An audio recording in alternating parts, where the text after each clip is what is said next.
Okay, good morning. All right. It's 8:30 and I'll call this meeting to order. Carrie, will you please take roll? Chair Brooks. Here. Vice Chair Ariscotta. There. Regent Boylan. Regent Brager. Regent Brager, we see you in Las Vegas. Regent Brown. Present. Regent Carvalho. Here. Regent Cruz Crawford. Here. Regent Del Carlo. Oh, here. Do you hear me? Thank you, yes. Regent Downs. Here. Thank you. Regent Goodman. Here. Regent McMichael. Here. Regent Perkins. Regent Tarkanian. Here. You have a quorum present. Thank you, Carrie. So in a moment, I'll ask everyone to rise for the presentation of colors by the University Police Services Northern Command and the Reno Police Department. And then we will remain standing for the singing of our national anthem by UNR Master of Music student Randy Smith, followed by the Pledge of Allegiance, which will be led by Susanna Stankoot, who is the president of ASWN and newly elected to be the chair of the Nevada Student Alliance. Please rise.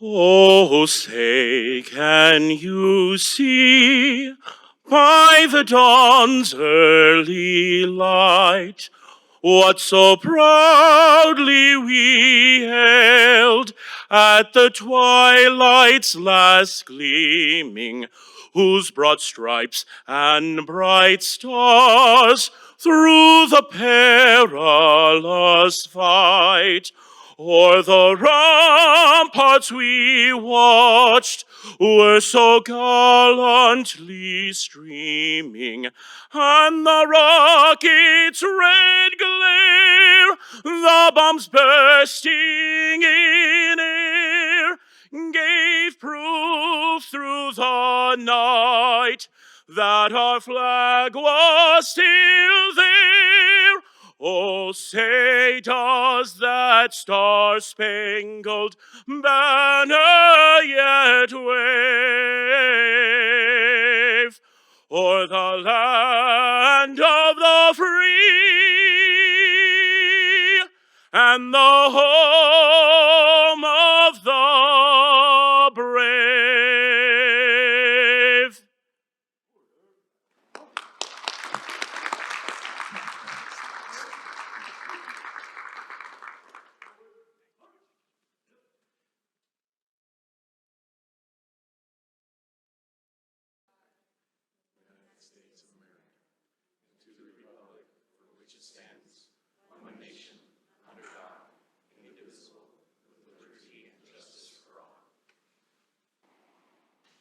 Okay, thank you. That was fantastic. So I'd like to acknowledge Greg Ott, who is here, Deputy Attorney General Greg Ott. He's with us to provide open meeting law counsel. Thank you very much for being here. We appreciate your time. And I'd like to call everyone's attention to agenda item number 25. Agenda item number 25 is going to be pulled today because the parties who could speak upon some of the items or questions that Regents may have, unfortunately, were not able to make it into town. So for that reason, once again, agenda item 25 will be pulled. So we'll move now into agenda item number 1. I'd like to invite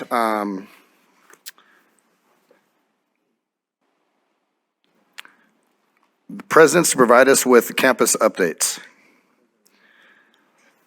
And if we can start with DRI, that would be fantastic. Thank you. Thank you, Chair. Good morning, everyone. Kumud Acharya, President of DRI. Pleased to share a few highlights since our March meeting. DRI's famous iScore team is back in Greenland again. So DRI's Dr. McConnell and Nathan Chelman are back in Greenland to research methane and carbon monoxide anomalies in ice cores and investigate whether those anomalies are caused by microbial sources. Instead of bringing ice core to DRI this time, they have shipped their labs to Greenland. So if you can follow their journey on our website. Climate change is already impacting stream flows across the US. In a new study that just came out from DRI by Doctors Gupta, Carroll, and McKenna, show that altered weather patterns are impacting stream flows across the country, with implications for flooding, drought, and ecosystems. They examined over 500 watersheds across the country and found that increased winter temperatures are driving more extreme fluctuations in stream flow. DRI's Dr. Justin Huntington and team, along with Google and federal partners, relaunched climateengine.org, which allows researchers and natural resource managers to easily analyze and visualize complex satellite and climate data, helping users understand change in Earth's landscapes over time. DRI's Nevada Robotics is holding Summer Robotics Academy of Nevada Educator Trainings in Las Vegas, Reno, and ELCO for K-12 teachers. It includes both classroom and competition training for those new to robotics. Finally, as a part of Northern Nevada and Las Vegas Science and Technology Festivals, DRI held signature events. In Reno, we partnered with Nevada Museum of Art for Art and Science Explored. DRI's Nevada Robotics and STEM teams provided hands-on activities. In Las Vegas, we held our family favorite May the Science Be With You event. On our campus, in partnerships with Atomic Museum, our scientists, robotics and STEM teams and community organizations provided hands-on activities, and Star Wars entertainers provided the always popular Padawan training. As we head into the summer months, we're excited for the continuation of our science community outreach events. We will hold our next DRI Science at the Springs event, The Art of Science, on June 15th. In Reno, we continue our popular Science Distill events and hold a new Our Town event on July 20th. Thank you, Chair. Thank you very much for the update. We appreciate it. President Hilgerson? Good morning. I'm Dr. Karen Hilgersum, President of TMCC. For the record, thank you, Regents, Acting Chancellor Erquiaga, for this opportunity to share some wonderful achievements at TMCC that occurred between about March and now. So let's start with the biggie, the 2023 commencement. 1,298 degrees and certificates of achievement were awarded this year. A few highlights include 23 bachelor's degrees, 18 degrees earned by dual-enrolled ACE high school students. ACE is a charter school that we know and work with very well. 31 degrees earned by dual-enrolled TMCC high school students, also a charter school technically. And our oldest candidate was 78 years old, or well, hopefully he still is 78 years old. And the youngest candidate is 16 years old. Fun fact, TMCC debuted its first ceremonial mace made by manufacturing technology professor Kelly Oswald. This work of art can be seen at tmcc.edu. Search for ceremonial mace. You will be impressed. I would have brought it with me today, but it weighs quite a lot, and it makes me look far too majestic in my role as TMCC president, because it looks like a big, staff with a beautiful, beautiful, ornamental, gorgeous, historical, handmade, very, very incredible feature. It looks pretty cool when combined with the fancy robes and pompadourish hats worn at commencement. So if you haven't seen it yet, you'll look forward to it next year, or go online and check it out. New initiatives. First, the Tesla Start Quality Program graduated 40 graduates this spring. This is another certificate layer that is just great for our advanced manufacturing program. The Tesla Start Manufacturing Technicians Program will launch this summer. We do have well-lit pathways for students, particularly in advanced manufacturing. Second, 34 participants are working on updating their curriculum to adopt the new open educational resources this summer. Our librarians are also studying options for a digital open educational resource repository, possibly shared with the College of Southern Nevada. This saves students thousands of dollars over the course of their college education, and I would suggest that the materials can be superior if we give faculty some time and some incentive to work on those. We're very pleased. Third, the Theater Technician Certificate Program will launch in fall 2023 after much planning. We're really excited. Of course, there have been many good events that have occurred since our March quarterly board meeting. I'm highlighting just a few here. The TMCC Counseling Center hosted a large community Take Back the Night event on Tuesday, April 25th for Sexual Assault Awareness Month. The event featured speakers, a unified walk around campus, and the Pause for Love therapy dogs were also available. We love having them on our campus. TMCC's inaugural Art Fest was established by the Liberal Arts Division to celebrate the arts as a college community and showcase the incredible work created by students and faculty in our degree programs. Some highlights of this year's Art Fest lineup included student open mic, an annual student art and design exhibition, open portrait photography studio, liberal arts career panel, and a behind-the-scenes tour of the set and pre-production work involved in producing the TMCC award-winning play, which I'll get to later today, That Day in Tucson. Also, the TMCC Dental Assisting Program partnered with the Northern Nevada Dental Health Programs to offer 2 days of Give Kids a Smile. We served 130 children by providing free dental x-rays, screening, fluoride, cleaning, sealants, and oral hygiene instructions.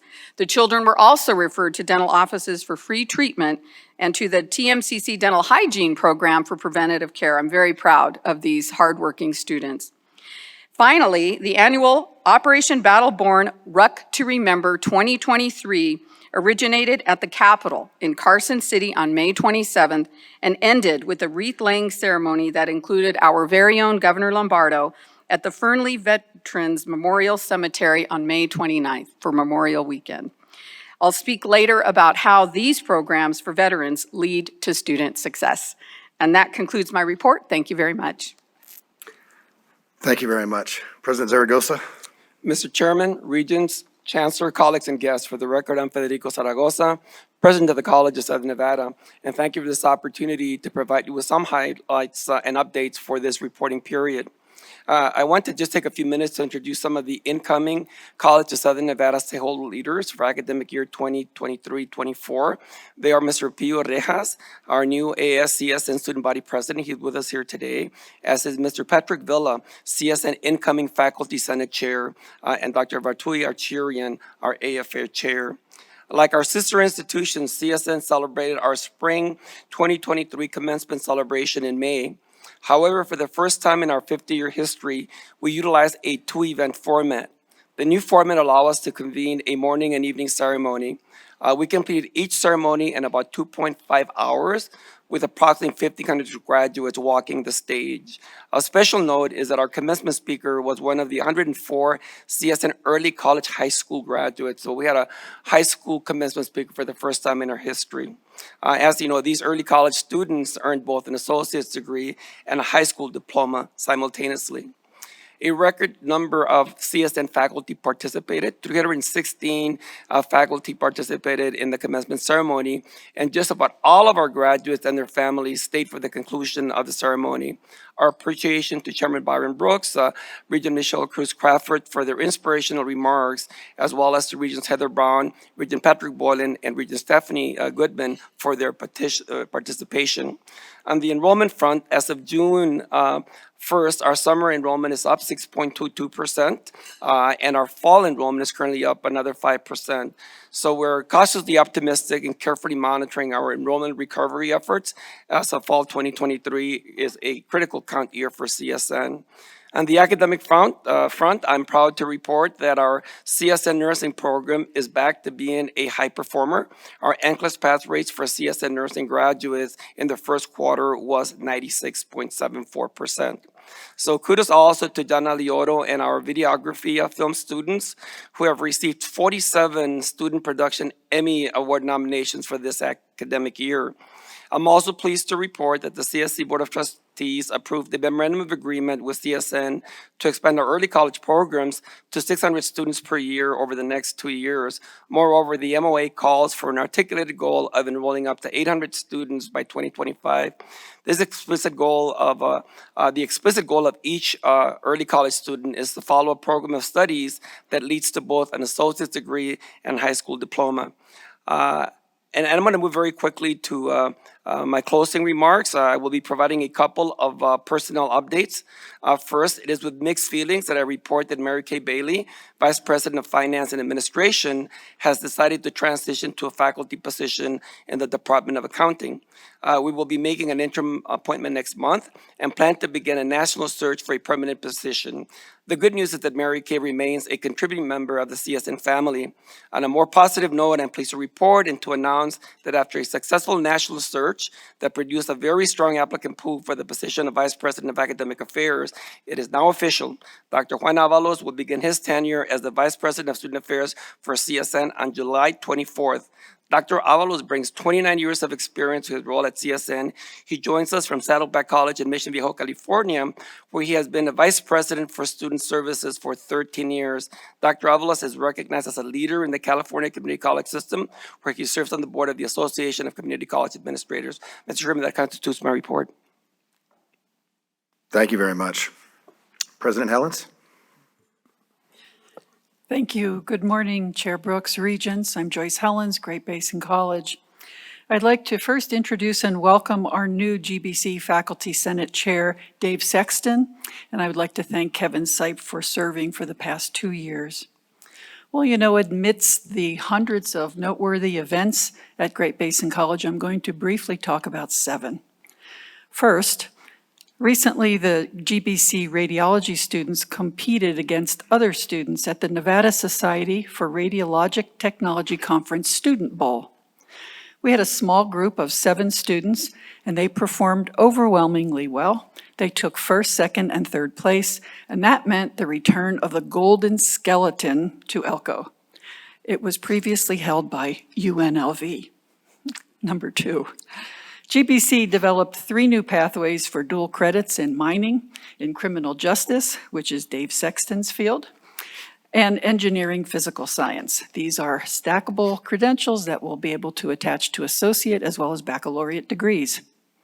And the new baccalaureate in early childhood education that was started in 2020, Regent did ask me how is that doing and mention it. We have 80 declared majors now.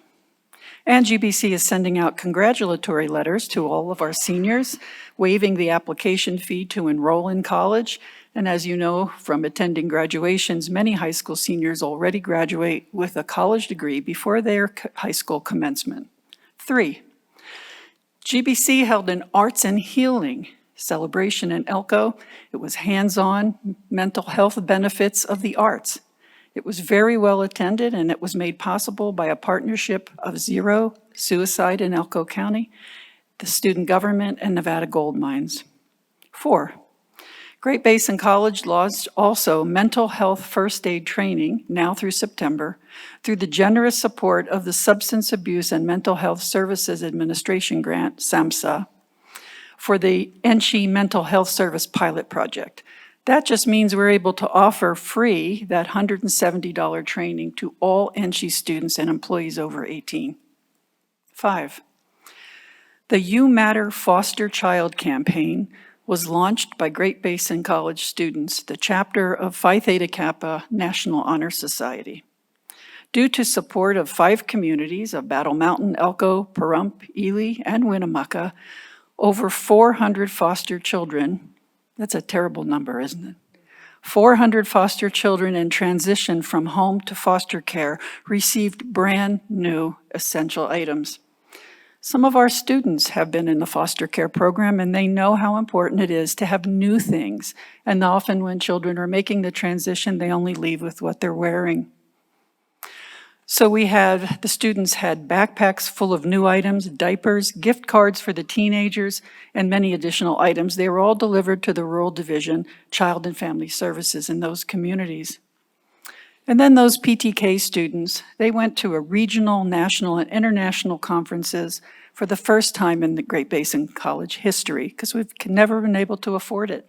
We had generous donations this time, and they really swept it.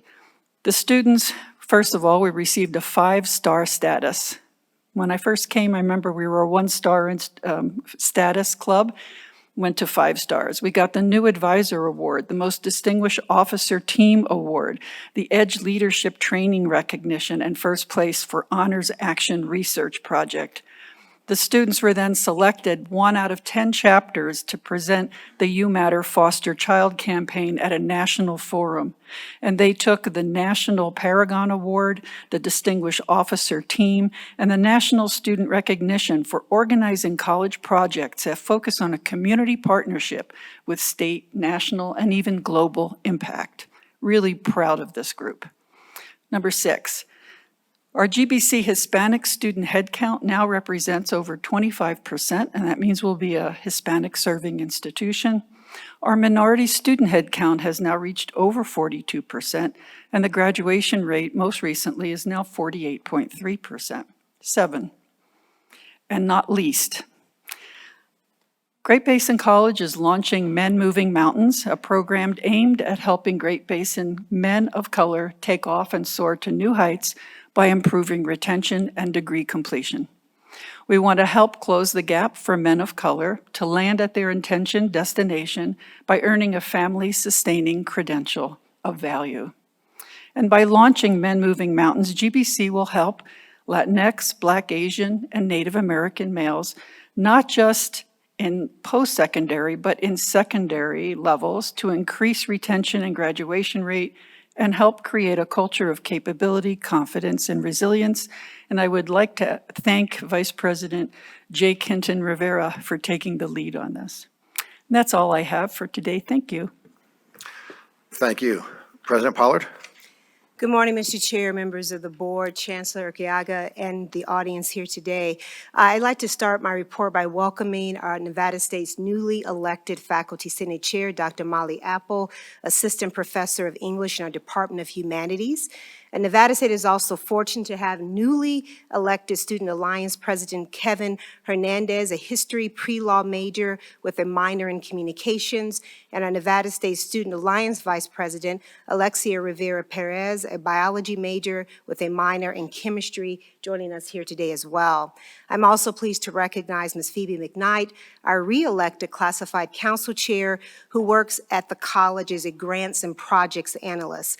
Welcome to each of them, and I look forward to working with them in the upcoming year. I'm not going to provide my typical report. Of course, Nevada State was able to celebrate a record number of graduates this year, a historic $5 million gift, retiring colleagues, and a whole host of things that one sees in a very successful academic year. The end of the fiscal year is full of many highlights, as my colleagues have described, and the celebratory events are significant. But for us at Nevada State, the end of our year was also marked by profound sadness as we work to adjust to this loss. So let me say the quiet part out loud. I am not okay, and neither are so many members of our college community. For many of us, we're struggling to thrive, and our community will not be healed for some time. The voice of Allison Janney comes to mind, as she was the commercial voice of God that told us that thrive, not just surviving or just getting by, was the ethos of Kaiser Permanente's healthcare products and services. And I love that tagline, as it suggested there was an intentional effort to offer a broadened and nuanced understanding of what health meant.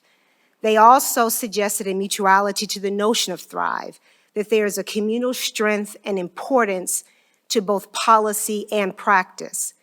So I've been thinking a lot about this notion of thrive, particularly as it relates to the way we think of health.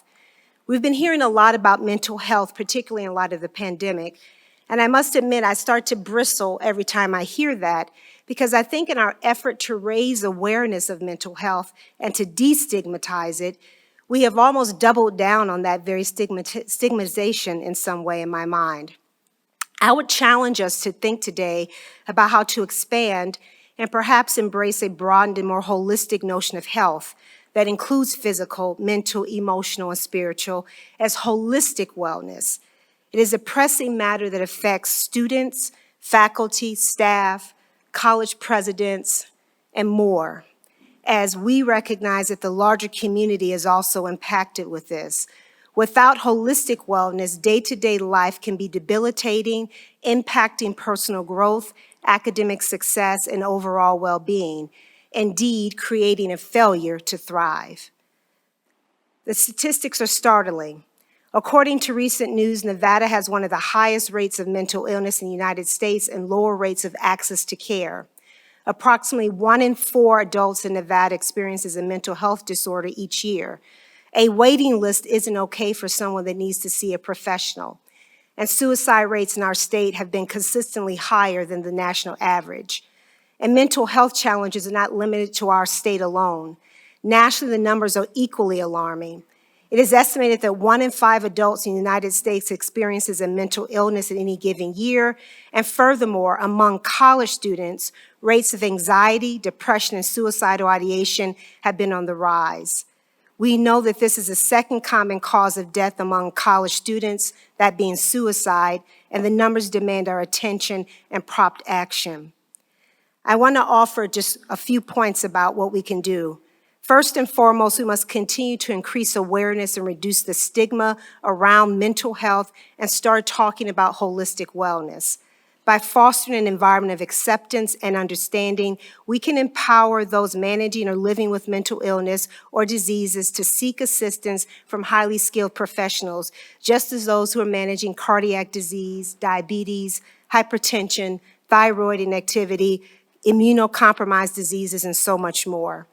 And secondly, we must prioritize the investment in holistic wellness and support services, ensuring that all employees have not only the critical access to health care, but earn a wage where opting out of health care and other supportive benefits doesn't even have to be a consideration. Talent management is not just about onboarding and performance management. It is about providing tools, programs, services, and holistic development strategies that speak to the whole employee. I want to thank you for letting me have the time to offer those comments, and I look forward to your meeting today. Thank you. Thank you. President Dalpy? Hi, good morning. Kyle Dalpy, President of Western Nevada College. I would like to introduce Rochelle Bassin, WNC Biology Professor, sitting over there, who will serve as our Faculty Senate Chair for the upcoming year and will be joining at the meetings. Also now at the big table, Susanna Stancude, who will continue to serve as our Student Government President and as of yesterday morning was elected as the Nevada Student Alliance Chair. She is the second student from WNC to hold this post. She also graduated with her first degree from the college last week or 2 weeks ago, so congratulations to you. Speaking of commencement, we were able to celebrate our many graduates as they completed certificates or degrees, with more than 100 high school students earning a degree or certificate through our dual enrollment programs. We had a ceremony at the Fallon campus and another for our prison education program. Thanks to all of you who made this happen to our students, and thank you to all the regents who attended these multiple ceremonies. Our Jack C. Davis Observatory, named after the college's first president, celebrated 20 years last month. To acknowledge this anniversary, we held a lecture series with a star party and custom cookies and other treats that were, well, out of this world. I had some cookies for you, but the stressful end of the semester and the session always is a calorie-consuming time for me, so I owe you one on that. I apologize. Speaking of stars, our annual Reach for the Stars fundraiser will be held August 12th. If you're interested, please contact me or Nikki Gladys. We are proud to have received a $150,000 donation from the Skill Up organization for a workforce development staff member for 3 years to build on our initiatives in this area. Skill Up helps workers transition to better careers with coaching, training, job resources aligned with fast-growing industries. Thanks to our musical theater group for their performances this year, including the most recent one, Newsies. Another sustainability note, with the help of Green Up, a sustainability grant housed at WNC, the Nevada Green Business Network was able to certify more than 40 businesses, with more than 100 more in the process. Between 2020 and 2022, businesses were able to save $200,000 and even better, 510,000 pounds of carbon emissions. Not sure how to quantify that, but were kept from entering the atmosphere through green initiatives. Western Nevada College was recognized with 6 awards, including 4 golds for outstanding marketing of a community college. I hear some of you saw our ads last night on Channel 8. Congratulations and thanks to the advancement team for helping promote the college. Last week, I was invited to participate in a discussion on the future of post-secondary education in the year 2040. That was held in Washington, D.C. at the Urban Institute. All of the thinking that went on would blow your mind, of course, will be synthesized into some sort of prediction, I'm sure. And as you could expect, I am the one who quoted Doc Brown by saying, from Back to the Future, by saying, where we're going, we don't need roads. A few chuckles, and then everyone said, what does that mean? And I'm thinking, well, half of our credits are 50% online, so we probably really don't need roads. So 17 years is not that far out, so 2040 will be right around the corner. Everything that was said was completely vetted by ChatGPT, just so you know, so we are in good shape. While I was there, I was able to connect with a colleague at the White House and tried to hang a WNC banner on the West Wing. When I told the Secret Service that, but I am the president, they said I could hang it on the exit, so that did not work out. Finally, a couple things. Thanks to those of you who visited the capital city over the past 120 days. A super big thanks to those who took the College Parkway exit and visited WNC. I appreciate that. Carson City will soon be back to what we call normal as the legislators and lobbyists exit and the locals come out of their biennial hibernation. If you are in town, please stop by and visit the Wildcat team. Our faculty, staff, and students, some of the students are here. Please cheer. There you go, okay, thank you. They will be there to greet you. We do have a baseball field. I've offered it up to the Oakland A's. I don't think they're gonna take it, but if they need it, it's available. I do not have a team. And with that, apologize for going over. That's the do's and don'ts for the last few months. I'll sit back and enjoy the rest of the meeting. Thank you. Thank you. President Whitfield? Good morning, Chair, and good morning, Board. Good morning, Chancellor Urquiaga, and those in our galley. I want to first start off and say that I'm excited to see our change in leadership from our Faculty Senate. Joining us today and starting his time is Bill Robinson, one of our distinguished professors of economics. And we also have a new CSUN president, Michaela Franklin, who will be providing incredible leadership for our students. We're pleased to have welcomed one of the largest ever cohorts of UNLV graduates this past spring, more than 3,500. So, as you can imagine, my hand is still tired from shaking hands, but this includes the 3rd class of graduates from the Kirk Kerkorian School of Medicine, as well as the first graduating class from our new doctoral program in occupational therapy and our master's program in intercollegiate and professional sports management. For the first time ever, we were also so pleased to welcome on stage and to have a surprise for one of our master's students, Pamela Hernandez. The surprise was that her father, Douglas, a U.S. Navy officer who traveled more than 30 hours from the Middle East to greet her on stage.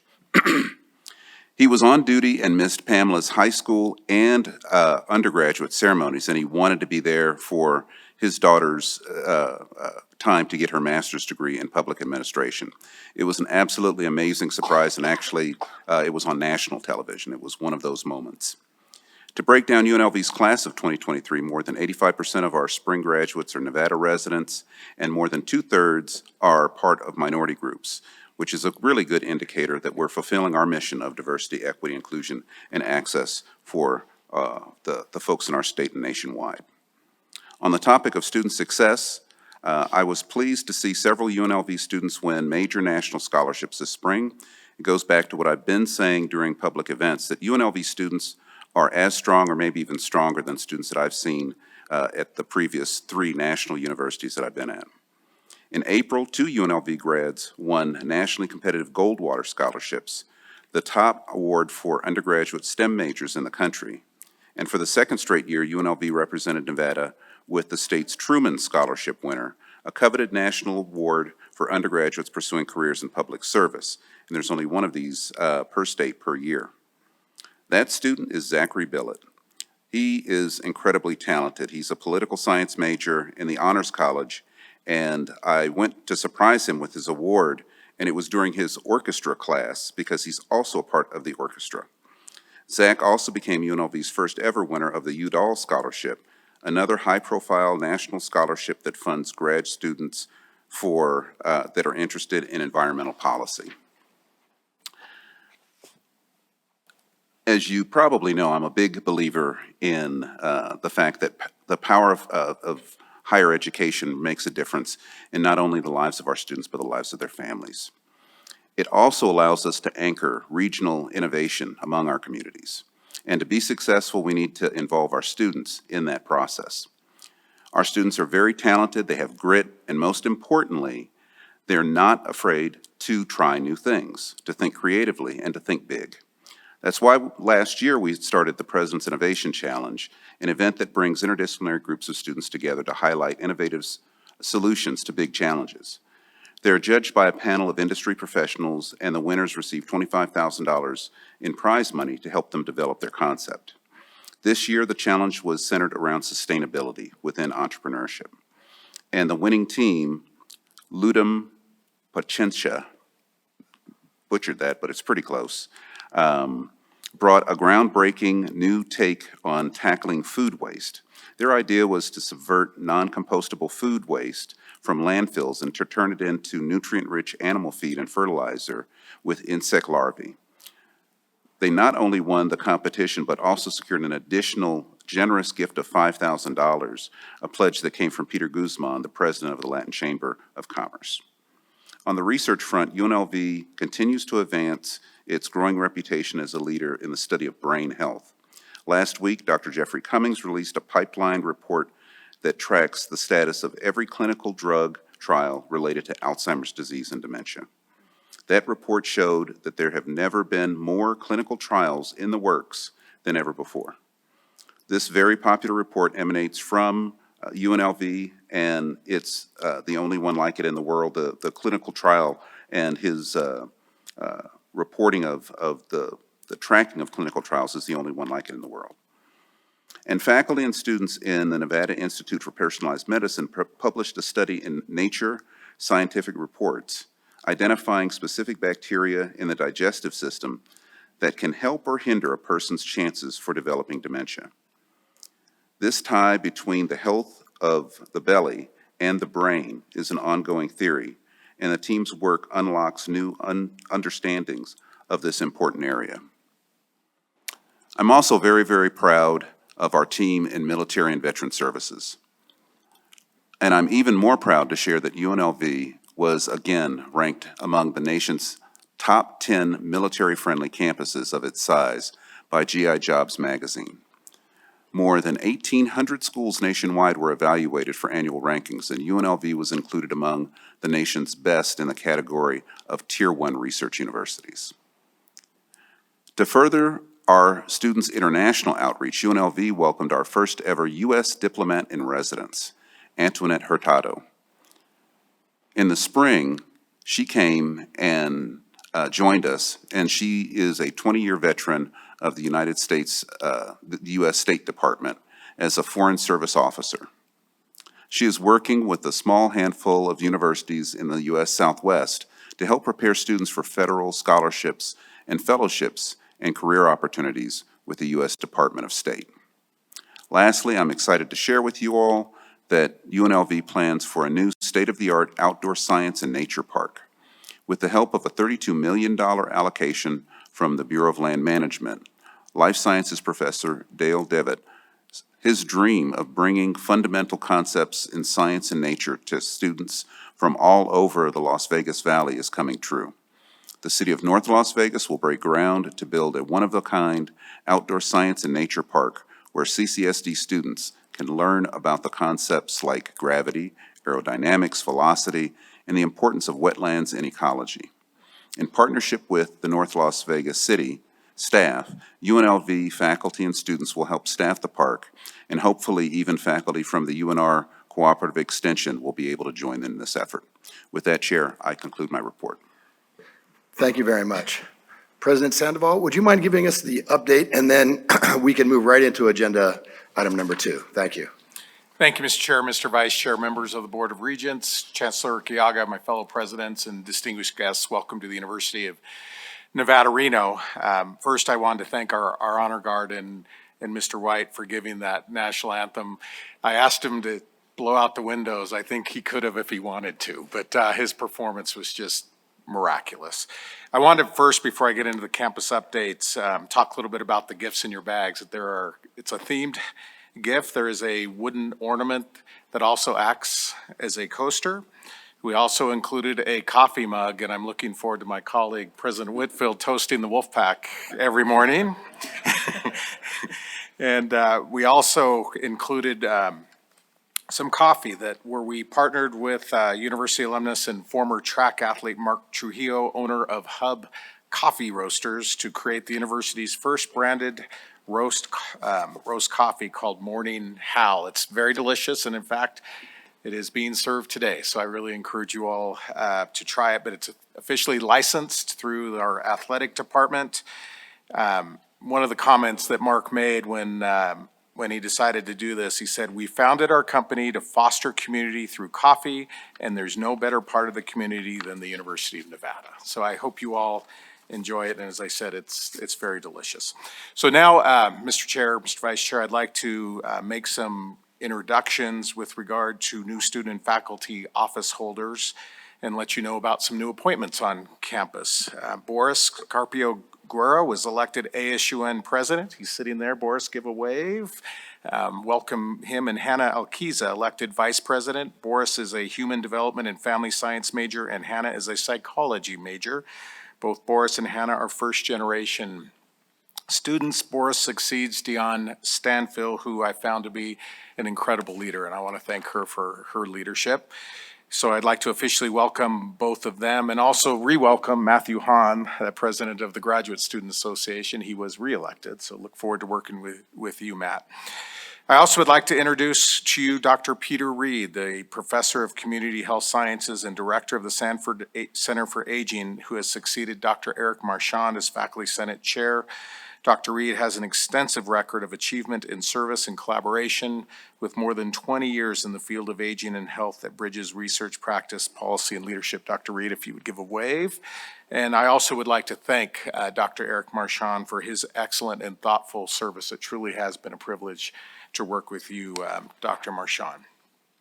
I'd also like to acknowledge the recent appointment of Patricia Richard as the interim vice president for advancement on campus. I think she is here. Patricia began this interim role on May 12th with the departure of Bill Johnson, who accepted a position at his alma mater, the University of Nebraska. I believe Patricia is all well known to you, and she's going to do a fabulous job.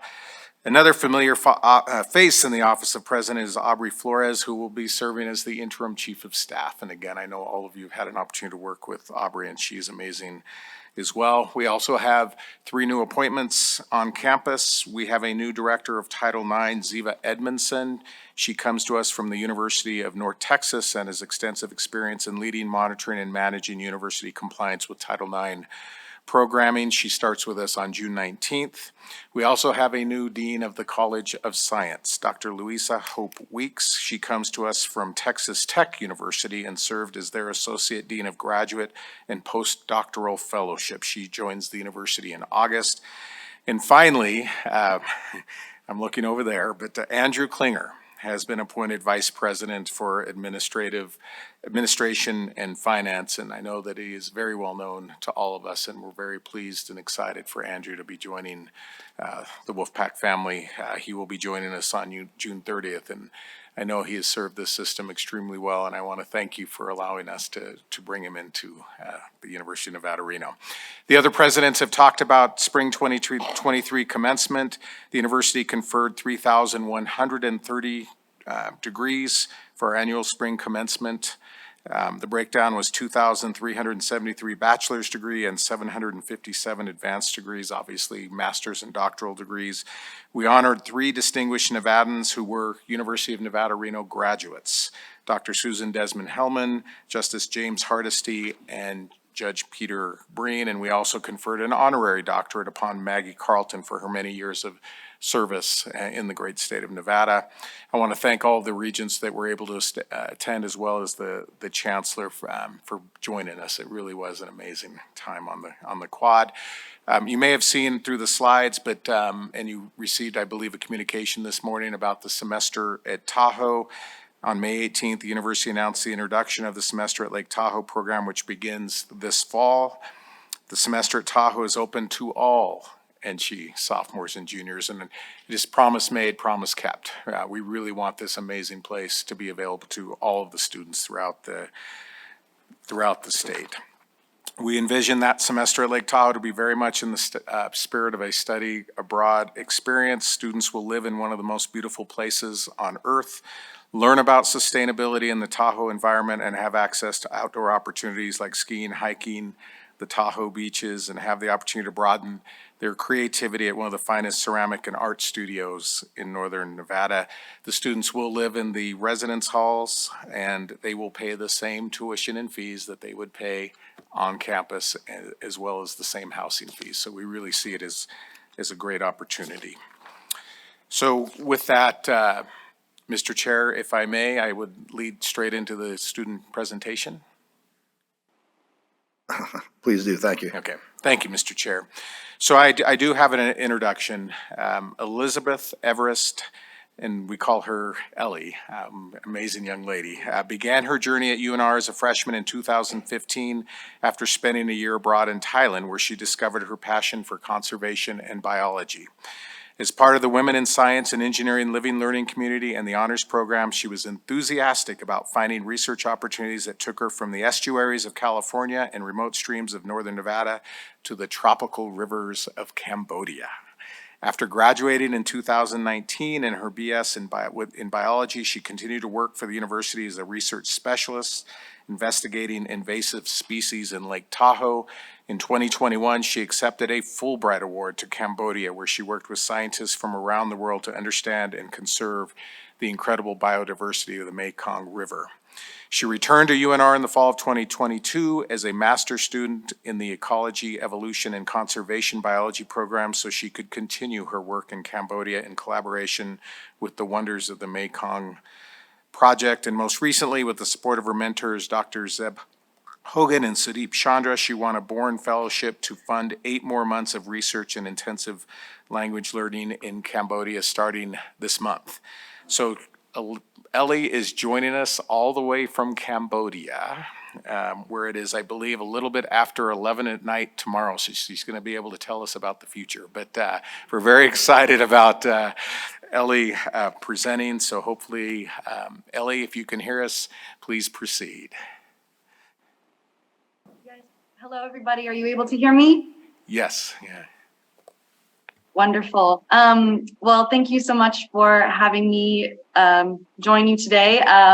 Prospects from the end of the day on Friday. It's looking to be a great day, and I'm sending lots of good luck over there from Cambodia. I've been asked to speak about my journey and my deep appreciation for the opportunities provided to me by the incredible support I've received through my education at UNR.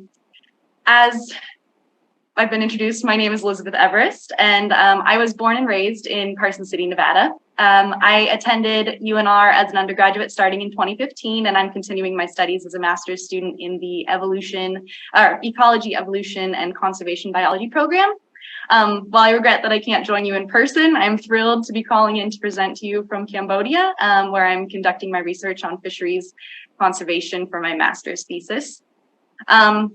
I wanted to begin my presentation here with this photo. At the moment, where a lot of students celebrate their accomplishments and the end of an era. However, for me, looking back, my graduation from UNR was the beginning of my journey, and it represented the culmination of many key experiences and skills that have allowed me to pursue my dreams beyond graduation. I often get asked the question, how can you study fish and water if you live in Nevada? Aren't there even, I don't think there's only one lake there. And this question continues to remind me of the amazing diversity of opportunities offered at our university. As an honor student in my undergraduate studies, I received an abundance of encouragement and support to dive straight into pursuing research activities. And Dr. Kevin Carmen, our previous provost, actually responded to an email from a young freshman looking to talk to people about research in marine environments. I was shocked and honored that the provost of the university would take the time to connect with a student like myself, but I've received the same amount of courtesy, attention, respect, and support from all of my interactions with UNR faculty and staff. From that interview, Dr. Carmen connected me with my undergraduate thesis advisor, Dr. Jeffrey Bagley, who guided me through the trials and triumphs of my first ever research project. And by the time I graduated, in combination with my excellent training from professors and mentors through my classes, I was incredibly well prepared to take the next steps in my career and pursue my passions. Next slide, please. I received the first invite to participate in an international research opportunity with Drs. Sudeep Chandra and Zeb Hogan in spring of 2019 through the Wonders of the Mekong Project, which is an incredible program in partnership with the University of Nevada and universities in Cambodia, which focuses on global connection, conservation, and research. We traveled throughout Cambodia interviewing local fishers and working with local scientists to share the stories and deep wealth of sustainability knowledge that come from the people who rely daily on fisheries and freshwater resources in a way that we don't have in the US. It was a life-changing trip, and I knew I'd found the place where I wanted to make a difference on a global scale, but also on a local scale throughout Nevada and California. Next slide, please. After joining the laboratory, when I graduated in 2019, I conducted research to help understand and protect one of the most beautiful places on Earth, where we now have our brand new campus and semester study right in our backyard, Lake Tahoe. And once again, my professors and lab mates went above and beyond to help me gain rich research experiences and incorporate my passions such as scuba diving and being outdoors into my research and my work. Next slide, please. I was also able to continue participating in international work with the support of my advisors. I accepted a Fulbright to conduct research in Cambodia. This work connected me to a passionate and driven group of Cambodian and international researchers working to preserve one of the most biodiverse fisheries in the world, the Cambodian Mekong. While COVID limited the world's ability to connect, so many of my colleagues continue to build those relationships and make incredible discoveries that have changed the way that we see the world, including work which led to the discovery and release of the world's largest freshwater fish, pictured here on the slide, a giant stingray from the Cambodian Mekong, which took the world by storm and received billions of views and reads throughout the world on the news. Next slide, please. Most recently, I was also invited to further expand these global connections by participating in long-standing research, contributing to over 20 years of effort in Mongolia to research endangered Hucho taimen on the one of the world's largest species of trout. One of the things that I find most striking about this work is not necessarily the research, although the continued pursuit of knowledge and discovery is something that I find thrilling. Next slide, please. It's the people whose lives are connected through these programs that our university is able to offer to students. You see the smiles on all of these people's faces, and from Mongolia to Cambodia and then back home to Nevada, we're building a global community and network of passionate individuals working daily to make the world a better place.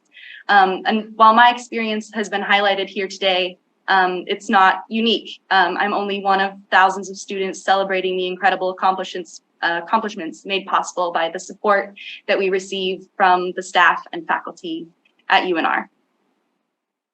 Next slide, please. Live a life of discovery. While this motto is specific to the College of Science at the University of Nevada, all of us who graduate from UNR, I feel, have the opportunity to live a life of discovery throughout not only our undergraduate and graduate careers, but every day thereafter, thanks to the incredible collection of people that are working to make a difference in the lives of students like me every day. So with that, the final slide of my presentation. Thank you all so much for your attention and also for your efforts on behalf of all of us. It really means the world, and you're changing lives as well. Thank you very much. We greatly appreciate the information that you provided us and the success that you're having. Thank you.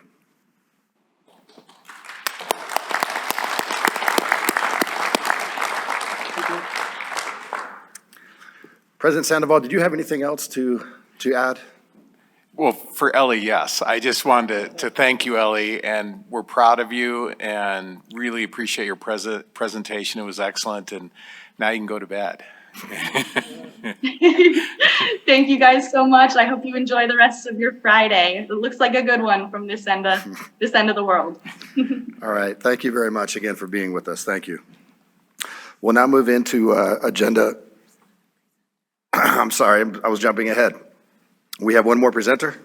We do, Mr. Chair, if I may. Please. Yeah. Thank you, Mr. Chair. We also have our faculty presentation, and with us today is Dr. Douglas Boyle, who is the Associate Vice Provost for Research and Creative Activities at the University of Nevada, Reno. He is responsible for building research and creative opportunities for faculty and students at the new campus up at Lake Tahoe. He's a professor and former chair of the Geography Department at UNR. He's also the former Nevada State climatologist and the former director of the Nevada Water Resources Research Institute. His research interests involve using integrated computer-based modeling of hydrologic processes to understand the impacts of historic and future climate on water resources in arid and semi-arid environments, using paleoclimate information, global climate model output, and instrumental ground-based information. I can't wait for you to explain that, Dr. Boyle. But in any event, his research has been supported by the National Science Foundation, NASA, USGS, USBR, and many other governmental agencies. He's a very, very distinguished individual, and we're proud to have him on our campus. Dr. Boyle. Thank you, President Sandoval, and good morning. Thank you for having me here. I listed my middle school and my high school just to make the point that I am from here. I wasn't born in Nevada, but I did move here in 7th grade. I have a deep family connection here, and I'm very proud to be a Nevadan. I also have 23 years of service as faculty in the NSHE system. And I put up there student, teacher, colleague. I've led over 46 grants, I think, since I've been in NSHE, approximately $17 million. And I have always identified as a student, a teacher, and a colleague through all of those. I'm always learning, I'm always teaching, and I'm always working with people. It's what I enjoy. I just have 2 quick projects I was just gonna highlight just to give you a flavor for what I'm currently working on with a PhD student. This project, it's only one slide. On the left panel is a series of glacial moraines. And I think in the very bottom of the picture, that's Mammoth Airport. So this is just south of Mammoth, the Convict Lake area, if you know where that is. And something I've been interested in since I first started my PhD is understanding natural climate variability. We hear a lot about how the climate's going to change in the future. People argue over what is the source of those proposed or forecasted changes. We actually can go out and observe evidence of climate change in the past. And so that's what I've been focused on. The middle panel there is some colleagues I work with have dated those moraines so we know when they were deposited. It's kind of like a historical piece on the climate and how it changed in the past. So a glacier came down the valley, dropped its terminal moraine, and then the climate warmed and dried and left moraines as it receded back up the mountains. And every time it leaves a moraine, it gives an indication of what the climate was like then. My students and I work together to model the glacier behavior, and on the right-hand panel, I don't know if you could see, there are 2 yellow lines. The upper yellow line, there's some snowy looking stuff there. That's a computer simulation of what the glacier, how we fit that moraine with the glacial model. And it just gives you an idea of how the climate had to have changed, what it had to have been like to fit those 2 lines. We've done this all over the Great Basin. We've done similar work with ancient shorelines in terminal lakes. So Walker Lake, Mono Lake, Pyramid Lake, lakes in southern Oregon, Utah, the Wind River Range, Mongolia, China, New Zealand, Australia, and we're looking at a couple places in South America right now. One other thing I'd like to talk about really quickly is a mountain climate laboratory I've been working on with a lot of people for over 10 years. This is up on Donner Summit. This is a collaborative relationship we have with the Sugar Bowl Ski Corporation.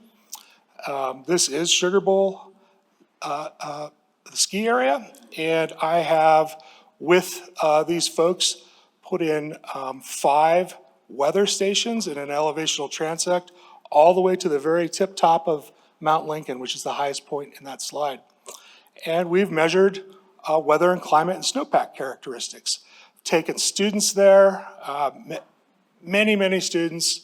I've taken other faculty. We've had a great time learning about the snowpack. If you want to know how deep the snow is, you need to go out and measure it. One thing I got really interested in this winter, I became licensed by the Federal Bureau of Alcohol, Tobacco, and Firearms to handle high explosives, and have entered into a apprenticeship with the Ski Patrol at Sugar Bowl. I am now I think my official title is Assistant Gunner Dr. Boyle.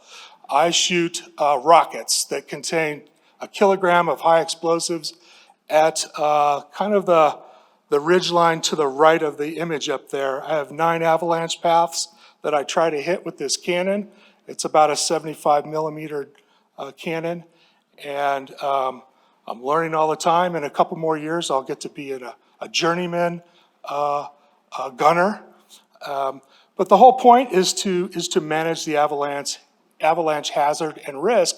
And in my case, I want to learn about the science of avalanches. So as soon as I'm done shooting the cannon, the Ski Patrol team, I then lead them, and we go up to the ridge, and we fly that ridge with our UNR donor-sponsored drone LiDAR mapping system. And this drone is, for me, it's enormous. It's about 20 pounds.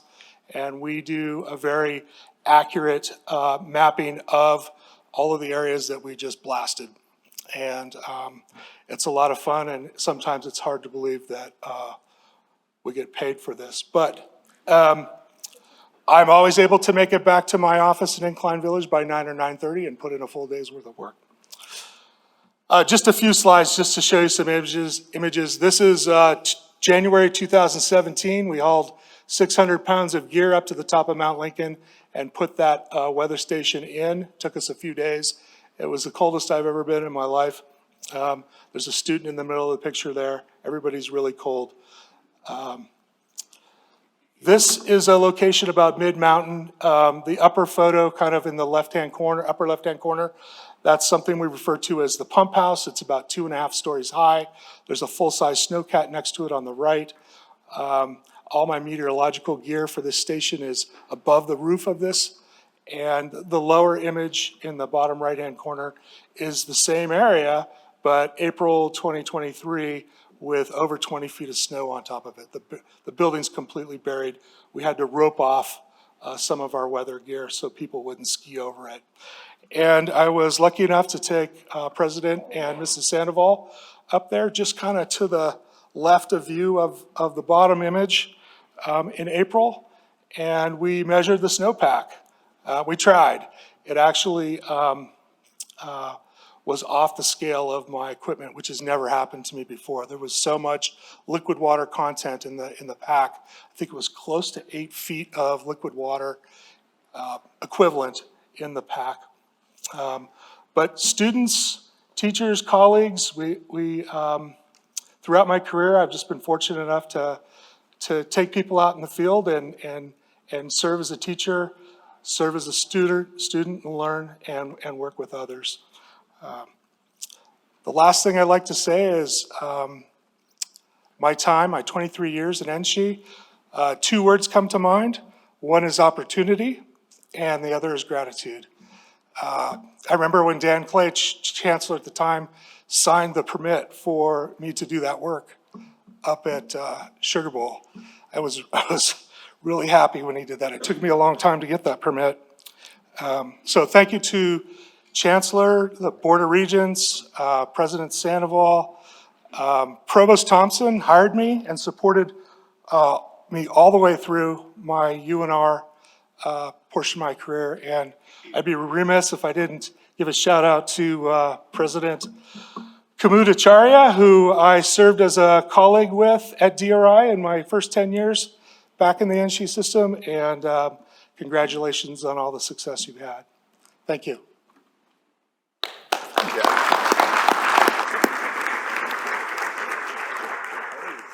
Yeah, thank you very much, Doctor. That was an incredibly impressive presentation. We appreciate it.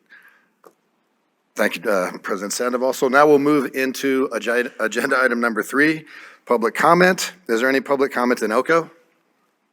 There is no public comment in Elko. Say there is. Thank you. Is there any public comment in Las Vegas? We do have public comment in Las Vegas. Okay, go ahead, please.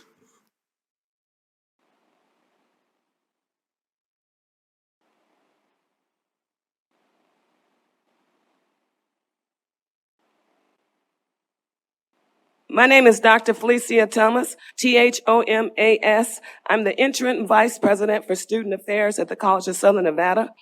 I'm standing before you. I met many of you all at events such as graduation, awards receptions, and other campus events at the College of Southern Nevada.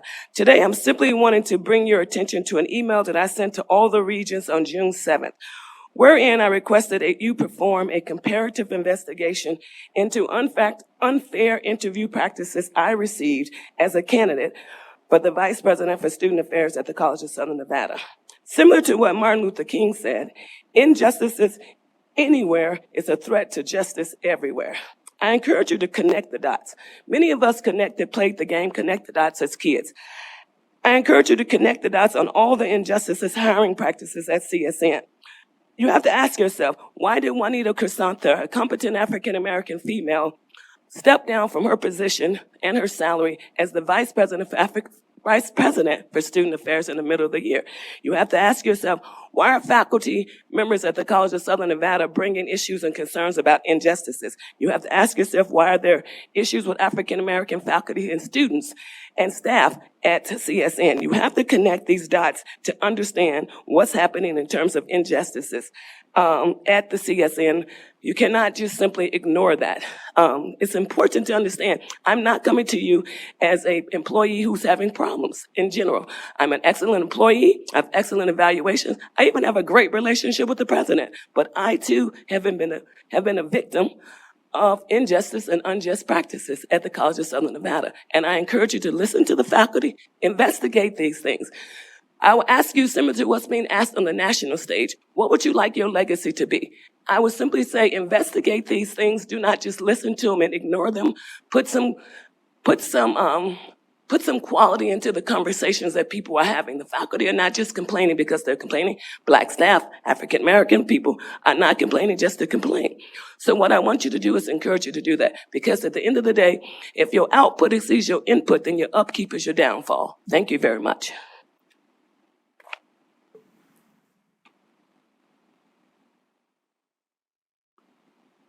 Doug Unger, D-O-U-G, U-N-G-E-R, Nevada Faculty Alliance. The 82nd Legislature treated NSHE pretty well compared to past sessions. Budget restorations, enrollment recovery funds, Nevada net upgrades, the formula study, and more. About a 10% increase for state-funded budgets, 16% for professional schools and non-formula budgets. Still, as has happened in the past, our faculty and professionals are treated differently than other state employees, whose raises are set at 12% plus 4% plus an extra retirement contribution. Our COLAs are only funded at about 2/3, no matter our united advocacy, for which I thank many of the leaders at this meeting. This will cause even deeper budget impacts than the ones this board was presented with at the May 16th meeting. Regents and institutional leaders will now be faced with difficult decisions about compensation. We ask the Board of Regents, NSHE, and the leadership of our institutions to consult with faculty representatives during any discussion of adjusting COLA raises. As first principles, we ask to utilize restored budget funds to offset shortfalls. If hiring freezes are necessary, Freeze non-state positions first, then consider measures to raise new revenue. Above all, protect full COLA increases for the lower-paid teachers and professionals who need them most. And if adjustments must be made to COLAs for some salary ranges, the next NCHE budget should make full restorations a top priority. Right now, our university faculty are paid 16.3% to 21% lower than is competitive. We can't hire and retain our best nor maintain excellence with these low salaries. And to our presidents and provosts respectfully, please don't tell us once again to, quote, do more with less. Explain as clearly as possible the challenges you face in navigating the cumbersome and often Rube Goldberg-like bureaucracy of financing for our state. Thank you.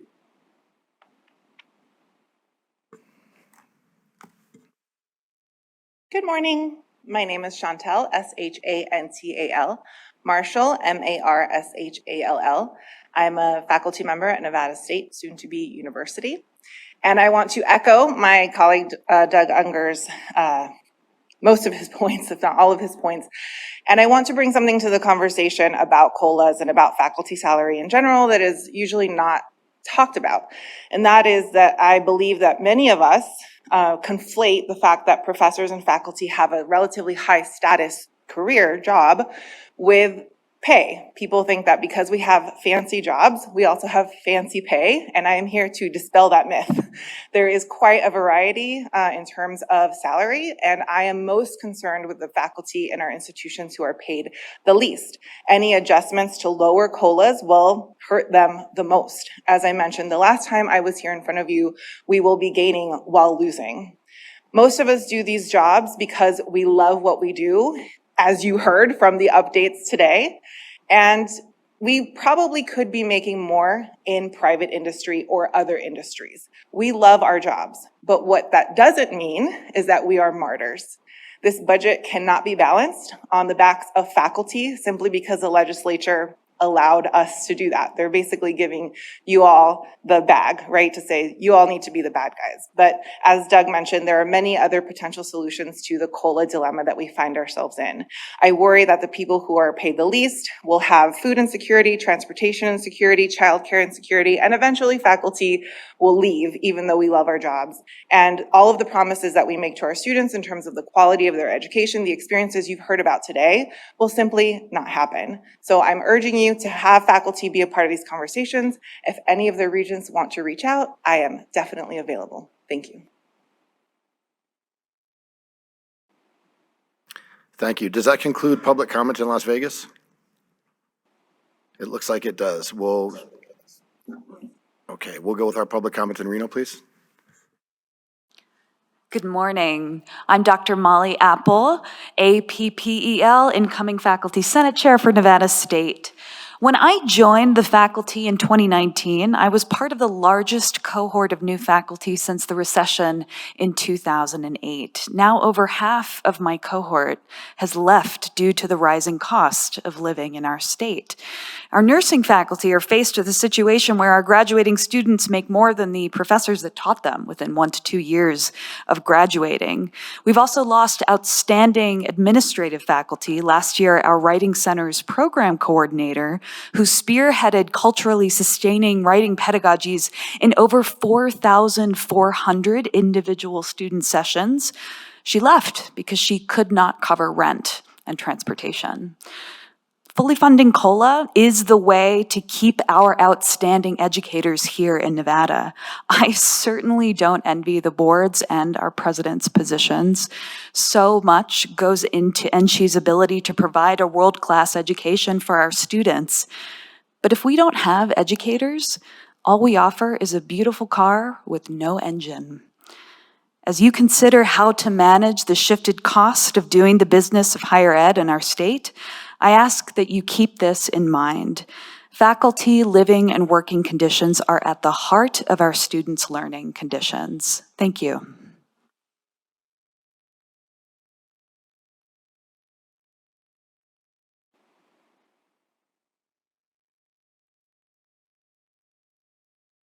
Good morning. For the record, Dana Trimble, TRIMBLE, DRI Diversity Officer and IDEA Council Chair.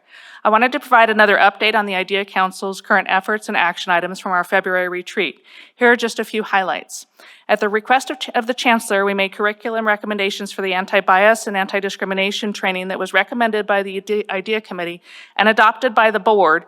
These will go into effect January of 2024.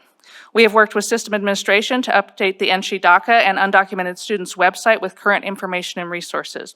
We also continue to evaluate IDEA-focused best practices in recruitment and retention, which is in line with the Strategic Planning Committee's approved performance imperative for hiring and retention of leadership, faculty, and staff who can better serve our students. Additionally, at the recent IDEA Committee meeting, I provided an update on our campus activities.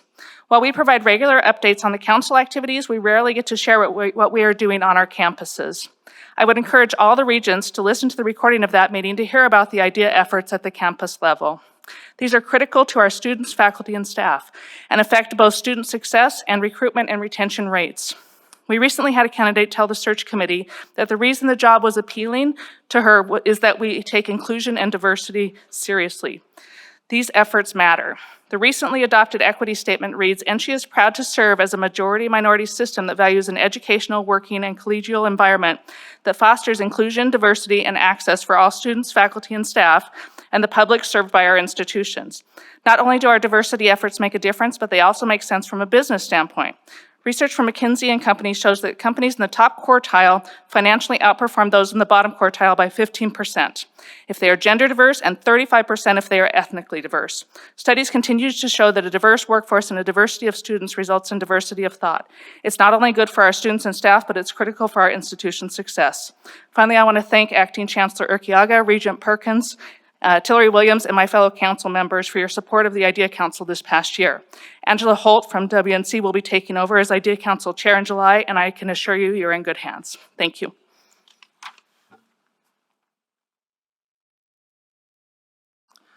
Good morning, Kent Irvin, ERVIN, past president, Nevada Faculty Alliance. This petition for full funding of the cost of living adjustments for NSHE was signed by over 2,200 faculty members, staff, and supporters. The petition recognizes the governor and legislature for historic cost of living adjustments to compensate for years of underfunding of state employees and requests legislators, the governor, and you, the regents, to fully fund the proposed salary raises for NSHE faculty and staff.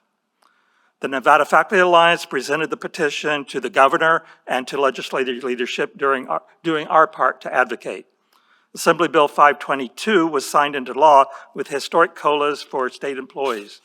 Unfortunately, the funding for NSHE is at 66% rather than 80%, maintaining the budget policy established in 2021 that the legislature just funds the state-funded portion of the budget.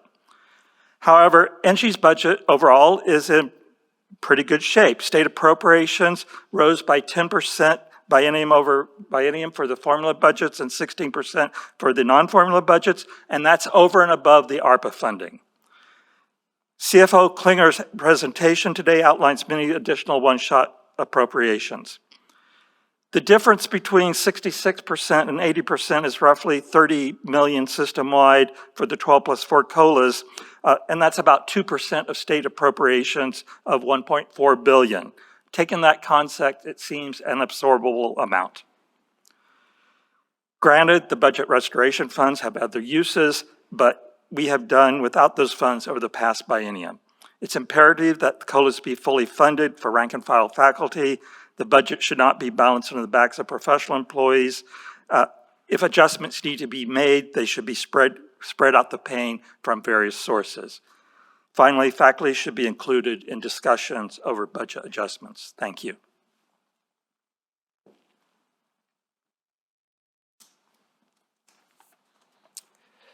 Good morning, I'm Jim New, NEW. I'm the president of the Nevada Faculty Alliance and the chapter president of TMCC NFA. First, I'd like to congratulate the chancellor and his staff for their good work in this year's legislative session.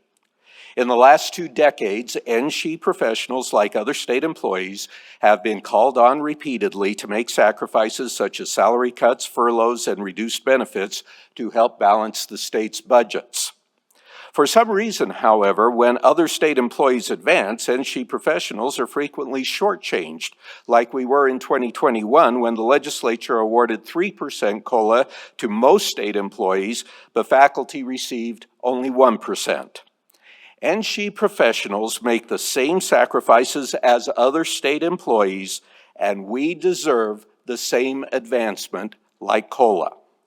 We urge the Board of Regents to implement COLA for all faculty at 12% in FY24 and the 11% in FY25. We also feel strongly that the restored budget funds should first be used to offset COLA shortfalls. It is also imperative that institutions make their decisions transparently with faculty representatives at the table. It is clear that the 2019 legislative bookkeeping error, which reduced NSHE's COLA allocation to about 66%, is now an established standard. Given this reality, I urge the board to seek new revenue and to modify the distribution tables in Chapter 7 of the Procedures and Guidelines Manual. At least 80% of student fees should be required to go to the state operating budget and should be used primarily for state-funded positions. Finally, the NFA urges you to encourage Governor Lombardo to sign the collective bargaining bill for NSHE professionals into law. Under this statute, faculty with bargaining agreements will be able to reinforce NSHE positions for additional state support for compensation in future legislative sessions. Thank you.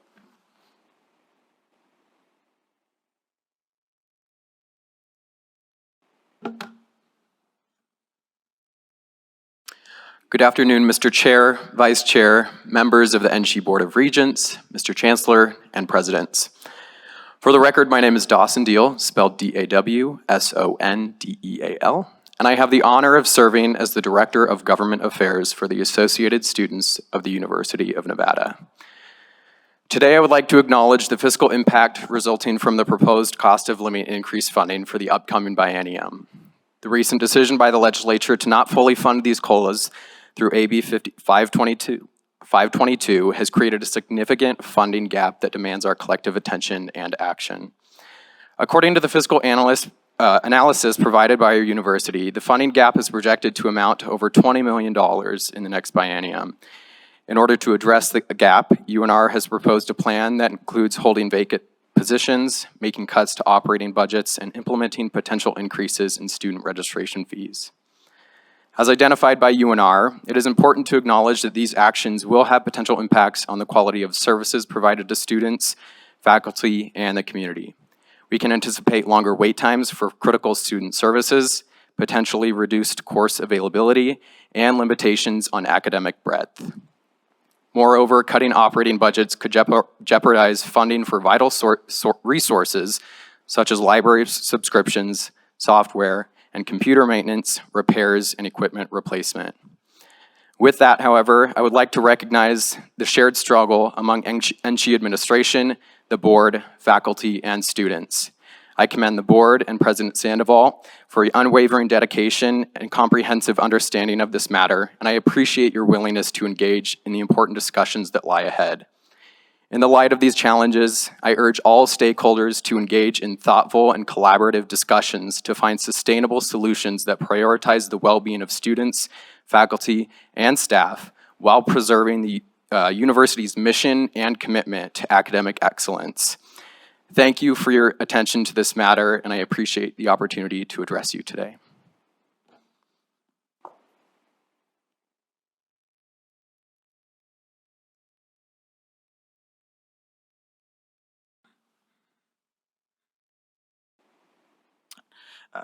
Dear Chair Brooks, Vice Chair Arascata, Regents, Chancellor Urquiaga, President Sandoval, institutional presidents, NSHE staff, and other distinguished guests.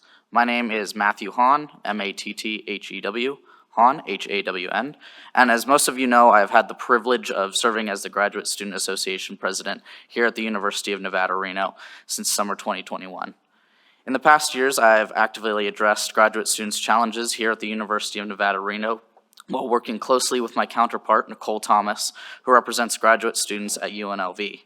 We have collaborated to seek your assistance in supporting our cause at the Nevada legislature over the past year. Specifically, we have sought to increase graduate student stipends and include graduate students in the state's cost of living adjustments while increasing the number of graduate teaching assistant lines at both universities. And thanks to the support of this esteemed body and those here today with us, I believe it's appropriate to say that we have succeeded in these endeavors. And I wanted to take this opportunity to express my gratitude to those who have extended their support through this journey. Firstly, I would like to extend my heartfelt appreciation to President Sandoval. On behalf of the GSA, we're grateful for your unwavering commitment to addressing the needs of graduate students and for being our most ardent supporter. I would also like to thank Vice President of Government and Community Engagement, Michael Flores, for his internal support within the university and his invaluable contributions to our cause at the Nevada Legislature. Without the tireless efforts of these two individuals, I firmly believe that our accomplishments would not have been possible. I would further like to recognize Vic Redding, the current VP of Administration and Finance here at the University of Nevada, Reno, and Andrew Klinger, NCHE's CFO and incoming VP of Administration and Finance, for their significant contributions to advocating on COLA adjustments for graduate students. I also want to extend my gratitude to Chancellor Urquiaga for his dedication to representing the interests of the Nevada system of higher education through this past year. And lastly, I would like to thank previous Dean David Zay, the previous Dean of the Graduate School and the current Dean of the Graduate School, Dean Marcus Kemmelmeyer. Due to the success of this endeavor, this decision has allowed the Dean of the Graduate School to implement a program that allows an equitable increase in stipends for all graduate students here at the university. And lastly, I would like to express my gratitude to Governor Lombardo for his support of higher education during this legislative session and for believing in the power and opportunity that graduate education can bring to the state of Nevada. Thank you all for helping support us, and thank you for your continued support in listening to graduate student issues.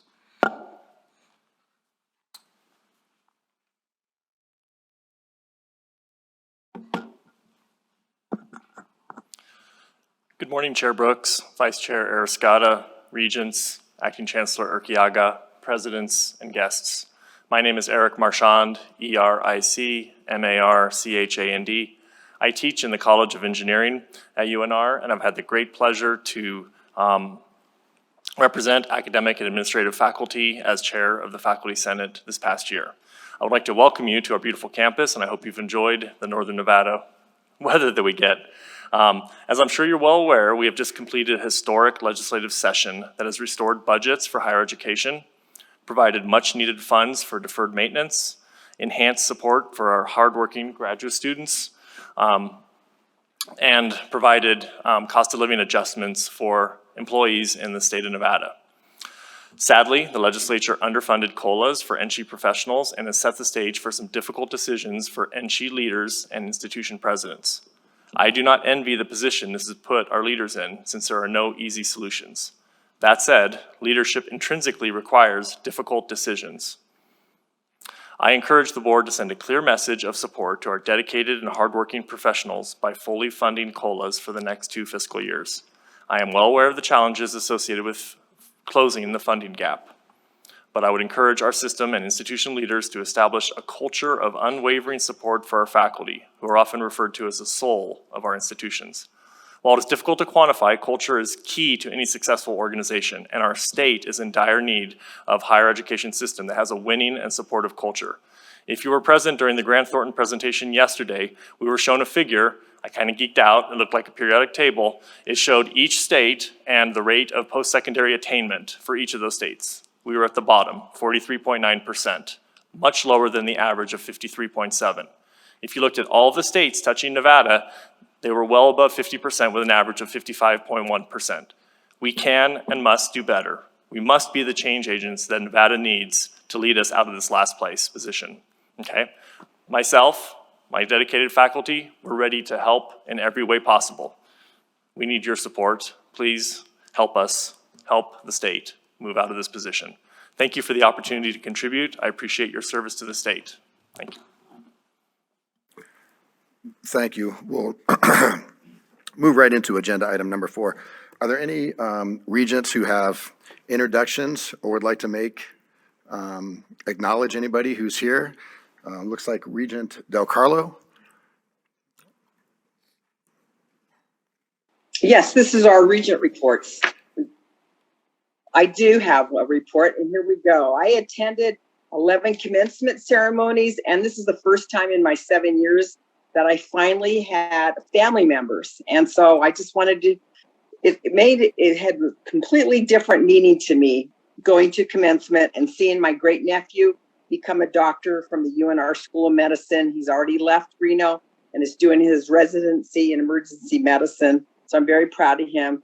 And our bride last night received her nursing degree from Nevada State College. So we not only got a doctor, but we got a nurse in our family. So I thought that was really exciting. And I also attended the 40th anniversary of the Women of Achievement Luncheon in Reno.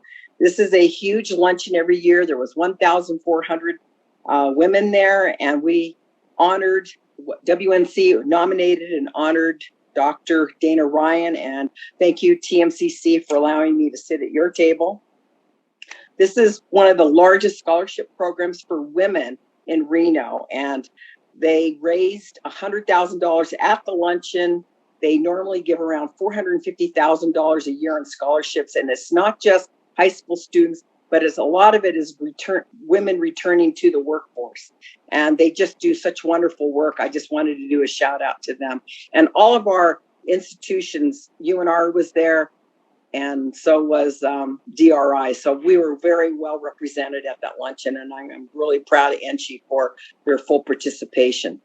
I also attended the EDON luncheon. That's our Economic Development Authority of Western Nevada. And this once a year, they have a luncheon. They partner with the Washoe County School District, and our very own President Sandoval was a featured speaker. He's always wonderful to hear from, but he also won a first of its kind award for promoting education. And he didn't even know he was getting the award, but well done, President Sandoval. I also regularly attend the monthly meetings of the Northern Nevada Development Authority, and this group is in the five of the 7 counties in my regent district, so I am able to keep up. I want to let all our regents know that the early bird special ends on August 4th for the ACCT, Association of Community College Trustees Leadership Conference. It is in Las Vegas, so we'll save money. You don't have to travel out of state.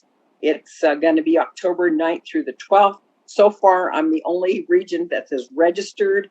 The theme this year is building a legacy, uplifting students, and transforming communities. So I really urge the regents, especially the 5 new regents. I have learned so much going to these conferences every year, and that's really, my heart is really with our community colleges, since I represent a rural district that has a community college in it. And I'm also going to I'm on the board of directors. We have our annual retreat in San Antonio, Texas next year. It's at the same time as our special meeting, but I will be at the board retreat and Zoom in for our special meeting. And I just want to thank everybody for all the public comment and from the faculty for everything on the COLA. We get it loud and clear, and you're right. We do have some difficult decisions to make, and we'll do what's best for Nevada. So anyway, that's my report. Thank you. Thank you. Regent Perkins? Thank you, Mr. Chair. I have 2 acknowledgements. First, I'd like to acknowledge Kevin Moulter. I don't believe he's here, but he was nominated for the Alumnus of the Year from UNR Alumni Association. And I don't know if you remember Kevin Moulter. He was a former regent from Elko, and he moved to Reno. And he's just been a fixture for this university and for the system and for the state of Nevada. The second one is Mr. Scott Anderson, the officer in charge for the audit committee. I believe yesterday was his first and last meeting. He will be leaving us. He's retiring the beginning of August. So that was his last meeting. And I wish him the best of luck and the best in his future endeavors. Thank you. Thank you. Regent Carvalho? Thank you, Mr. Chair. First, I want to say thank you to UNLV, Nevada State, and Western Nevada College for the great commencements that I was able to attend. Sorry I didn't attend any of the others this graduation season. I was driving cross-country part of the time.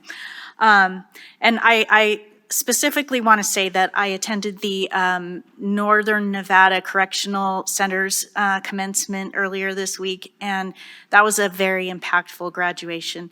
There were only a few graduates, but wow. And I was proud to be a part of a system that offers education for all of the people in this great state of Nevada. So I was very, very proud to be there. I also attended DRI's inaugural Southern Nevada Science at the Springs event. It was all about water, and it was a great turnout and a great event. President Acharya presented some of his research along with some of the other researchers at DRI, so that was a great time. I also participated in the UNR College of Engineering's strategic planning process.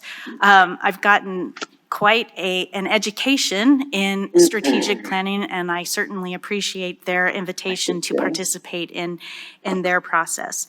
Also, I had a great time at Nevada State's Roaring 20s celebration. We had, it was a 20s themed event, and it was fun to dress up and have a great time celebrating with them. And I look forward to the next decade of Nevada State University. So congratulations on that. I was also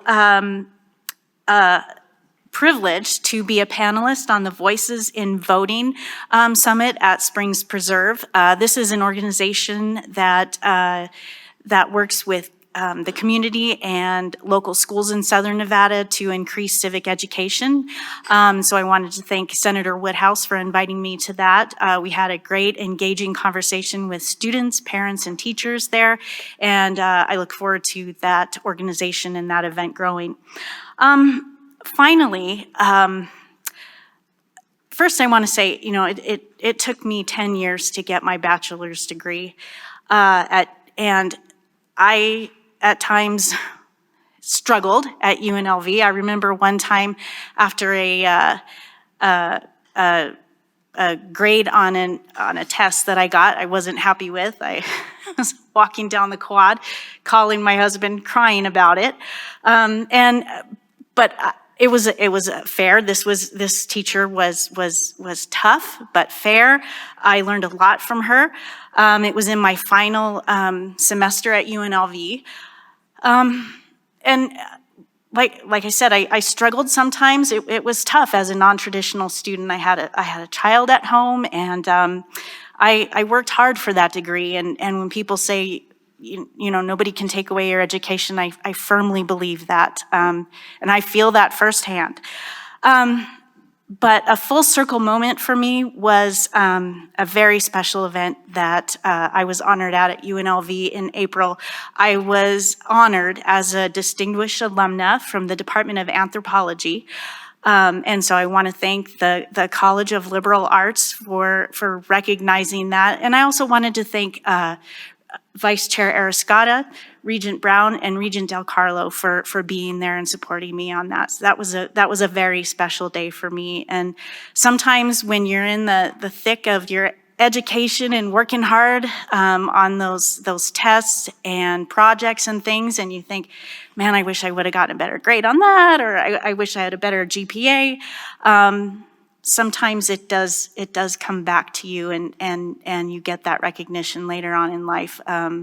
So I just wanted to say that. Thank you, President Whitfield, for leading such a wonderful organization, a wonderful institution, and I'm proud to be a UNLV graduate. So that's it. Thank you.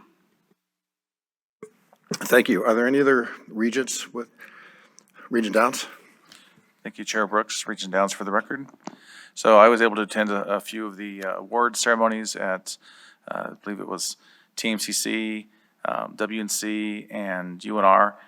Also attended UNR Honor the Best. That was a lot of great ceremonies, a lot of great recognitions. Also enjoyed being able to celebrate with the students, family, and staff at several commencement ceremonies.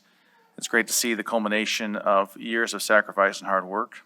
I do want to make one statement, if I can, if it's not straying too far. With the legislative session, I know we had wins and losses, but with the passage of things like SJR 7 and AB 118, I really think that it's important for us as a board to try to come together and over the next year and a half, show the voters why they still need a board that they can elect versus hoping that it gets appointed the way that would serve them best. So that's kind of my final statement there, is that if we can find a way to unify behind some things, the goals, either the 5 strategic goals we have, modify the goals, but if there's a way we can come together to show the state of Nevada how we can serve them and the students, I think that'd be a good thing for us all. Thank you. Thank you. Regent Brown? Thank you. Regent Brown for the record.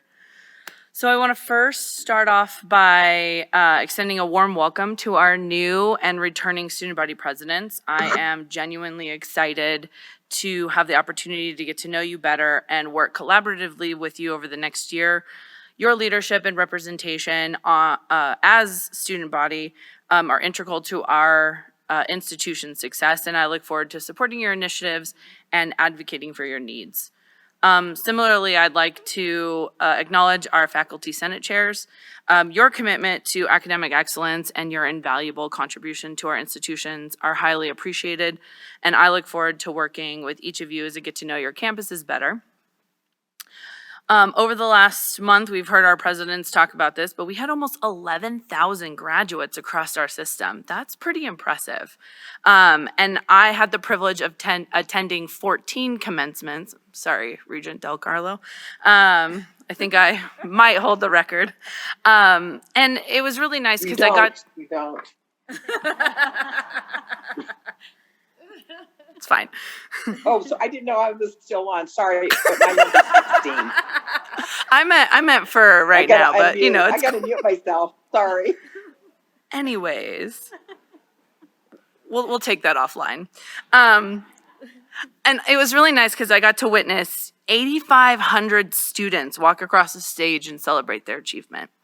And those students are a reminder to the profound impact our institutions have on their lives, but also the communities we serve. And I want to congratulate all the graduates once again and express my gratitude to the faculty and staff who played a vital role in their success. I'd also like to take a moment to acknowledge the recently concluded legislative session. I spent a lot of time in Carson City this session, and it was an incredibly insightful and rewarding experience. Our institution advocates, the government relations representatives, did an outstanding job, and their commitment, hard work, and sacrifices are truly commendable. And that also goes to our NCHE staff. Alejandro was up there all session. He was away from his family, much like everyone else that was there. And I just want to say thank you, because they really did represent us well. During that legislative session, I also had the opportunity to attend 4 of our institution's lobby days. And I witnessed the enthusiasm and passion of our faculty and Senate and the faculty, staff, and students as they engage with policymakers and advocated for their institutions. The reception at the legislative building was a testament to the collaborative spirit and collective impact that we can achieve when we come together. And I was very grateful to be a part of that. So thank you to everyone who made those lobby days a success. I would actually be remiss if I didn't point out at least one student, a recent UNR graduate, Amanda Vaskov. She spent countless days up at the legislature, and she was able to actually pass 2 pieces of legislation, pending governor approval, which is better than most paid lobbyists. So, I mean, that's just really impressive. And I think she's just one example of what our NCHE students are capable of and what we're training them to do. Our commitment to providing high quality education is evident in every aspect of our community, and this was just one example that I was really proud of. And last thing I'll say is I've had numerous meetings with faculty, students, presidents. I've learned so much. I've attended countless meetings, events, and I am just learning. And it's been a busy 3 months since our March meeting, but I'm very appreciative of the support I've received, and I really do consider myself a sponge, and I remain open and available to more learning opportunities. Thank you. Thank you. Regent Cruz Crawford. Good morning, everybody. Regent Cruz Crawford for the record. I was thinking about what I wanted to say, and I was thinking about during this last few months with commencements, how much each one of our institutions touch our community, and in so many different ways. So I wanted to share how, just one thing from each institution, how it touched my K-12 community and higher ed community.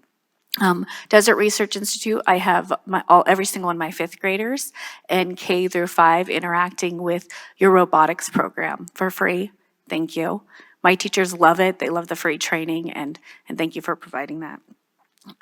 CSN, my daughter just graduated from your high school program with 38 college credits. So thank you. Nevada State College, I spoke to Alexia and Kevin yesterday, which are your executive vice president and executive vice president of the Nevada State Student Alliance. And their stories are amazing. If you ever have a chance to talk to the students, and especially our first generation and immigrant students, you'll hear these stories of perseverance and actually a lot of work done on your end too, working with legislation to fix that. So thank you. I got to go see, TMCC. I have a National Guard member that is currently taking taking the pre-courses to get into your nursing program, Alexia Bunyard. Anyways, she has been speaking of such enthusiasm with the support that she gets on your campus, and she was looking for a way to make a little bit of extra money, and some of her expertise is supporting military members. So now she's working in your military resource center. So thank you for that. GBC, I got to go tour that National Guard School of Mines, which was really cool to see that building, because the building was provided by the National Guard, gifted by the National Guard. And I also I had something else. I got to tour a lot of your CTE courses. Robert Hunton gave me a tour. I didn't know what I was really seeing because it was so engineer focused, but it was really cool to see that. WNC is going to be opening their Veterans Resource Center, so that's really neat. I told some of our senior staff, and I believe some of them will be attending on the 14th. So thank you for giving back to our community. UNLV, I got to attend commencement. 6 of my teachers graduated with a master's degree. Every single one of them paid through grants, so Project Pueblo and the EPIC grant. So that they can help teach my students whose native languages aren't English. So I appreciate that. And then UNR, my daughter will be attending in the fall. So UNR has been so gracious to provide a tour. I think right now she's on tour.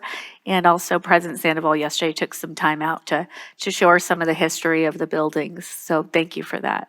So just want to share that every single one of our institutions are really touching our K through 12 and military community. Thank you. Thank you. Are there any more regent reports? Okay. We'll move right on to agenda item number 5, where we'll get a report from the new Nevada Student Alliance Chair, Susanna. Thank you, Chair Brooks, Vice Chair Arascata, Regents, and Acting Chancellor Urquiaga. For the record, Susanna Stinkute, President of the Associated Students of Western Nevada and Nevada Student Alliance Chair. The Nevada Student Alliance is composed of the student body presidents from each institution, and we actually just held elections yesterday, and our first meeting was yesterday as well, and I'd like to introduce some of our members. So if you're in the room, please stand when your name is called. Our Vice Chair is President Kevin Osorio Hernandez. Our Secretary is President Boris Carpio-Guerra. And then the rest of our members are Matthew Hahn, he's from the GSA. Thank you. President Pio Reyes, ASCSN. President Brayson Gomez, TMCC SGA. President Michaela Franklin, CSUN. President Zachary Stamp, GBC SGA. And President Nicole Thomas, GPSA. So thank you guys. Yeah.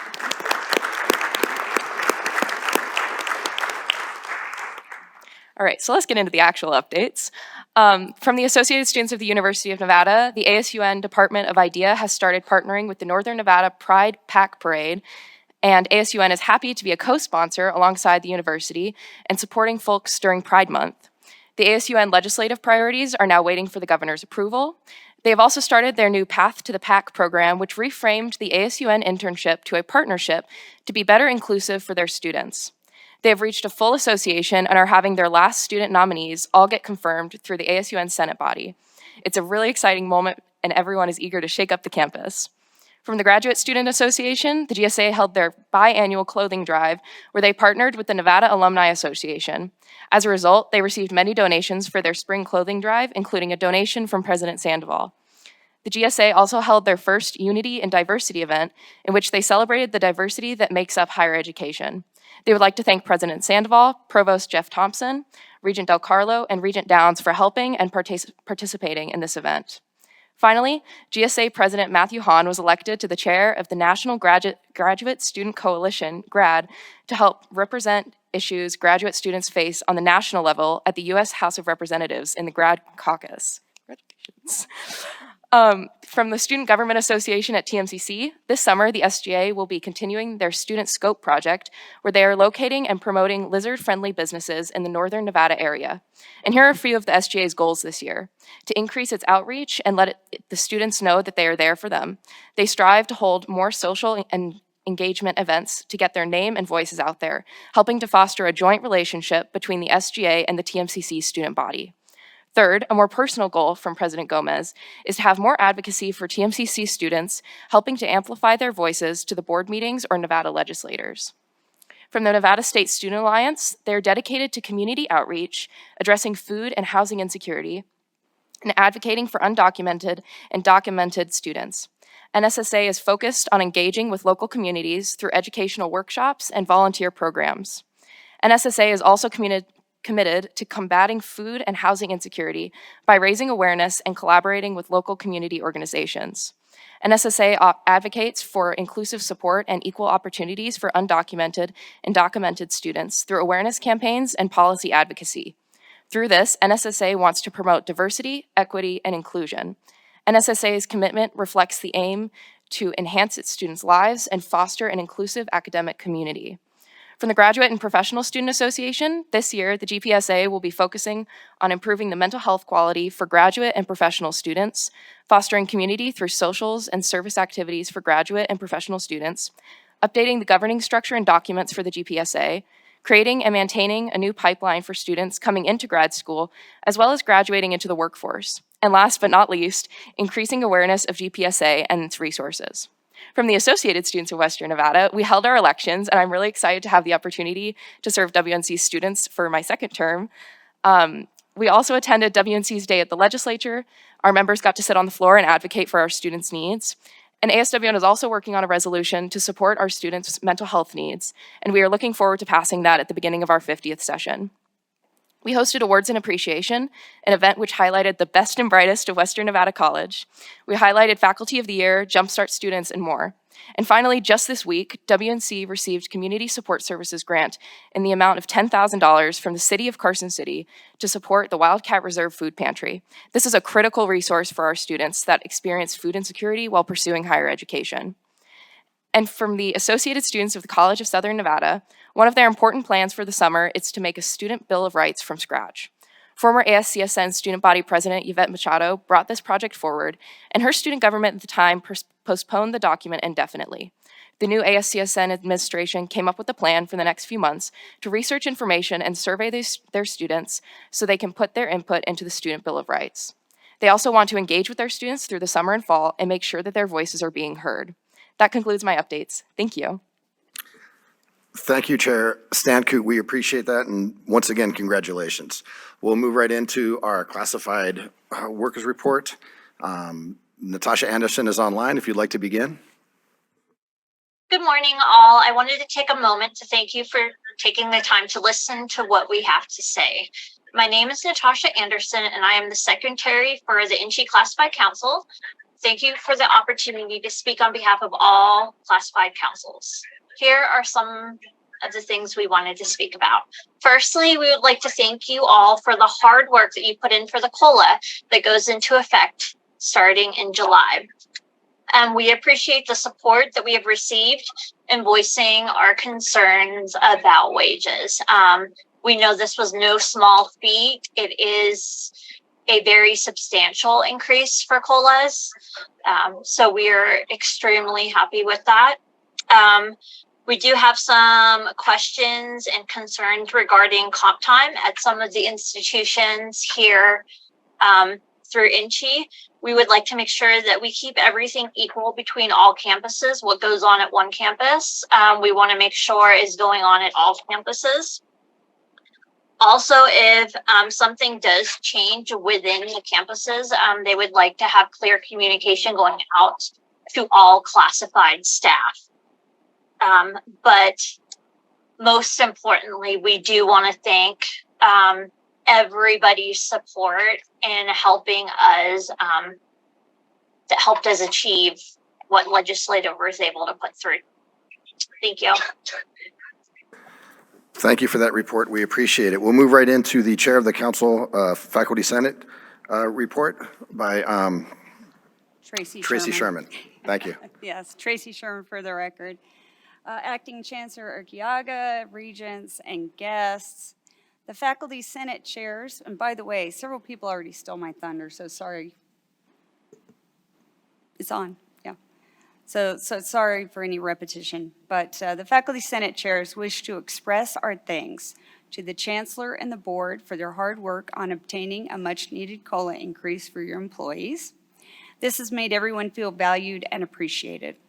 We would like to be included at each of our respective institutions in the ongoing dialogue about how the remaining necessary funds to complete the COLA process are found. We realize that there will be difficult decisions regarding how to implement the COLA raise. We hope that faculty leaders will have the opportunity to work collaboratively with leadership to identify the most sustainable and equitable path forward. Our experience can prove invaluable. Shifting gears a bit. As always, academic freedom is necessary for your faculty to continue to deliver high-quality education to learners in the Nevada system of higher education. We know the Board of Regents want the best for each student. Academic freedom, per your code, is tantamount to our First Amendment right to freedom of speech. Protecting faculty working and teaching conditions means protecting and enhancing student learning conditions. Your continued support of our rights enhances each campus environment, which is necessary to our continued effort to keep Nevada institutions some of the best in the nation. Speaking on behalf of some faculty, but to be clear, not all, there is concern that certain board policies, particularly those relating to employee relations, are being mishandled. These should be clarified to keep administrators from abusing board policy due to loopholes. This holds the real potential to have repercussions throughout the entire system. Policy should be utilized as the Board of Regents intended. We thank the board for engaging with Governor Lombardo regarding our institutional remote work policies. Some institutions have expressed concern that remote work policies might exclude student workers who contribute greatly to our institutional welfare, retention, and successes.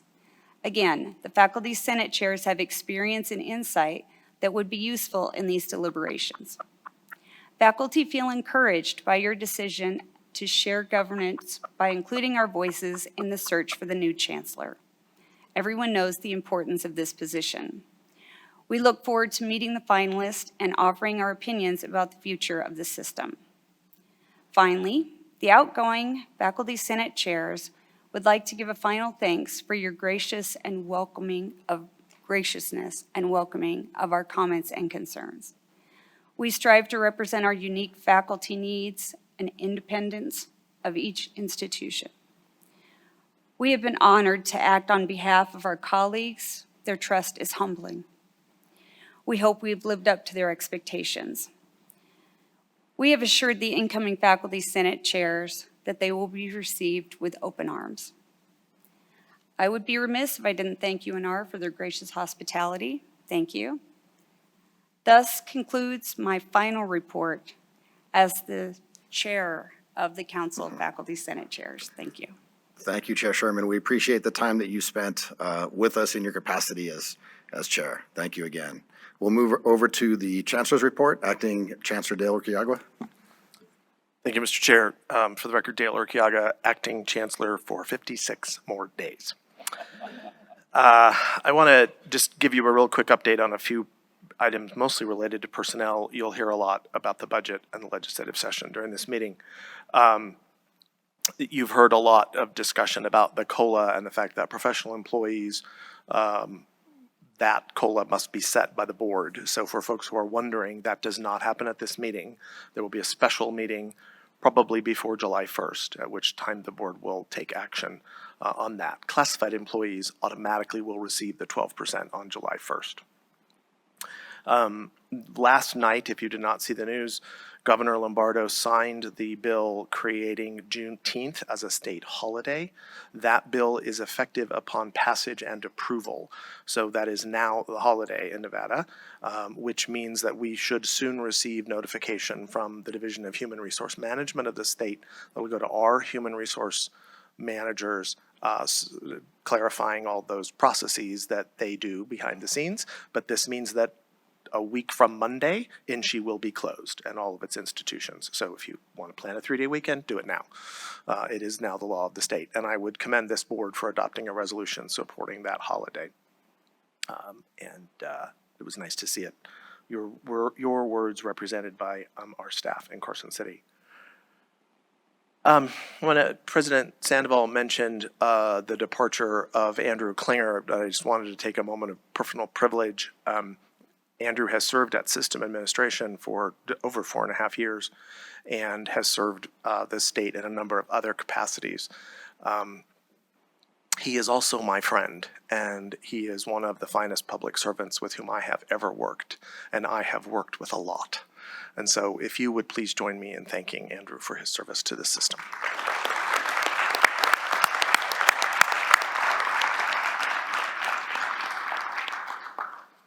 And lastly, Mr. Chair, I have probably 2 more board meetings, but probably this is my last report. A year ago, I was appointed to this job, and a group that I spoke to first were the students. So I'm going to end this report by talking again to our students and to the student body representatives who are here today.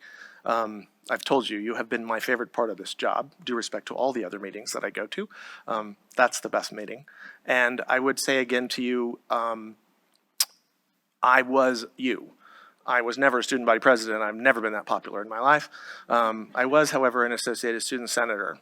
And so I would say to you, one of you is going to sit in this chair someday, and because you're a student body president and I was only a senator, you won't be acting chancellor. You'll be the real deal. So thank you for giving me hope during the last year, and I look forward to watching your futures. Thank you, Mr. Chair. Thank you. We appreciate that report. I'll move right into the chair report. Obviously, between graduations and legislation, this past month has been an active month for board members, board staff, the system office, and our institutions. Now, as a state, our institutions graduated well over 10,000 students and held numerous commencement ceremonies. It was a privilege for me to be the keynote speaker at the UNR Veterans Graduation Ceremony, and I'd like to thank John Pratt and Chai Cook from the UNR Veteran Service Office for their invitation and their hospitality.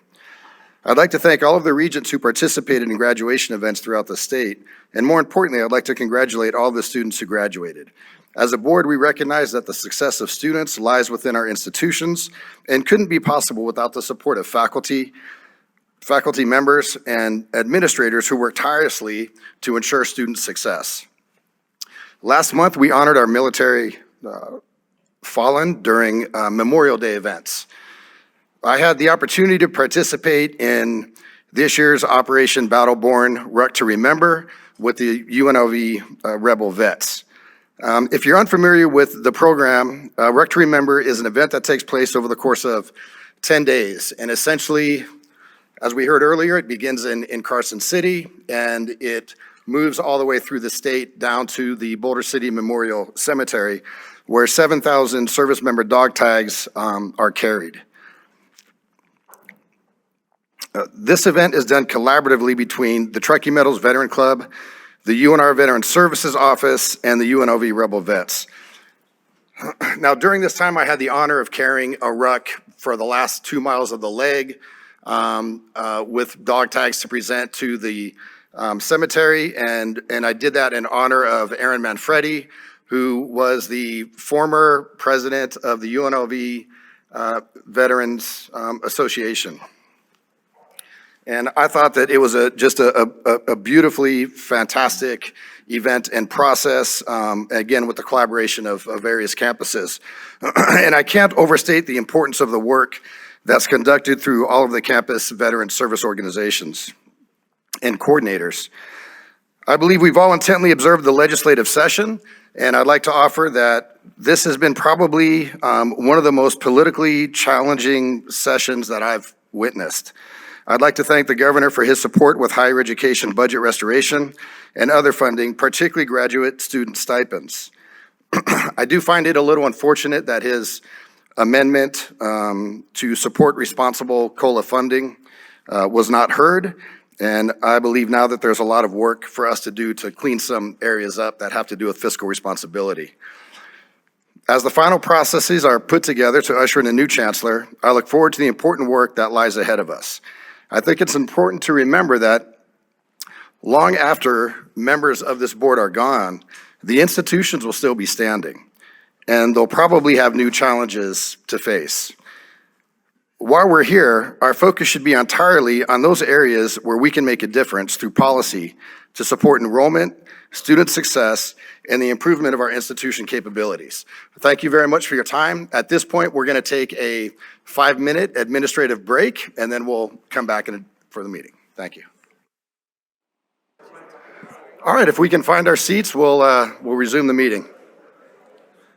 We're going to move into consent items, but prior to doing that, I'm going to recognize Regent Downs, who has a statement to make. Thank you, Chair Brooks. Regent Downs for the record. In regards to consent agenda item number 10E as in Edward, pursuant to NRS Chapter 281A, I hereby disclose that I am an employee of Western Nevada College and a faculty member. Because of the independence of judgment of a reasonable person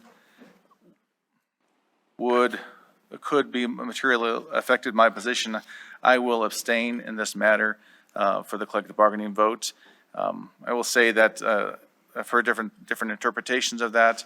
At this time, I'm waiting for some guidance from the Nevada Ethics Board. So at this point, I'm going to abstain from voting on the collective bargaining agreement.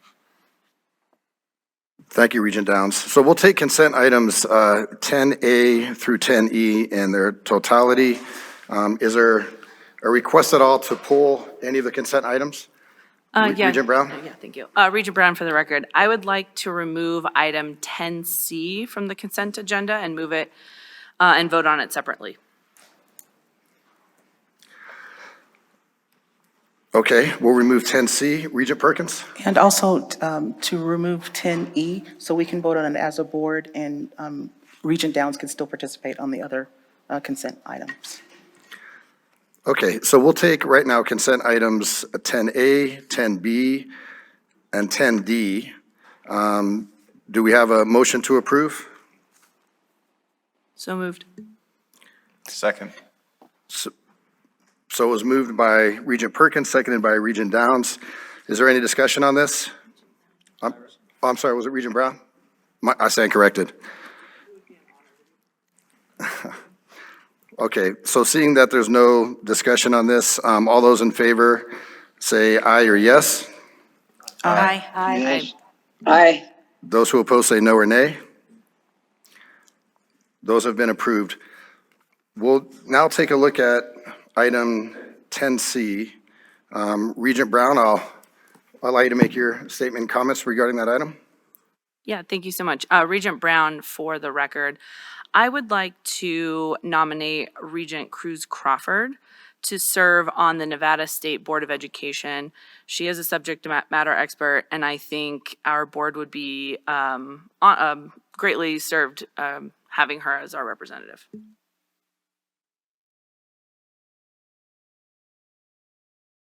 Regent Cruz Crawford.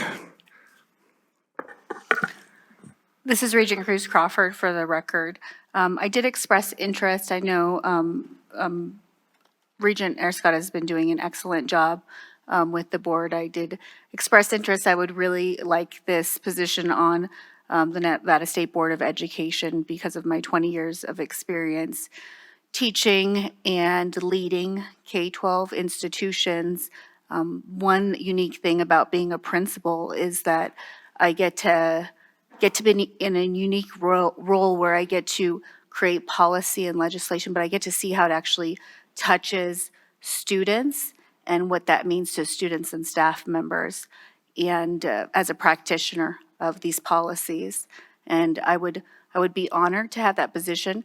I would also like to make sure that as a board, we have healthy relationships together, so I don't want to step on any toes. But yes, I would be honored to have that position. I'm sorry, what's that? Mr. Ott.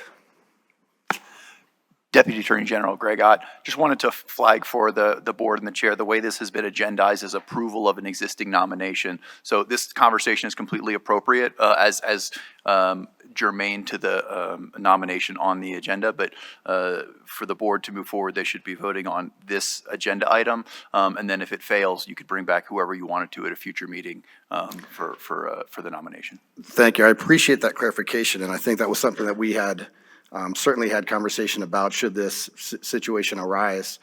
And so then it really becomes, if we take a vote on this, and obviously it is a majority no vote, then the only thing that we could do is bring it back at a future date so that the board could once again nominate and then approve someone to sit on this, on the Board of Education. Usually, when we have somebody who is in this position, typically that regent will serve for a period of 2 years. But we will move with having pulled it. We will go with a vote on it, but first we'll hear from Regent Breger. Thank you very much. Susan Breger for the record. In reading this item C where it says consideration and selection by the governor, if this was a governor appointment, is this something that we can actually change at this point in time instead of Vice Chair Erscott doing it for the 2 years and then making a new nomination? I'm just curious in regards to that. Thank you for that question, Regent Breger. Typically, it is an appointment by the governor. However, it is a nominee that comes from the board. And so the board nominates and then the governor appoints. I just wanted clarification since it's normally a 2-year term. Nothing against the motion, but I just wanted that clarification. And I figured it was that, but I wanted to make sure that it wasn't a particular nomination by the governor in the first place. I appreciate that. And just so that there's the conversation regarding the term, it really is a 1-year term. It's usually that the regent who serves on that board serves for 2 years. And I hope that's what I conveyed, and not that the election process would call, or the nomination process calls for a 2-year term. It's a 1-year term.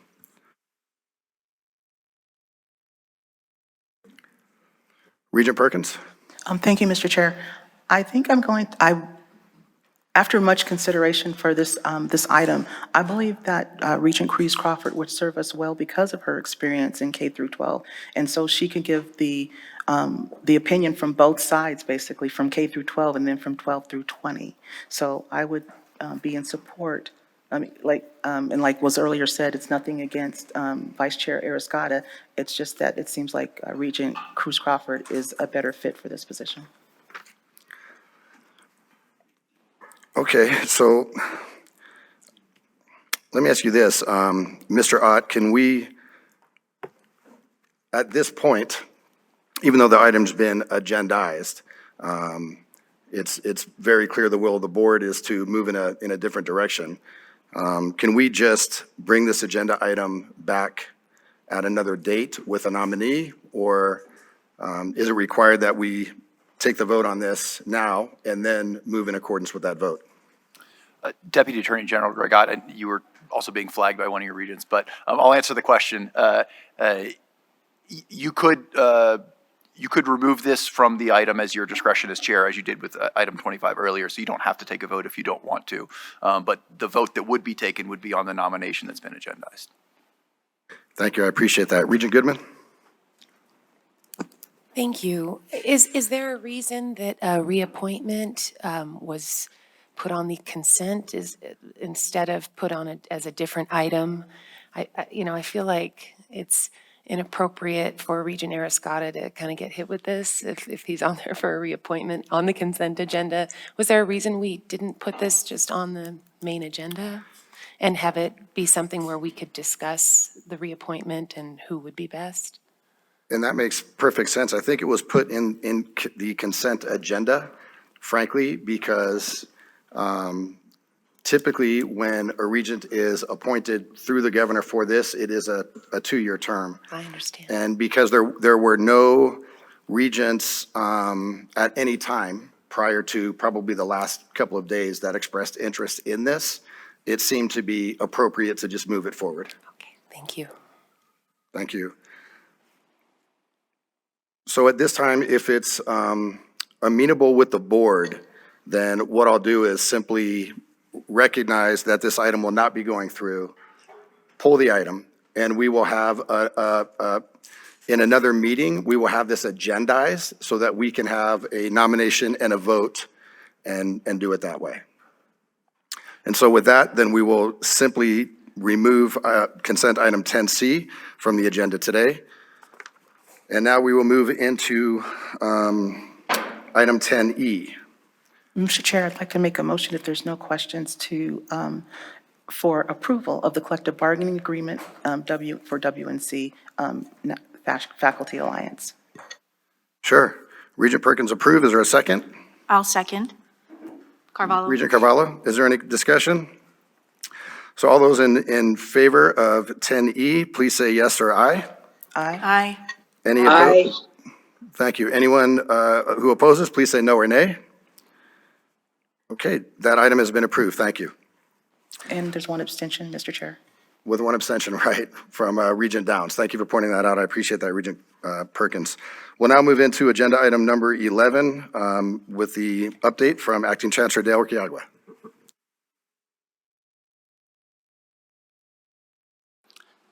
Good morning, Chair Brooks, Vice Chair Arascata, Regents, Chancellor, Presidents, guests. For the record, Andrew Klinger, Chief Financial Officer for the Nevada System of Higher Education, here to present a budget update based on the closing of the recent legislative session. And I guess the first thing I would start with before I jump into the presentation is obviously there are areas in the budget that have some challenges, specifically the funding of the COLA. Having said that, though, I will say that the funding recommended by the governor and approved by the legislature is at a historic level of funding for the system of higher education. And I just think we need to recognize while we have challenges, we did receive very favorable funding for the next 2-year cycle.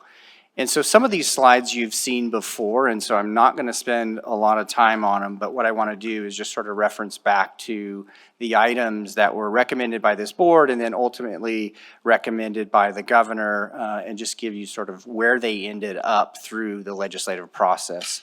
So your number one priority as a board was the restoration of cuts from the last biennium, and I'm happy to say that all of those restorations were included in the final budget. You can see $37.4 million per year, which is very significant to our institutions. The enrollment recovery, what we called the enrollment recovery one-shot, this changed a little bit through the process. If you'll remember back when we talked about this previously, really this was intended to keep CSN, TMCC, and GBC at their base funding levels. Due to changes in enrollment, they actually were going to lose money under the funding formula, so it was really intended to keep them at their base budget funding levels. The reason Nevada State College and WNC are now on this slide is because as we went through the process, one of the things that the legislature did is they diverted, I guess, if you will, from the current funding formula and opted instead to go with a model that really used part of the funding formula but didn't go through the process of essentially redistributing funds, which is typically the last step in the process.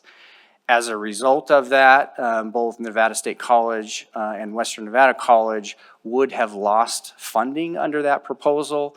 And so included in what was Assembly Bill 491 was not only the funding as originally recommended by the board for CSN, TMCC, and GBC, but they also added into that funding for Nevada State and WNC to make up for that funding that would have otherwise been lost due to the decision that the legislature made to essentially abandon the funding formula. The DRI request for funding formula revision, this was approved. It was reduced. There were some adjustments made to this through the process. It originally had included increases for CPI over a period of time. The legislature ended up removing that and making some other adjustments. So the good news is they did receive the funding that they requested. However, it was reduced. It was originally slightly over $1 million a year, so they reduced it down to 1.2 million over the biennium.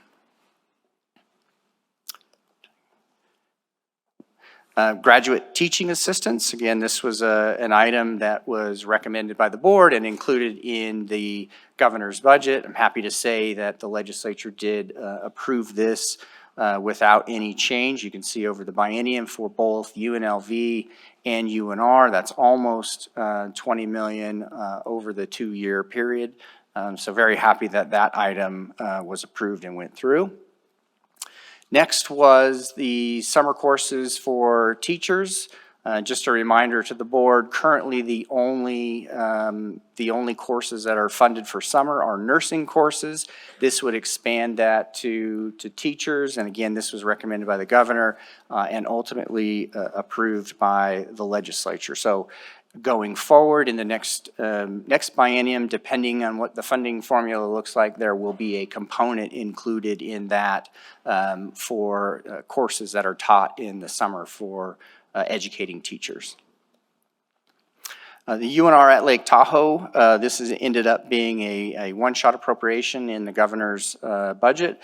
This was intended to account for weighted student credit hours for students that transition from Sierra Nevada University into UNR, and I'm happy to say that this one-shot appropriation was also approved. There were also some appropriations that go to system computing services.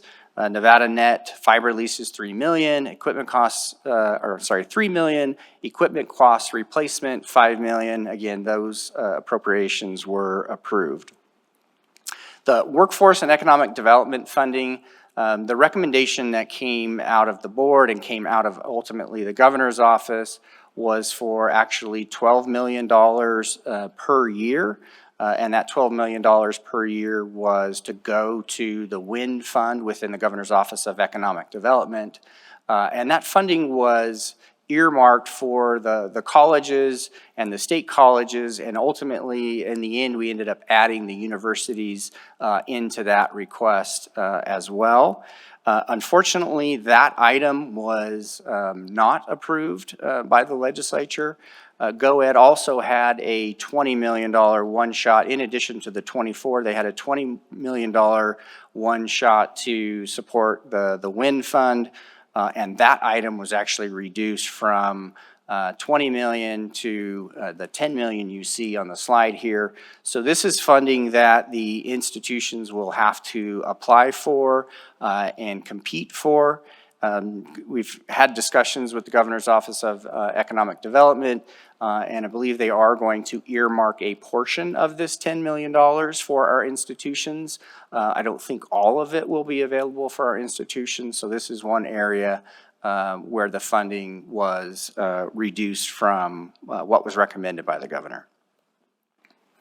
UNLV medical school increase. Again, this has ended up as a one-shot in the Governor's budget, $9.2 million, and ultimately was approved by the legislature as a one-shot. We did put on the record that it was intended that the funding be ongoing and that there was an expectation that we would be coming back in 2 years to make sure this funding continued in future biennia. There was also, and remember, in the Governor's budget, this was actually a $5 million appropriation for a funding formula interim study. They reduced that down to $2 million. The Chancellor, in consultation with the Governor's office, agreed that we didn't need $5 million, that $2 million would certainly be sufficient to conduct this study. And I'm looking at the Chancellor. I know he wanted to maybe jump in and make some remarks on this item in particular. Thank you, CFO Clinger, Dale Urquiaga, for the record. So there was some discussion yesterday in committee about the interim study, and so to give the board some clarification on this process, the monies are appropriated to INCHE, and it will be my responsibility to work with the Governor and the legislature to establish the process for how this happens rather quickly. It will be an RFP. So while a vendor was discussed yesterday, there are multiple vendors who can do this work. It's actually 2 strands of work at the Governor's request. The first is, I would style it a traditional funding formula study, where one looks at means of distributing funding to institutions like ours. However, this time we built a legislative record such that it will include what it costs to deliver education instead of simply be a redistribution formula, which is what we have today. So that's a big step forward. So that's the first part of the study, is about what does it cost, where would one get the money, and how would one distribute it. We talked a lot about institution type, self-supporting accounts, and student type. As you all know, the formula is blind to those things today. It is a performance formula that is about paying more for different kinds of credits. So that's the first part of an RFP process. The second part is at the Governor's request to deal with accountability and transparency, particularly over the self-supporting accounts and the manner in which the board governs the institutions within its control currently. So that could be one vendor could apply for both parts, or it could be 2 vendors who ultimately respond and are selected. We will do that RFP in concert, I should think, with the Governor's Finance Office. And then that will happen first, and then the study will be able to move forward. So this is a very big step forward for this system and its institutions, and most importantly, its students. And so any recommendations that come from this study will be presented to the 25 legislature. If the work is completed in time, it could be built into the Governor's next budget as well, and that just smooths things along as one proceeds. And I think the legislature anticipated that, as Andrew indicated, when they, in a sense, broke the formula in our final hearing. So very positive news. Great support from the Governor and from legislative leadership in how this will roll out. Okay, moving on to the capital improvement projects. These are the 3 projects that were recommended in the Governor's budget, and all 3 of these items were approved by the legislature. So obviously we've heard a lot about employee pay and benefits as it relates to funding. So what was included in what they call the pay bill was a 12% and a 4% COLA. So 12% in the first year, 4% in the second year. And we talk about that being funded at 65%, and really 65% represents the aggregate percentage. The language in the bill is really that it's proportionate to each institution's share of general fund, which varies among the institutions. So this creates, as I look at both the 12%, the 4%, and then if you add in the 7%, if you look at it over the 2-year period, compared to the funding, compared to the cost of what this will cost, it's a $93.5 million gap. So $93.5 million gap is not, I will say, as a finance person, is not made up easily. That is a very significant gap. The additional 7% that you see on there, which is the second line, that is actually triggered by, it says the governor not signing the bill, but actually the governor has to veto the bill. If the governor vetoes Assembly Bill 498, that is where the additional 7% COLA kicks in. Assembly Bill 498 is the bill that changes the PERS contributions. That's the last line on this slide. So if he signs that bill or lets it go through and pass, then the 7% COLA does not kick in, and instead there is a change in the PERS contribution rates. Now, what I will say about AB 498, which is again is the last line on that slide, that bill is actually funded at 100% for ANSHI. So I get there are some policy problems with AB 498, but from a funding standpoint, that bill is actually fully funded.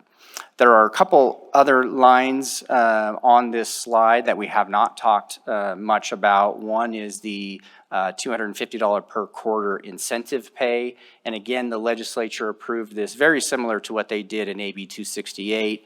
They've essentially given us a block grant for our professional employees with the understanding that we will determine how those funds are to be distributed. What we did in AB 268 is we set an income threshold. That threshold was $120,000 or less, so anybody that made $120,000 or less, they were eligible for this incentive pay. And at this level of $3.5 million, with the incentive being instead of $500 per quarter, which is what it was in AB 268, it's reduced to $250. I would anticipate the funding or the income level being very similar to what it was at the $120,000 level. Another provision that's in the pay bill is what they call longevity or continuity of service, and there's $5.5 million appropriated in there for the system for longevity pay as well. There were also other bills that included funding for our various institutions. SB 99 appropriated $1.2 million to DRI for cloud seeding. AB 37 creates the Behavioral Health Workforce Development Center. There's $2 million appropriated in that bill to implement that program. AB 375, this is a bill that was proposed to expand nursing capacity among the institutions.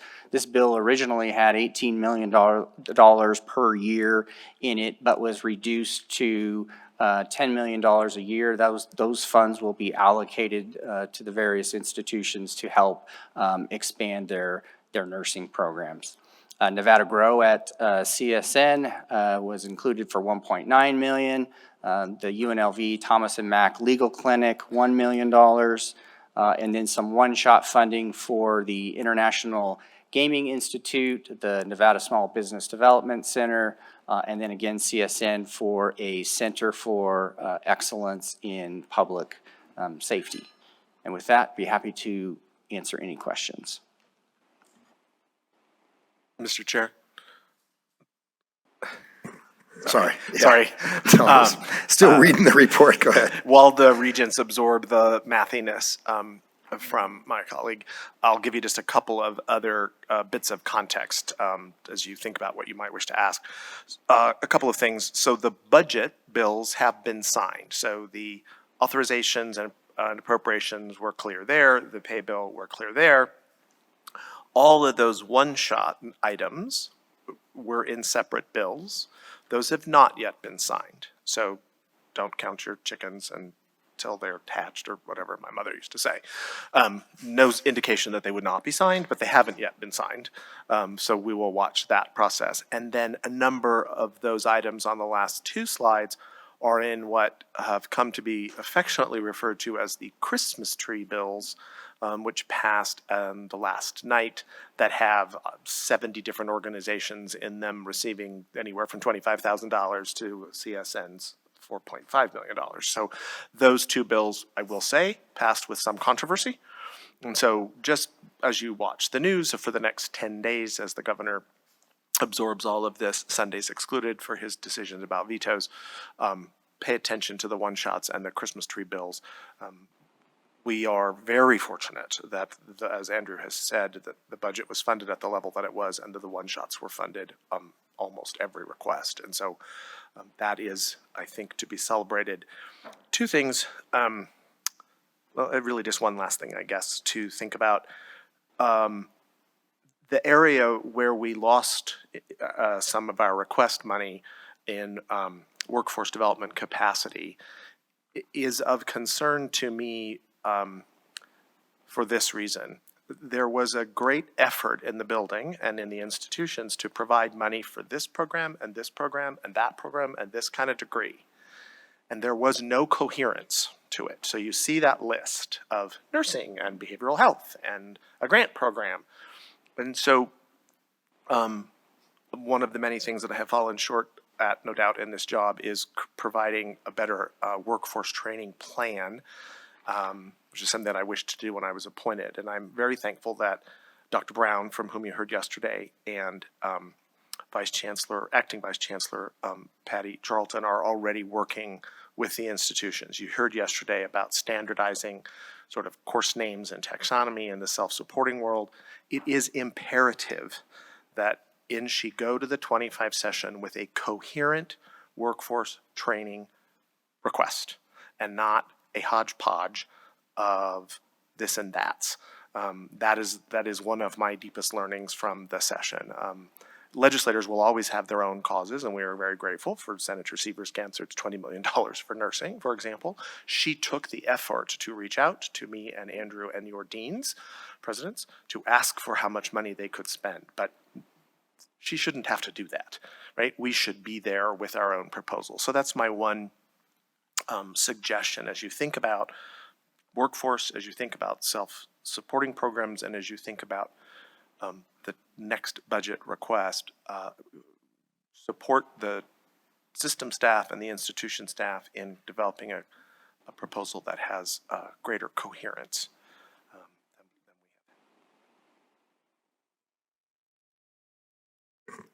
Thank you. Regent Goodman. Thank you, Regent Goodman, for the record. Acting Chancellor Eric Kiaga. I say your name a million times. My question is, I've heard from some constituents that there is a disparity when a student, it might be taking nursing courses at one space and then trying to move those credits to another space. Is this what you're talking about when you're talking about any of that continuity? For the record, Dale, we'll go with that. It's much easier. Not really. So there is also a disparity in fees from institution to institution. If one looks at UC nursing as a good example, the course-specific fees and the differential fees are different at institution type based on cost at institution type. That fee difference is confusing to customers, and so you will hear a lot about that. The issue of transference of credits is dealt with separately, and quite honestly, the system has made great gains that credits earned at one institution that are applicable to a degree in another institution automatically transfer. There are times when those credits are not transferred to the degree. They're transferred towards the overall accumulation, but they don't always match up. It's a very small percentage. There is a report on this, but that's what you will hear. So there are two different things. We price things differently in institution type and currently, and we, while we have a really high percentage success rate of transfer, some credits don't accrue to the new degree that one has chosen. They're just amassed.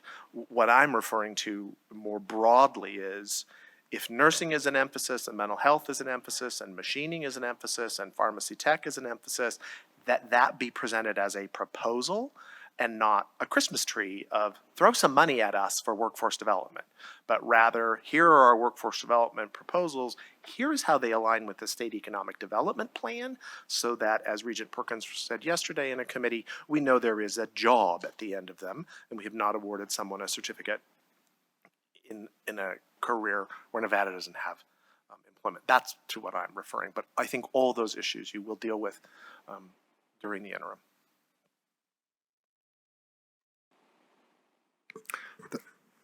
Yep, Regent Perkins. Thank you, Mr. Chair. I have to echo what Acting Chancellor Urquiaga said about we need to advocate on the system's behalf. We need to use our systemness as an advantage, not as a disadvantage or a competition. When one institution has to argue for nursing, for instance, or one institution has to argue for pharmacy tech, it does make us seem like we're disjointed, and that's not the beauty of the system. So I would completely agree that we need to bring it all to the top and let system and confer with each other so that system administration has one single message that benefits all of our institutions. And I would like to hear more about the workforce and economic development funds. You said it'd be more like a competition than an award. Chair Brooks, for the record, Chief Financial Officer Andrew Klinger, through you to Regent Perkins. So they have an application process normally for WIN funds. What they did when the $12 million per year proposal was put forward is they sort of adapted their process for our institutions to sort of streamline it and make it simpler for them. I'm not sure now with the proposal that, since the 12 million per year has been eliminated and they've gone back to really a traditional approach, because the WIN fund has been around for a number of years, and this process for applying, and our institutions have applied before, so this is not a new process to them, but they essentially have to put forth an application that is then approved by the Governor's Office of Economic Development. And so that's a follow-up question so that would, if we had one single message, would that benefit for this particular instance?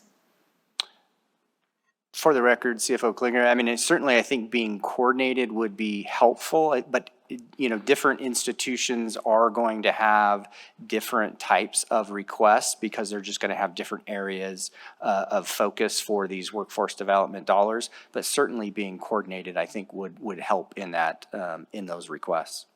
Thank you. I appreciate it. Thank you. Does that conclude everything? Thanks a lot. We'll move into legislative updates then with Acting Chancellor Dale Urquiaga. Thank you, Mr. Chair. For the record, Dale Urquiaga, Acting Chancellor. I am going to yield my time, as they say in Congress, to Alejandro Rodriguez. And as I do so, I will say,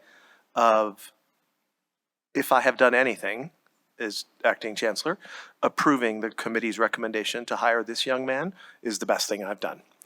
He represented you incredibly in Carson City, and so you should be eternally grateful to him, and I'll let him tell you how he did all that. Thank you for those words. Thank you, Mr. Chair, Regents, Presidents, and Acting Chancellor. For the record, Alejandro Rodriguez, Director of Government Relations for Nevada System of Higher Education.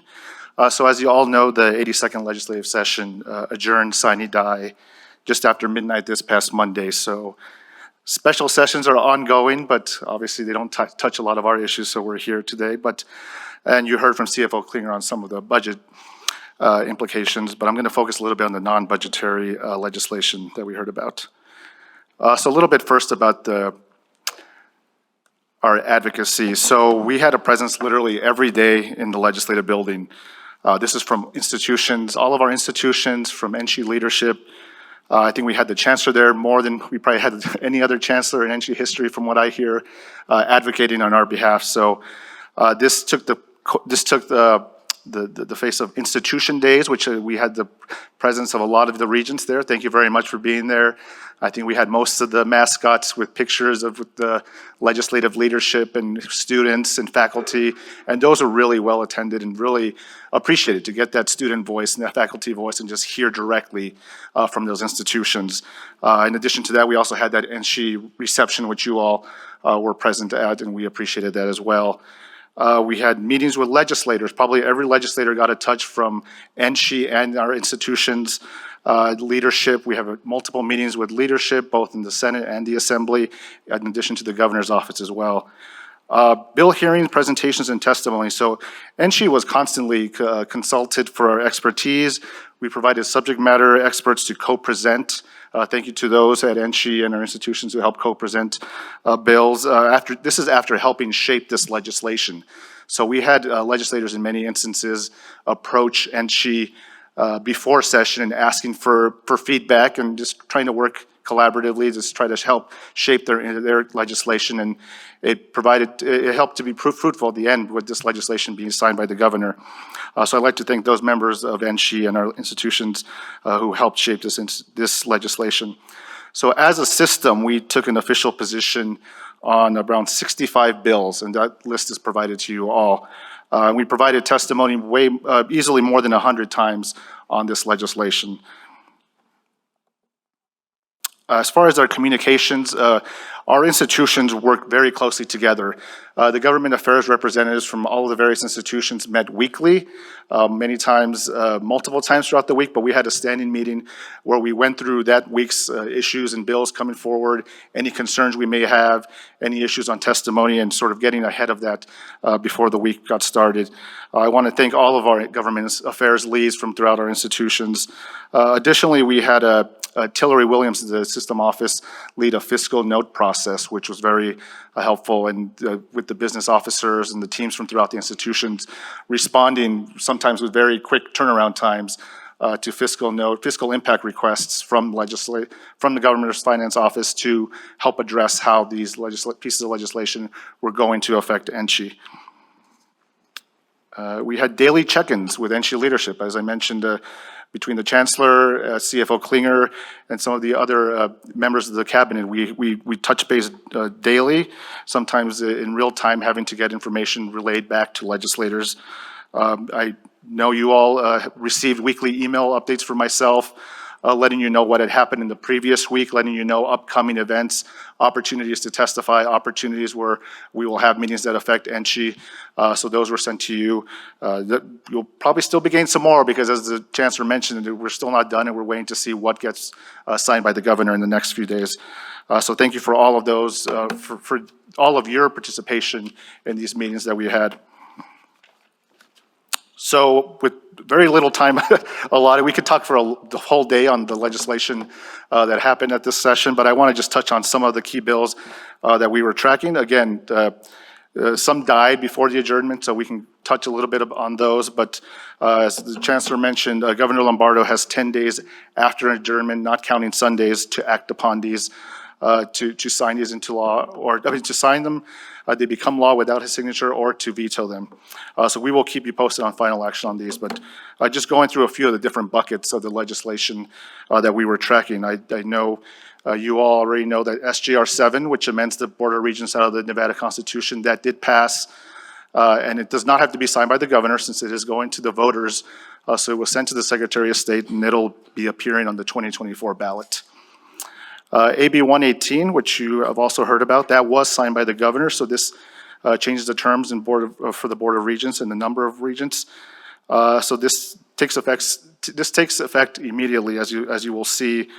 For instance, 4 members of the Board of Regents, so those from districts 1, 4, 9, and 12, must be selected at the general election held on November 5th, 2024, and those terms expire on January 2nd, 2029. So we're already starting to see those shorter terms, but none of your current terms are set to change. It's only when you run for re-election or for new regions that run.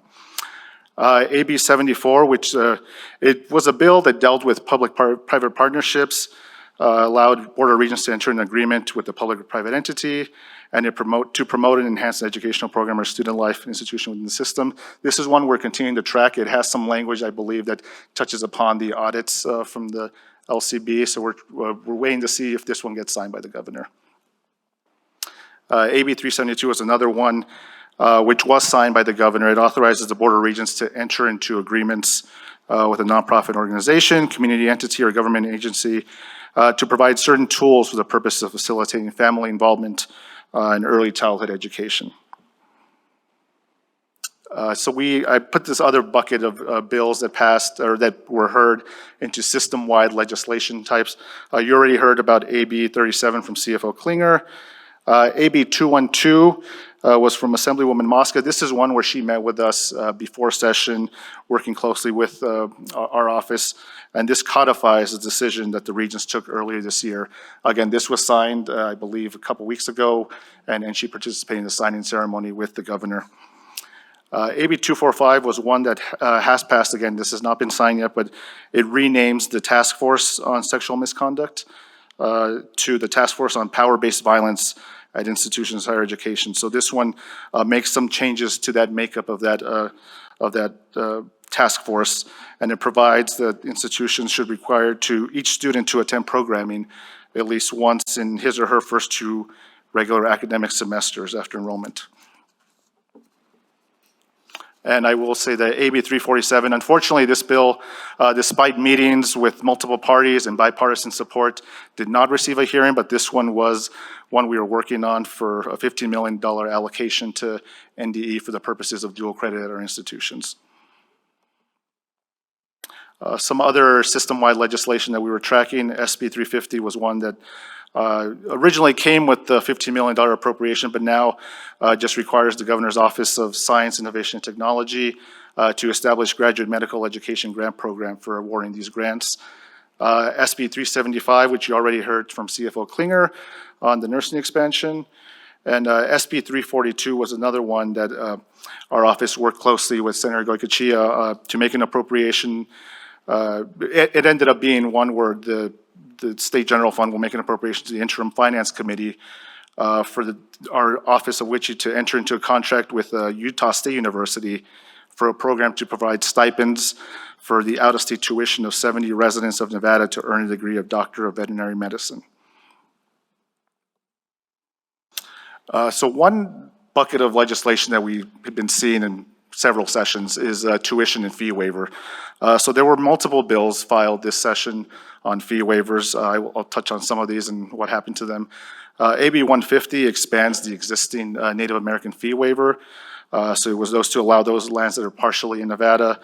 There was an expansion into, I believe, summer and some other semesters that weren't typically part of the former waiver, and this and dual credit as well, and non-degree courses. We were very fortunate in this one to receive an appropriation, which may be one of the first appropriations we received directly for one of these fee waivers. So we were successful in working with Assemblywoman Anderson to gain $457,000 per year for this waiver. AB 279, which expands the Purple Heart waiver to children of those recipients, and we work closely with Assemblyman Ruben Da Silva on this one. It was narrowed down to the waiver would apply to recipients if they are a resident of Nevada, or if their parent, who was the Purple Heart recipient, was a resident of Nevada at the time of their death. So this is one that we were glad to see pass. We supported this one, as you saw, but we're still waiting for this one to be signed as well. AB 217, so we were working with Assemblyman Howard Watts and Nevada Partnership for Homeless Youth on the contours of this bill, the homeless youth fee waiver. It was amended down to apply to a person who at any time before reaching the age of 25 was identified as a homeless or unaccompanied pupil, and would provide for liaisons at each institution to help shepherd the student through the process. But unfortunately, this one did not receive further action in the legislature, so it did not pass. AB 226, which we've also discussed with you all, is for DACA or any other federally recognized deferred action status for those students to get the normal in-state tuition that applies to all other Nevada residents after living in this state for 12 months. And SB 72, I included this one here. We were successful in working with, again, Assemblywoman Anderson to get an amendment into this legislation. So this is going to require the Joint Interim Standing Committee on Education to study these NSHE fee waivers. So this will be a great use of the interim committee. They're going to be looking at all the fee waivers, trying to simplify them, trying to standardize them, and just seeing how we can work closely with the legislature on these moving forward. There were several teacher pipeline bills that, again, were part of this process. Assembly Bill 323 from Assemblywoman Torres, Assembly Bill 428 from Assemblywoman Backus, and those were actually 323 was amended into 428, so that, again, it requires a commission, revises the membership of the Commission on Professional Standards in Education, and requires the commission to adopt certain regulations concerning the licensing of teachers. And AB 428 comes with the $10 million appropriation to the state treasurer, who will establish a reimbursement program to sort of reimburse these students who go into the teaching profession. SB 438, we're working closely with Dr. Varner at UNLV, with the Teach Nevada Collaborative. Senator Lang sponsored this bill. It was a great way of consolidating all these various programs. It came with the $50 million appropriation, but unfortunately, despite efforts at the last minute, literally the last few hours to amend the amount down, it did not receive further action, so this one did not pass. These next two actually did pass. SB 291, again, for the NITEP program, the UNLV is going to expand to all of our institutions. It'll remove the requirement that to qualify for employment as a substitute teacher, a student teacher must have completed at least 4 weeks of student teaching in the school district, and this comes with some appropriation. And AB 515 sort of authorizes that NDE account that came out of their budget closing. Tackling some of our NSHE legislation that touches on employees. As you know, AB 224 was passed by both the Assembly and the Senate. We were, during the Ways and Means Committee, they did pass out an appropriations to the Interim Finance Committee to recognize our fiscal impact that comes with this, and the Office of the Attorney General. So this would be for the personnel and other expenses associated with the changes related to collective bargaining. So this one is still awaiting Governor Lombardo's action on this one. AB 172 was another one that it came at the last minute with an amendment that sort of required collective bargaining for state employees to include matters relating to parking and transportation, which is directly focused at UNLV and UNR. So we were opposed to this one in the nature of the last minute amendment that came in and the fiscal impact that we were not able to provide due to the last minute amendment. So this one is also awaiting action from the governor. As you heard from the acting chancellor, AB 140 was signed yesterday by the governor, so Juneteenth Day will now be celebrated here in Nevada. AB 268, which you heard as well from CFO Klinger, these are the retention incentives that have already started to get out to our NSHE employees. And AB 376 is another one that's awaiting governor action, which is the paid family leave provisions for state employees, so we're continuing to track these. The CFO Klinger also touched on some of the NSHE institution-specific legislation, but I'll just go through some of it briefly. You heard about SB 99, which is the Desert Research Institute Cloud Seeding Program, the NV Grow program at CSN, and of course SB 273, which we were proud to support following the Regent vote early this year to change the name of the Nevada State College to Nevada State University. These are all also still awaiting governor action. AB 151 was the license plate for the sesquicentennial of UNR. The fees for these are going to PAC Provisions, which is the on-campus food pantry here, so hoping for action for the governor on this one. And you already heard as well from CFO Klinger on AB 328 on the legal clinic, the expansion of that. So this concludes sort of that. Again, there's multiple bills that are still waiting to hear back from the governor. You have a list of all the other ones that, all the other bills that NSHE had a specific system position on. So we will send you, again, a full update once we have final action from the governor, as well as what is customarily an end of session report that'll go out to all of you with effective dates and all the various information on these bills.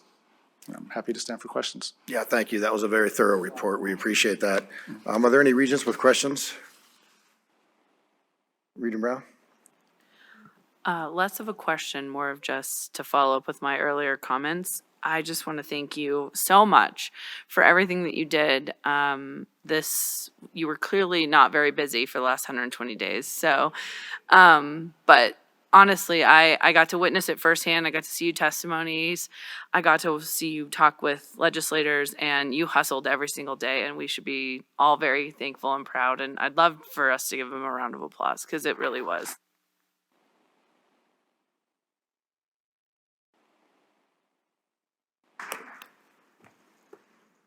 Regent Goodman? I just have to say that the king of the hallway did a great job.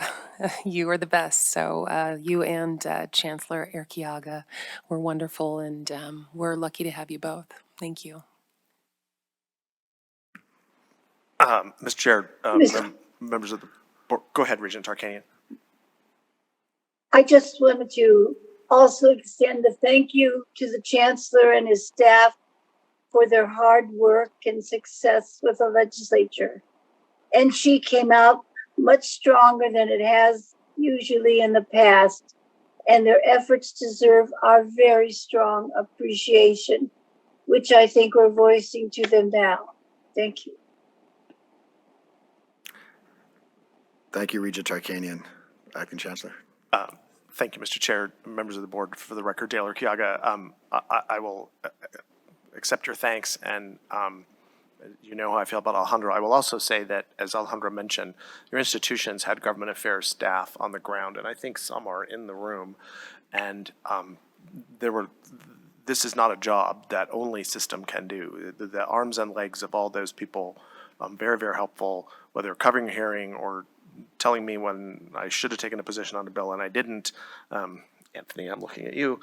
And I went to a hearing and took a position. So that teaminess, my other word, is much appreciated from our perspective. I'll give you two thoughts, as I did, about the coherence on workforce training. I cannot underscore the importance of the fee waiver study being incorporated into the interim committee. Our fee waiver policy, both at the board level and in the statute, is there is no other. Assemblywoman Bilbray Axelrod used the word, I'll quote her, a mess. They're different, they apply differently, the standards are different, it's hard for the registrars, and so I'm very grateful that the body moved to have a study done of that policy decision that is made for special populations. And that can include, thanks to the appropriation in the Native American waiver, a conversation about cost and how that might be dealt with. So a very important interim study that Alejandro will no doubt be following on your behalf and with the institutions. And then the other area that I would bring to you, as I did the workforce training, is the teacher pipeline bills. Members of this body worked on teacher pipeline legislation, and I thank you for that. And again, it was a hodgepodge across the spectrum of a little bit of this and a little bit of that and a few $1 million of this. And it, I'll use the word coherence again, as someone who once licensed teachers in this state when I was the superintendent, and now I am on the other side sitting and looking at education preparation programs. We lack a policy coherence there, and that contributes to the teacher shortage. And so while I am very thankful for the work done by the legislature and members of this board, one of these bills, I think, included by an amendment, the state superintendent of public instruction will have to develop a plan over the interim, and this system, NSHE, will work with NDE, the department, in front of the Legislative Interim Committee on Education. So there you have an opportunity coming to align with the K-12 system in producing legislation through the interim committee, and is always better if a committee introduces your bill than if you introduce your bill.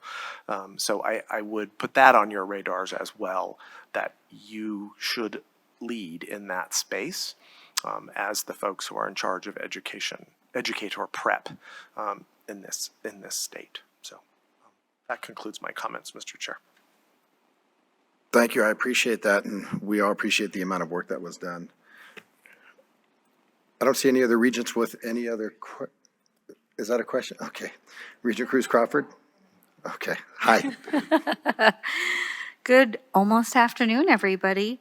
Regent Cruz Crawford for the record. I know it's been said so many times, but I told Alejandro yesterday that I would call him the Where's Waldo of the legislative session, because every single time on social media or someone sent me a picture from sessions, it didn't matter if it was in the hallway or during testimony, I would see him morning and night. So thank you for your work. I did want to, Dale Acting Chancellor Urquiaga sold something, but that means that great minds think alike. I'm really excited about AB 323, creating that strategic plan. I think it's very important. Nevada Department of Ed, State Board, and everybody will be working on that with Superintendent Ebert. So I'm really excited to create that coherence. And I've said this before, we had another bill, AB 428, that I worked on from the inception to the presentation that passed unanimously in both houses. This is my life's work coming to fruition. It's to create a dual enrollment program for students to leave with up to 12 credits in high school, and be able to attend an NC University, become a licensed teacher with tuition abatement. Is that what it's called right now? Okay. I know we fumbled over some of those words. We want to really expand this, and I've said this at past meetings, but I want to keep it on our radar, expand it to our nursing programs, our healthcare, our mental health programs. If we do this right now, we will be able to really help impact our community. So I'm excited to be part of that process to make sure that it works at the principal school level and see what that looks like and help at the region level. So I just wanted to thank our team and Acting Chancellor Urquiaga for helping support with those bills. Thank you. Thank you. I don't think we have any additional comments or questions for you. We appreciate your reporting and all the work that you've done. Thank you very much. We'll now bring back up our CFO, Andrew Klinger, to go over some legislative audit updates. And then after, just for administrative purposes, after this report from our CFO, lunch is ready, so we'll move into lunch and spend about 15 minutes for lunch and then resume. Chair Brooks, Regents, for the record, Chief Financial Officer Andrew Klinger. Since I'm the only thing standing between everyone and lunch, I will be extremely brief on this update. So as the Regents will remember, we had 3 legislative audits that were conducted, and we presented those to the board in what at this point feels like a lifetime ago. There was an audit on capital construction projects, the institution's foundations, as well as self-supporting accounts and reserve accounts.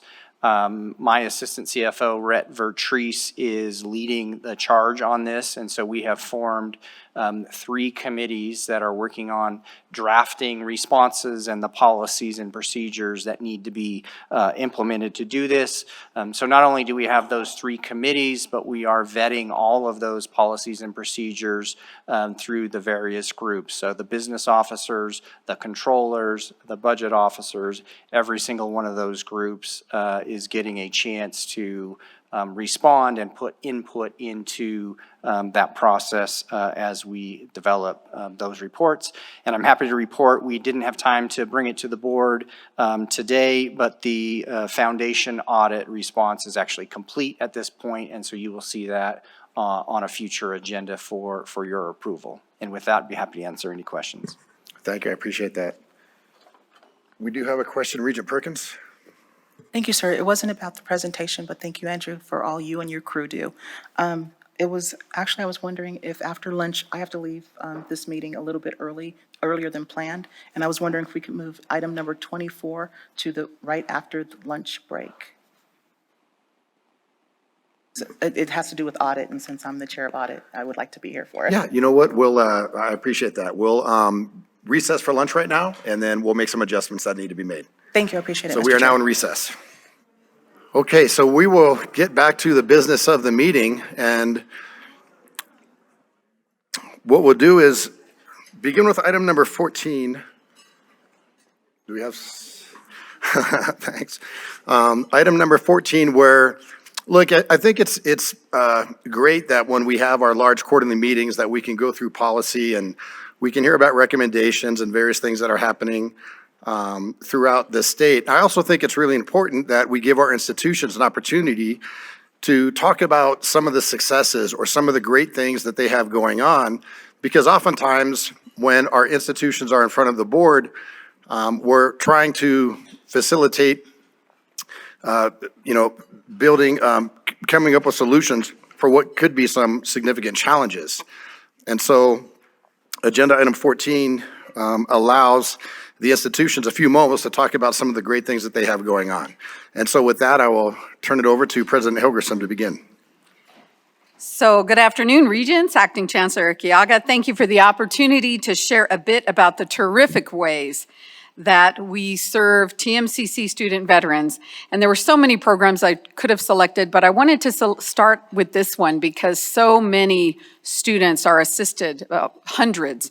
And also, I was remiss earlier today. I need to welcome SGA President Brayson Gomez. I'm so glad you're joining the TMCC leadership team. Brayson, I couldn't see you this morning, so welcome. Okay, first, I am thrilled to report that on May 20th, I was surprised to be called up to the stage at the Nevada Military Support Alliance event, really one of the most beautiful events of the year in Reno, in order to receive a $300,000 check that will assist with the much-needed Veteran Resource Center renovation. We are so grateful to the NMSA.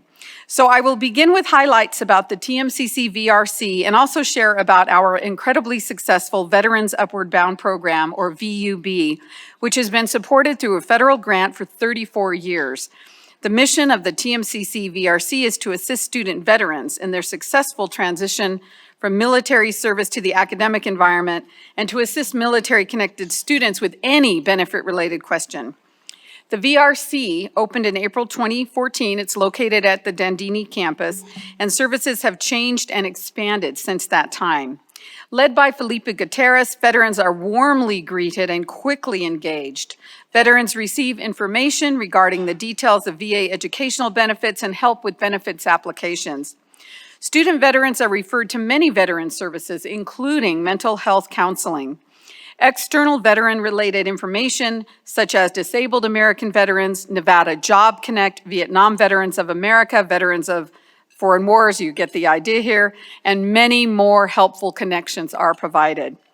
The VRC has space for computing, homework, and networking with veteran student peers, although it does need to be renovated, expanded, and redesigned.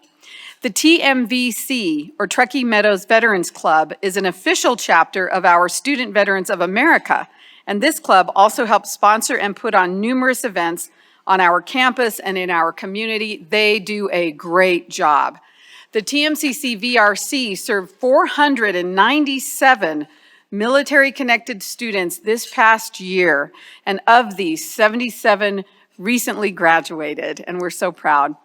Perhaps the greatest contributor of success of these students is the strong encouragement to use campus services such as tutoring, advising, and counseling.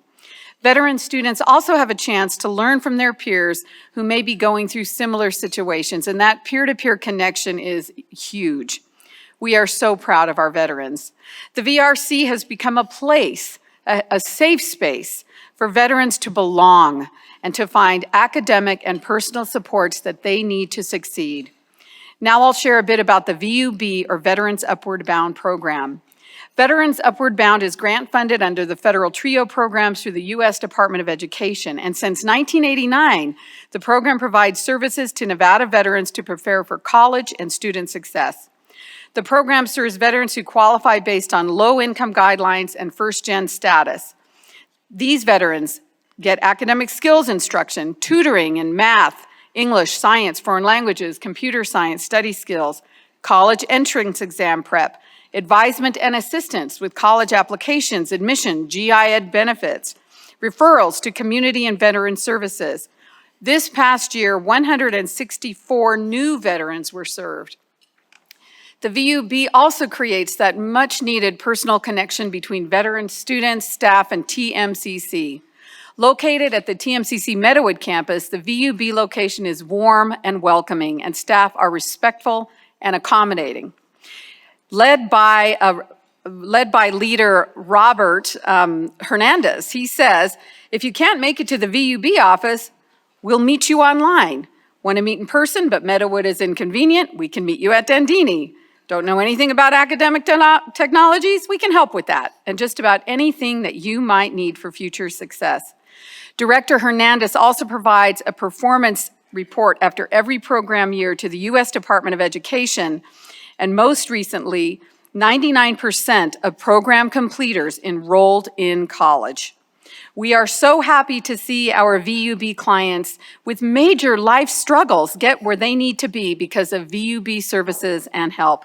We are beyond proud to see these students pay it forward by helping the next wave of veteran students.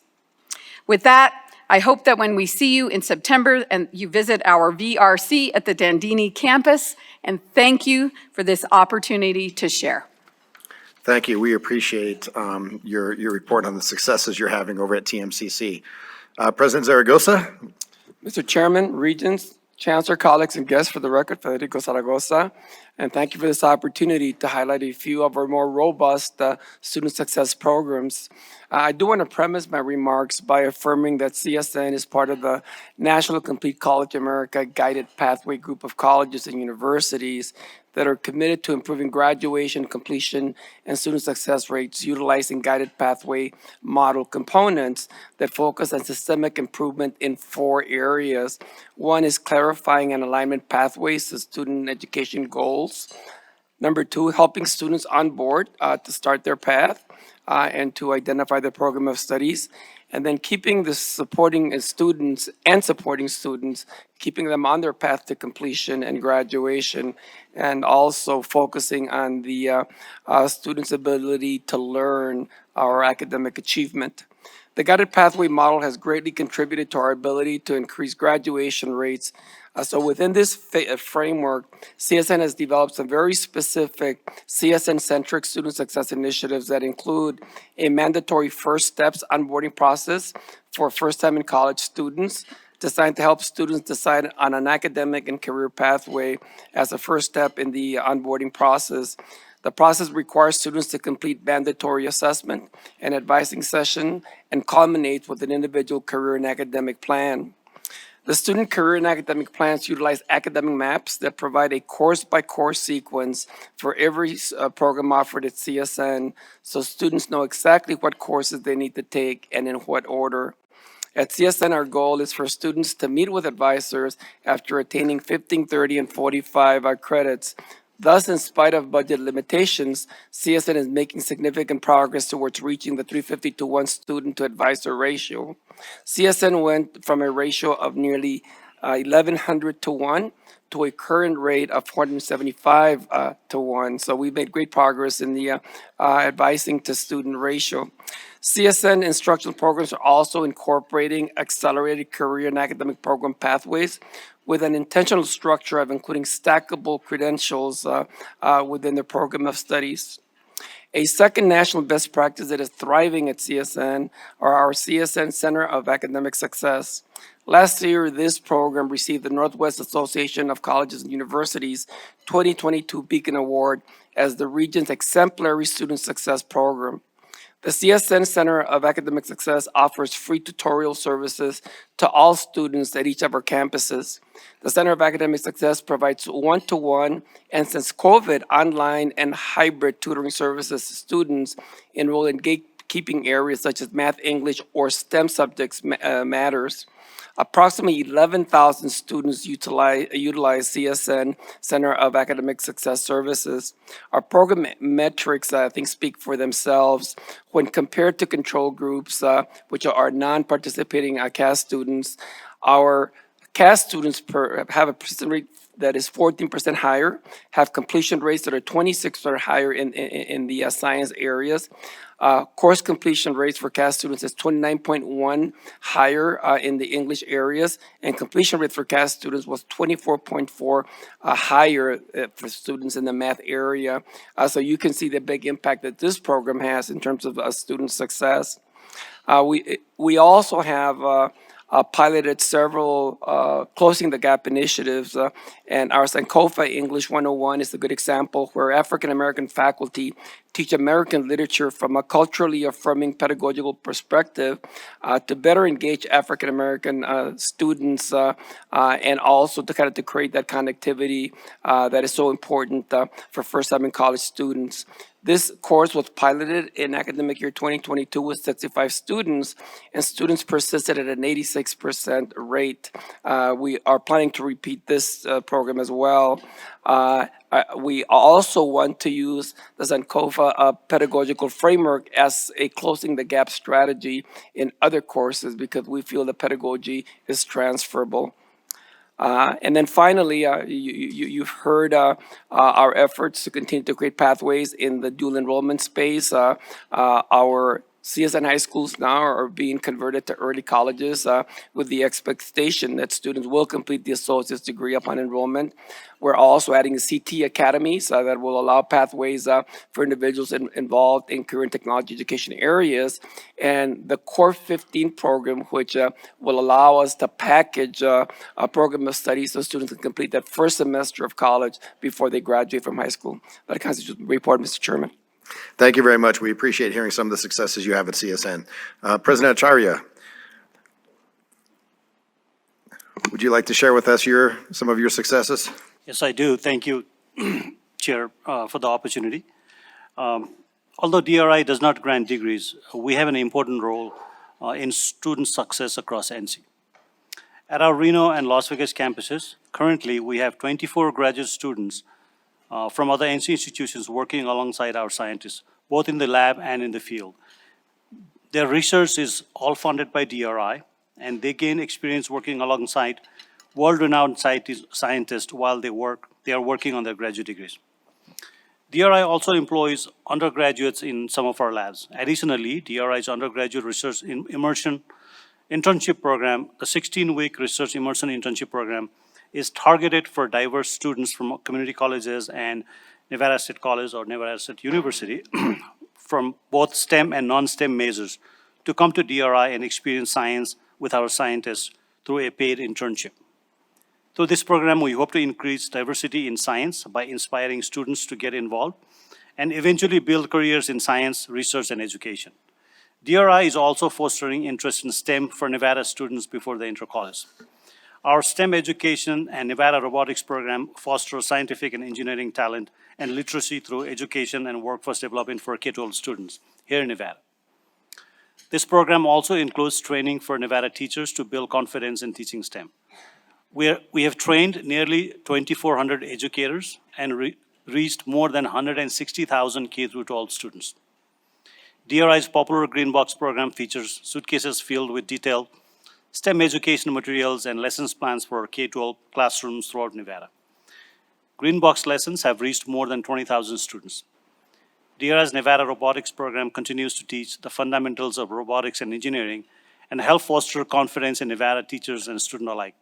The Robotics Academy of Nevada provides classroom and competition training in Las Vegas, Elko, Reno for educators new to robotics. That is our contribution at the moment to student success. Thank you. Thank you very much. We appreciate hearing about that. Thank you.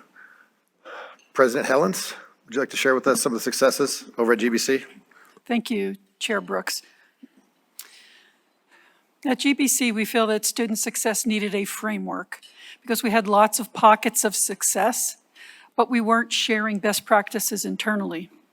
Now, some of the things that we have done, I've mentioned earlier in our 5-minute presentation, and I will also be covering in the upcoming metrics, so I won't repeat myself. But I will say that in the last 5 years, we've tried to provide a framework so that everyone understood that the whole basis of creating a well-lit path for students is really a student success framework.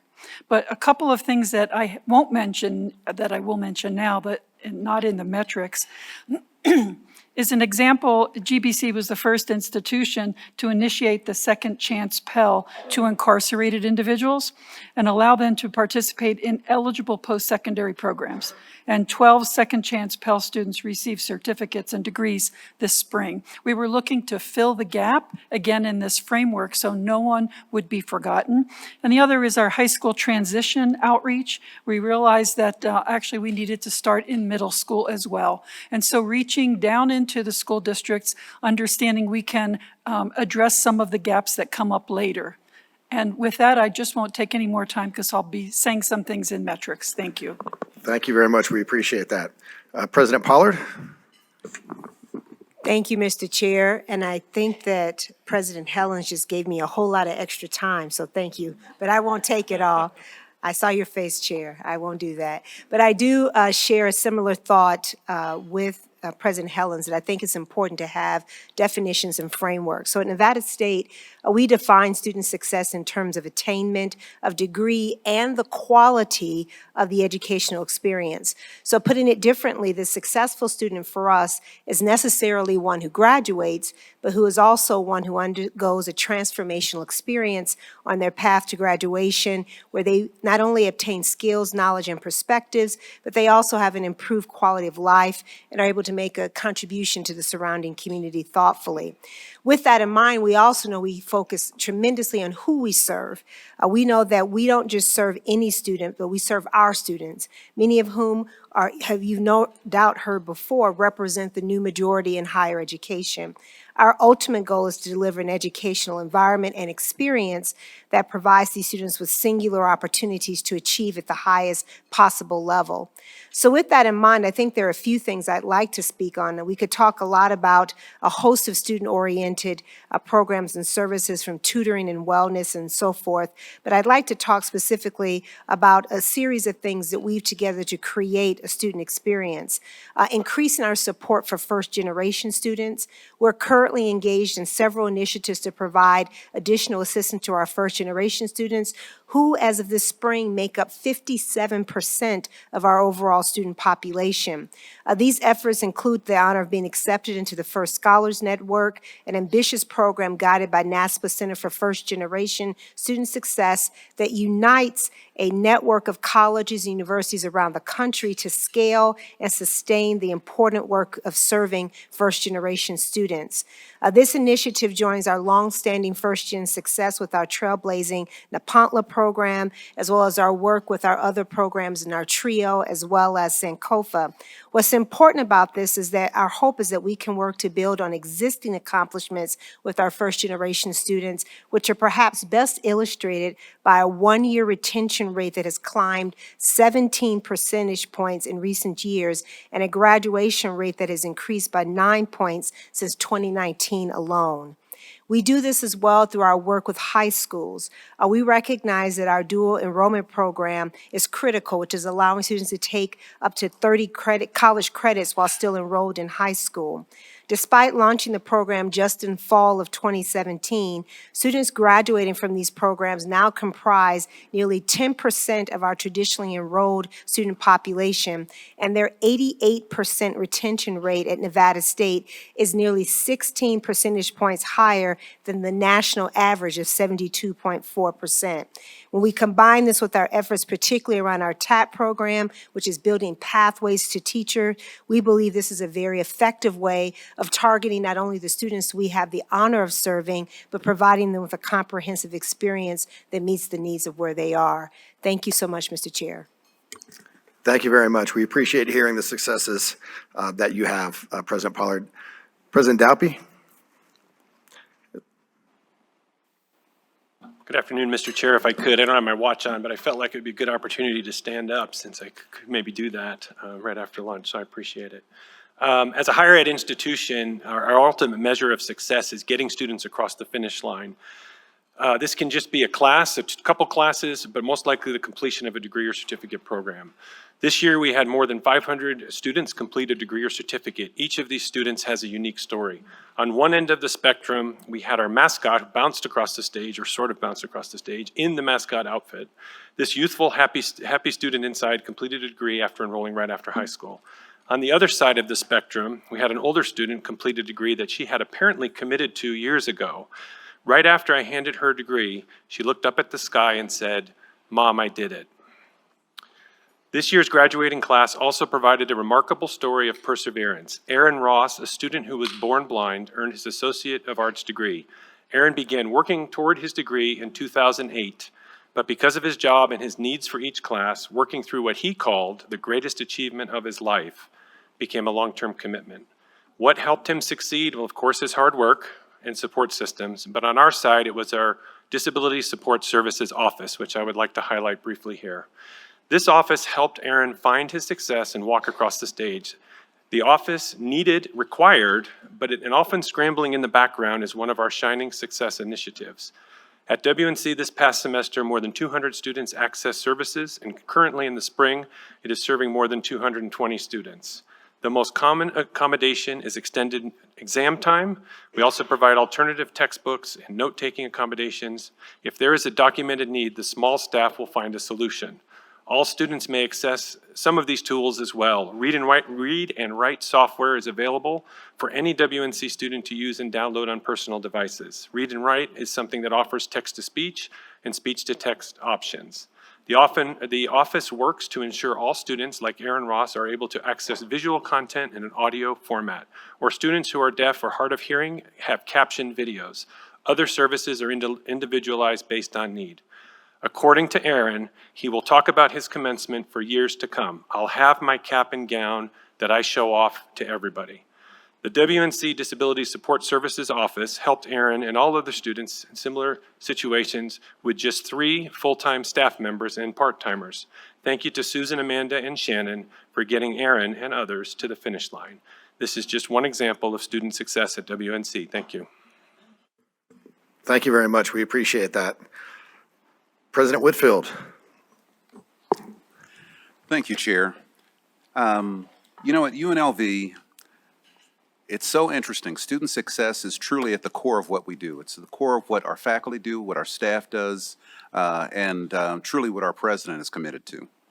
As an Access University with a high number of first-generation Pell-eligible students and as a federally recognized MSI, HSI, and ANAPESI, we are dedicated to advance equity and inclusion, and we're committed to ensuring that every student receives the support that they need to succeed. UNLV has a holistic approach on student success, and we look at that student success as though it's a life cycle. And so with limited time to share with you today, I'm going to focus on 3 aspects of our student success work that are at the beginning of students' time at UNLV. First, we provide a comprehensive onboarding program for new students and a vertically integrated general education program to support academic success in the first year and beyond. New student onboarding begins with pre-orientation communications and online modules and continues with the day-long new student orientation program required for all our new first-year students. The onboarding experience continues with our new week-long Rebel Ready Week program, which is modeled after successful programs at peer institutions like UNR. And we will be offering that in August to all of our new students at no cost to them. Students will attend a conference-style programming in which it includes college-specific information as well as required plenary sessions covering student success, health and wellness, including physical, mental, digital, and financial, and diversity, equity, and inclusion. The onboarding experience lasts the entire first year. The first year experience immerses students in our university's undergraduate learning outcomes and includes required first-year seminars, a campus-wide reading program, math and English composition courses, A first-year experience also offers co-curricular programming and scholarship competitions to keep students motivated and engaged and feeling that they belong to our campus community. Second, we provide a suite of targeted support to our first-year students. In each one of our colleges, they have an advising center at UNLV, and they have a dedicated first-year advisor. These advisors receive specialized training and work closely with our first-year experience team to build academic schedules for new students and guide them from new student orientation throughout their entire first year of college. Additionally, UNLV has 125 peer mentors that serve nearly 3,200 of our first-year students.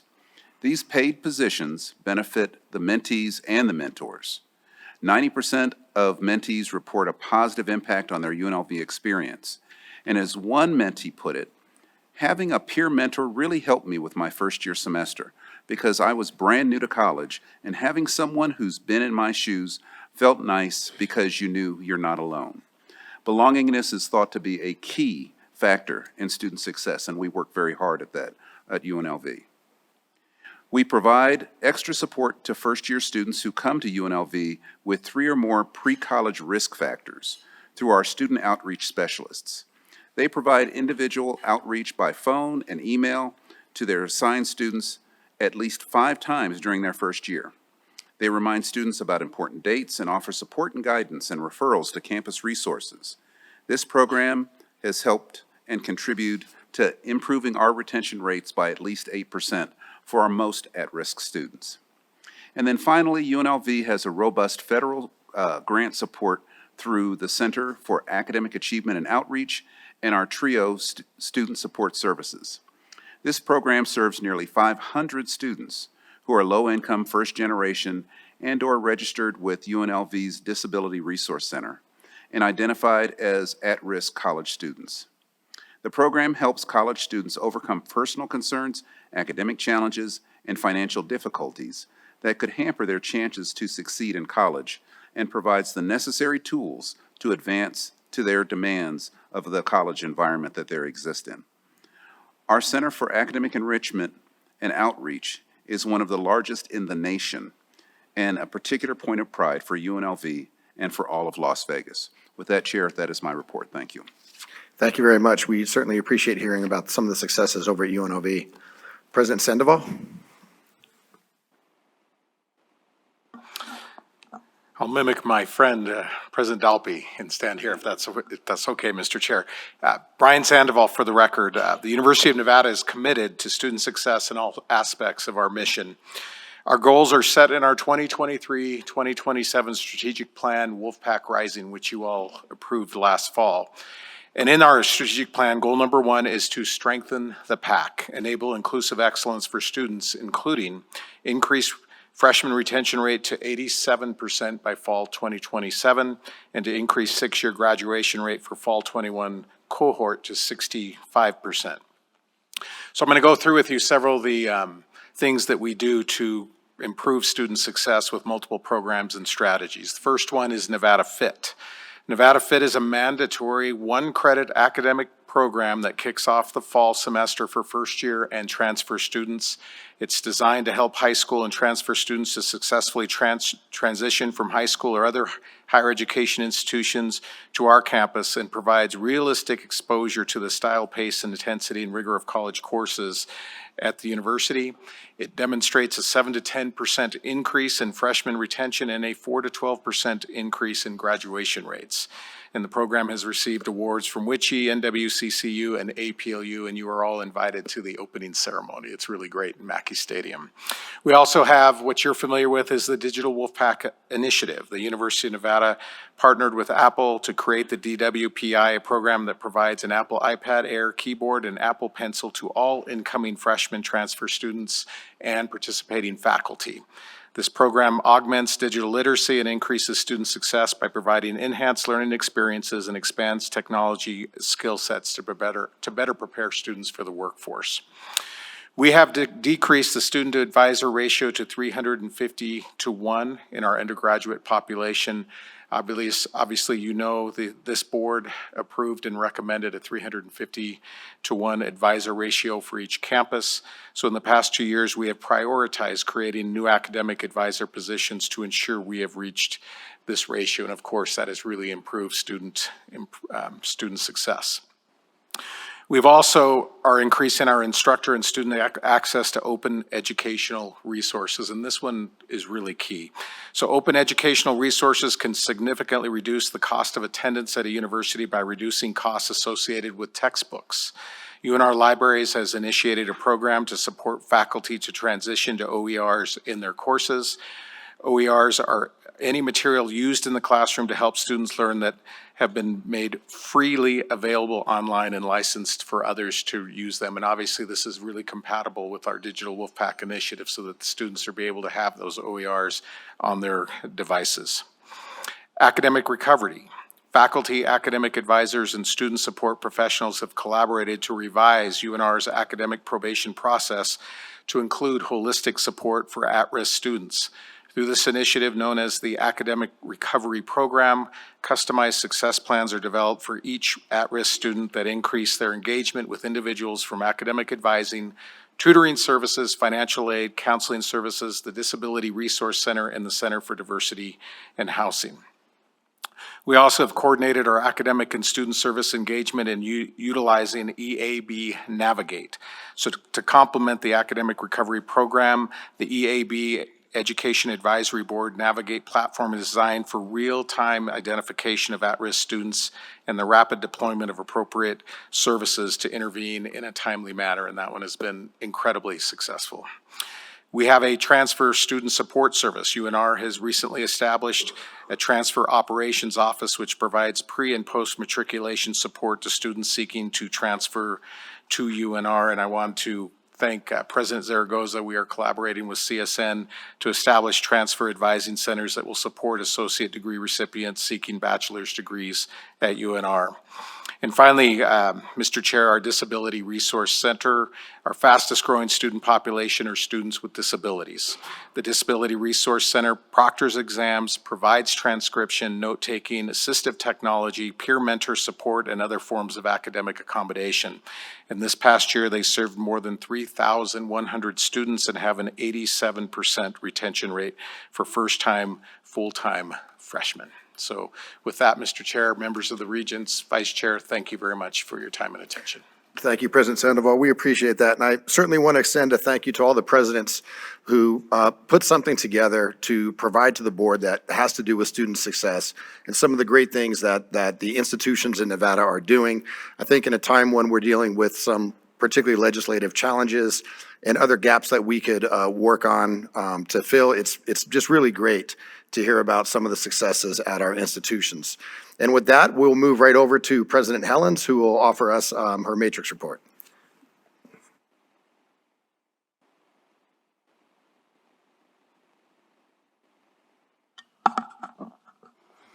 Good afternoon, Chair Brooks, Vice Chair Escada, and Regents. I'm Joyce Helens, Great Basin College.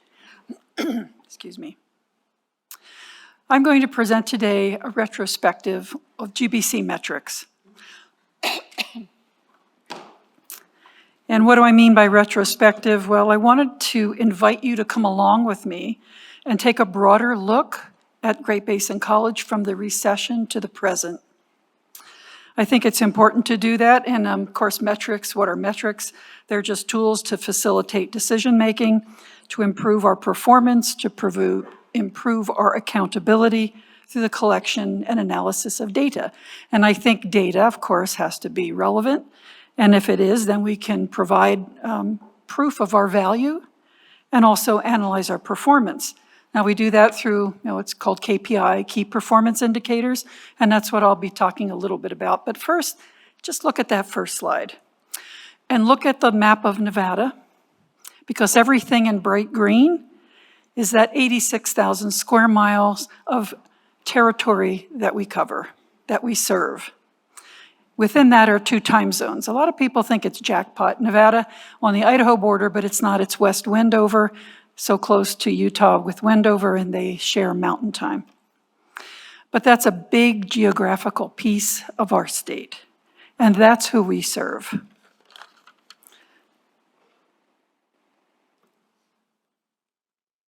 There we go. Okay, so let's get rolling on enrollment. President Helens, how's your enrollment?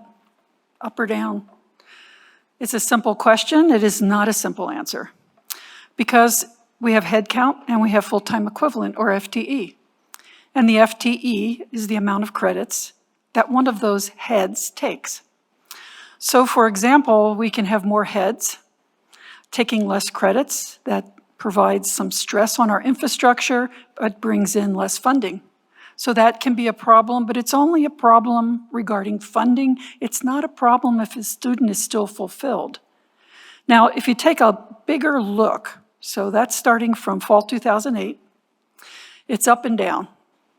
That is 100% of what community colleges look like across the nation. That up and down, when people are out of work, they go to school. When they get jobs again, they don't. And predominantly, community colleges are part-time institutions. We have working adults, and that also helps that up and down. But that is the way it is, and it's not bad. It's just that sometimes when you see graphs, if you see something's up or down, then it seems positive or negative. It's not, it's just what we do in the community college world or the two-year world, even though GBC serves both 2- and 4-year missions. Now, the framework that I was talking about earlier, that I was going to talk about now, is I arrived in about 2017. We had an enrollment decrease. The college wasn't sure why. So about the next year is when I hired Vice President Rivera, and he and I got together and said, well, we need to have data, and so what we wanted to do was introduce data decision-making, so data-driven. And the college, we kind of wondered why it really wasn't incorporated. But when we took the broader view and went back to 2008, what we found out is that we lost 1/3 of our workforce during the recession. People were pretty crispy. One person might be doing 3 jobs. And so when you ask, why is your enrollment down? They're just scrambling to hold up, to keep the ship floating. So when we started looking at it, we saw that we had pockets of excellence in student affairs.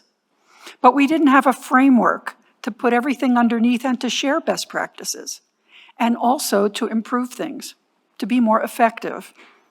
And so we created a student success framework, but we didn't do it alone. We went through from the ground up, working with faculty and staff, and that everyone was willing to say, this is how it's going to be now, and we were going to live by it.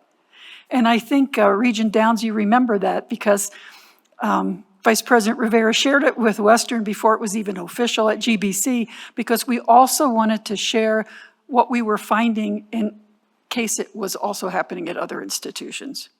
So sharing was really important. But what that did, absolutely, our KPI, we said putting these measures in, bumped that up back in, as you see, 2019. Now, I'll give you an example of a question that led to the KPI, or Key Performance Indicator. We said, how many students are knocking at the door versus how many students are coming into the door? And people didn't know. This is before we put the framework in place. So we said, wow. So if we're shuffling a lot of paper, but we don't know what's working, we're really adding to the stress of people who already had more than one job. So when we found out through drilling down that we saw, I think it was 2,500 prospective students knocking at the door, but we only enrolled 200. Wow. When we found that out, then we drilled down further and we found all the real reasons. And again, it was an overload on people, sometimes not doing things electronically, but handling paper. Once we actually helped train our staff. I mean, it was during the summer, we brought in pizza, we paid overtime. We said, let's get together and decide on some things. And we went up amazingly. And then the pandemic hit. But we were already doing things right, and we were already being more effective, so it stayed up. So when you say, how's your enrollment?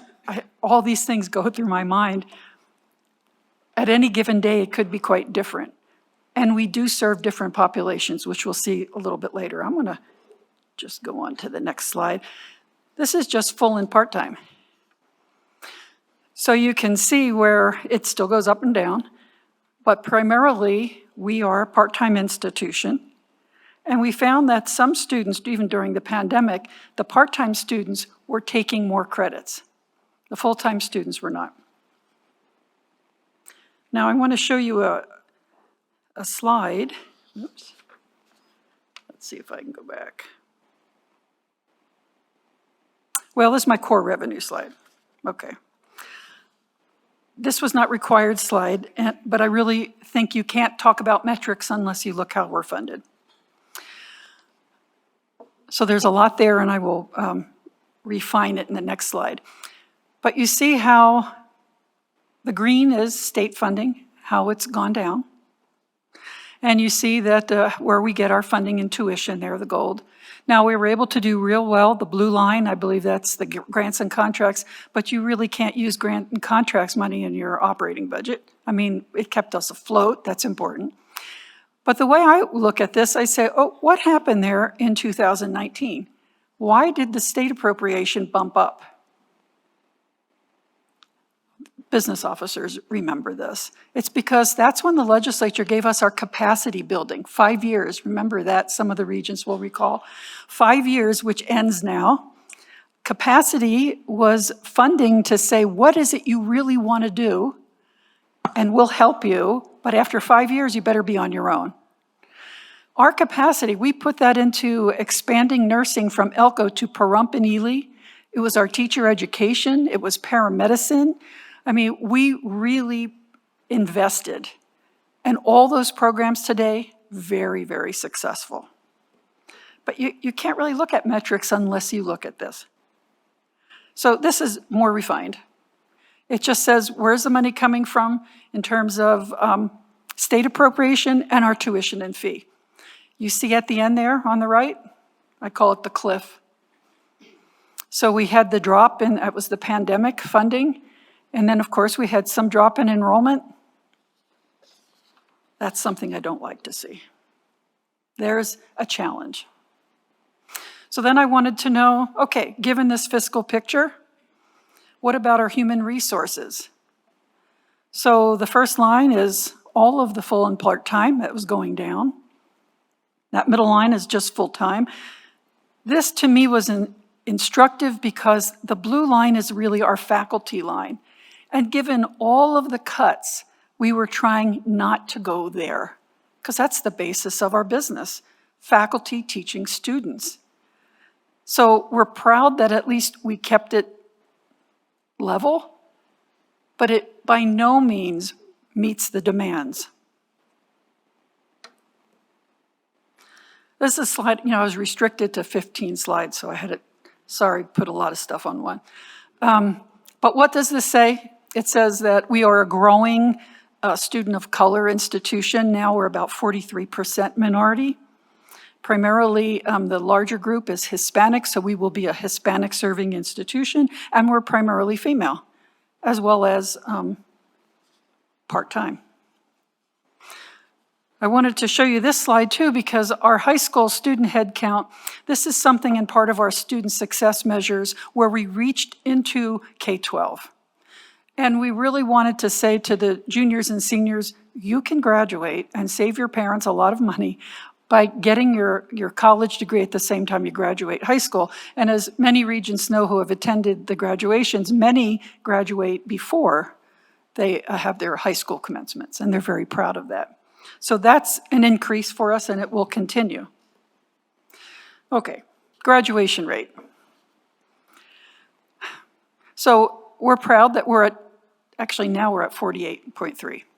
But I really want everyone to understand where this comes from, because it has to be in context or it has no meaning. So the source, as you see down the bottom, it's IPEDS. So IPEDS stands for Integrated Post-Secondary Education Data System. Okay, it's a data warehouse. Why IPEDS? I go back to 1965. I was actually in high school then. The Higher Education Act came out. And it required all institutions who, it was mandatory, who were going to have any participation in federal financial aid to have this particular group of data. Now, 1965, back then it was a very different world in graduation. Mostly we had traditional students, first time, full time. We didn't have dual enrollment and all that stuff. We had junior and senior institutions certainly, but no community colleges really. And so these data that are collected, this is first time, full time cohort. So if a student took a class in dual enrollment, they're not in this. If anybody took any class, they're not. And it's a first-time student, full-time student. It's a very small number, a few hundred people. They follow them over, I'm thinking maybe 8 years. Depends if you're a 2 or 4 year institution. And again, we're proud of this, but we know that we wanted to know who was this. These are the cohort students that we take. Could be nursing, could be welding, but we take the students in, we move them through together, and then they graduate, because we know cohort models work. But it's not the full picture. And I know that IPEDS does other outcome measures, and so what we really want to know now is, what about our huge full-time population, which is actually most of our students? Okay, here's another required slide. And here's why it's important context. We have very tiny numbers. If you have a drop in some, it could seem like, oh my gosh, what happened? Or in the case, as you see, Black students, 100%, it was 2 students in that cohort. So for me, I mean, you could say, isn't that great? Our students of color graduate, but no, let's take a look, that's 2 people. So one, how come there are not more people of color or students of color? And you have to really separate all of this out and say, where are our gaps really? So we see that our students, particularly when we look at the Latinx population at Great Basin College, they are graduating basically at the same or above our white student population. But we know we have other gaps, and we want to attend to them. Okay. So some people know I find this almost meaningless. I'm sorry. I'll make it short on this one. What's a peer institution for us? So many things go into it. Okay, so we're looking at Northern New Mexico College. So they say they're rural, and they are in a rural state, but they have rural campuses that are maybe 20 miles from each other. And they're much smaller than we are. However, they offer baccalaureates, about 15 like we do, so that made them a little more peer. But their funding is completely different. Again, you can't look at comparisons without putting it in context and looking at funding, and they are funded very, very well. So, we selected the best we can, but then there are also different populations. If they have 3 times as many students or 1/3 are students, things will change. So we compete against ourselves. When at Great Basin College, we say, how can we be more effective? How can we be better? We're using the language of effectiveness. So what we did before wasn't wrong, it just gave us foundation to grow. Retention is interesting. This slide is interesting for a couple reasons to me. What doesn't it say? So if we have a student who doesn't complete, that is not a failure. At least not all the time. And I'll give you an example. There was a young woman, graduated from high school and worked through high school and loved being outside and had no interest in going to college. In fact, she said, I'm not college material. That's a whole nother topic. We've all heard that, to her parents. And her parents said, you're a smart gal and we understand working is important, but won't you at least go to a community college? Those of us in community college work have heard this forever, at least. And it's very important to say at least doesn't mean we're less than. And that's why I'm glad we moved away from the word junior, because we were junior to no one. It's just different populations and different ways of working with our students. So this young woman went on a tour with her parents of community colleges in the state of Nevada. She came to GBC and she found out we had residence halls. And she found out she could have a private room. I'm going there, she said. Sometimes that's what makes the decision happen. She was painfully shy. So she went into her room, the residence hall, and the RAs, they made her an RA, they involved her, and pretty soon, within 6 months, she said, I wasn't the same person. My parents were like, what happened to you? You're so outgoing, and so she said, it changed my life. And she found out she was really good at science. So after a year, excelling in everything, she transferred to UNR. She got her bachelor's degree. She also got a master's degree in public health. And then she went on to a professional school for her doctorate and went into private practice successfully for many years. And now she's back at UNR as a professor. I'll talk about her another time and reveal her name, but I didn't want to do that yet because I think she just got that position. But she's a success. She didn't get her degree from us, but we launched her in many, many ways. So that's what these kinds of slides don't show, but it's really important. So when we look at retention, and we do want to know why don't people come back or why do they, we see it's the full-time, first-time full-time that weren't coming back rather than the part-time who were. And again, I think it's because, and we're really trying to drill down now, it's because they're transferring. They're getting their basics and they're saying, I don't need the associate's degree, I have what I need so I can go to one of our universities. This is just a slide required that tells you we have 675 graduates. This one is a little more interesting to me for a couple reasons. Again, when you see things go up and down, it's just human nature to think when it's down it means negative, but that's not accurate all the time anyway. So skills certificates are short-term credentials. They could be industry standard certificates. They will still help you get a job. However, when you have other kinds of certificates and degrees, of course, it takes longer, sometimes 2 years. So when we looked, there was a drop there in 1819, I think. And actually, when I drilled down into that several years ago, we found it's because, and I think President Dalpy once said that to the board about, sometimes we have an operation that has one person in it. If we lose the one person, we don't have it.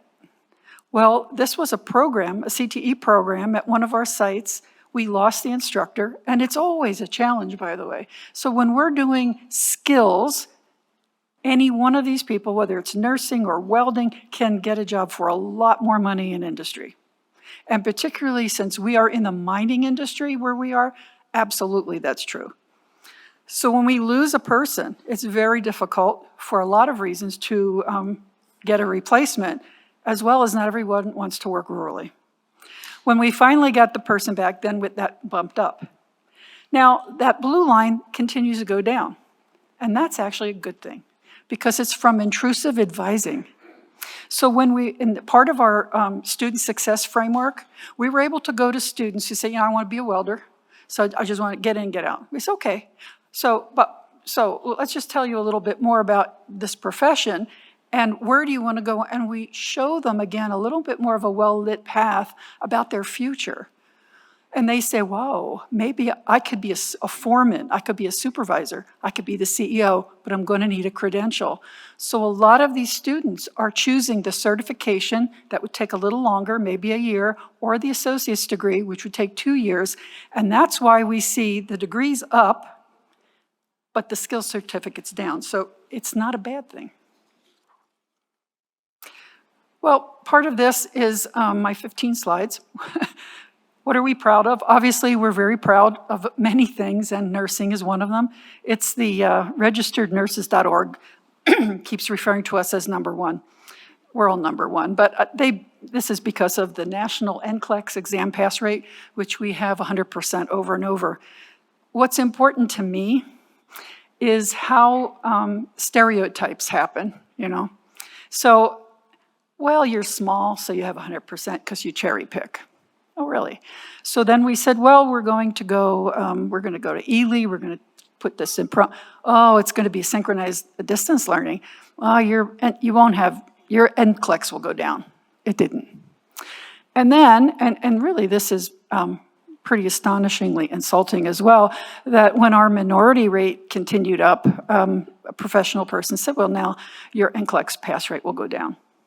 So we couldn't wait to prove them wrong, which we did. 100% pass rate.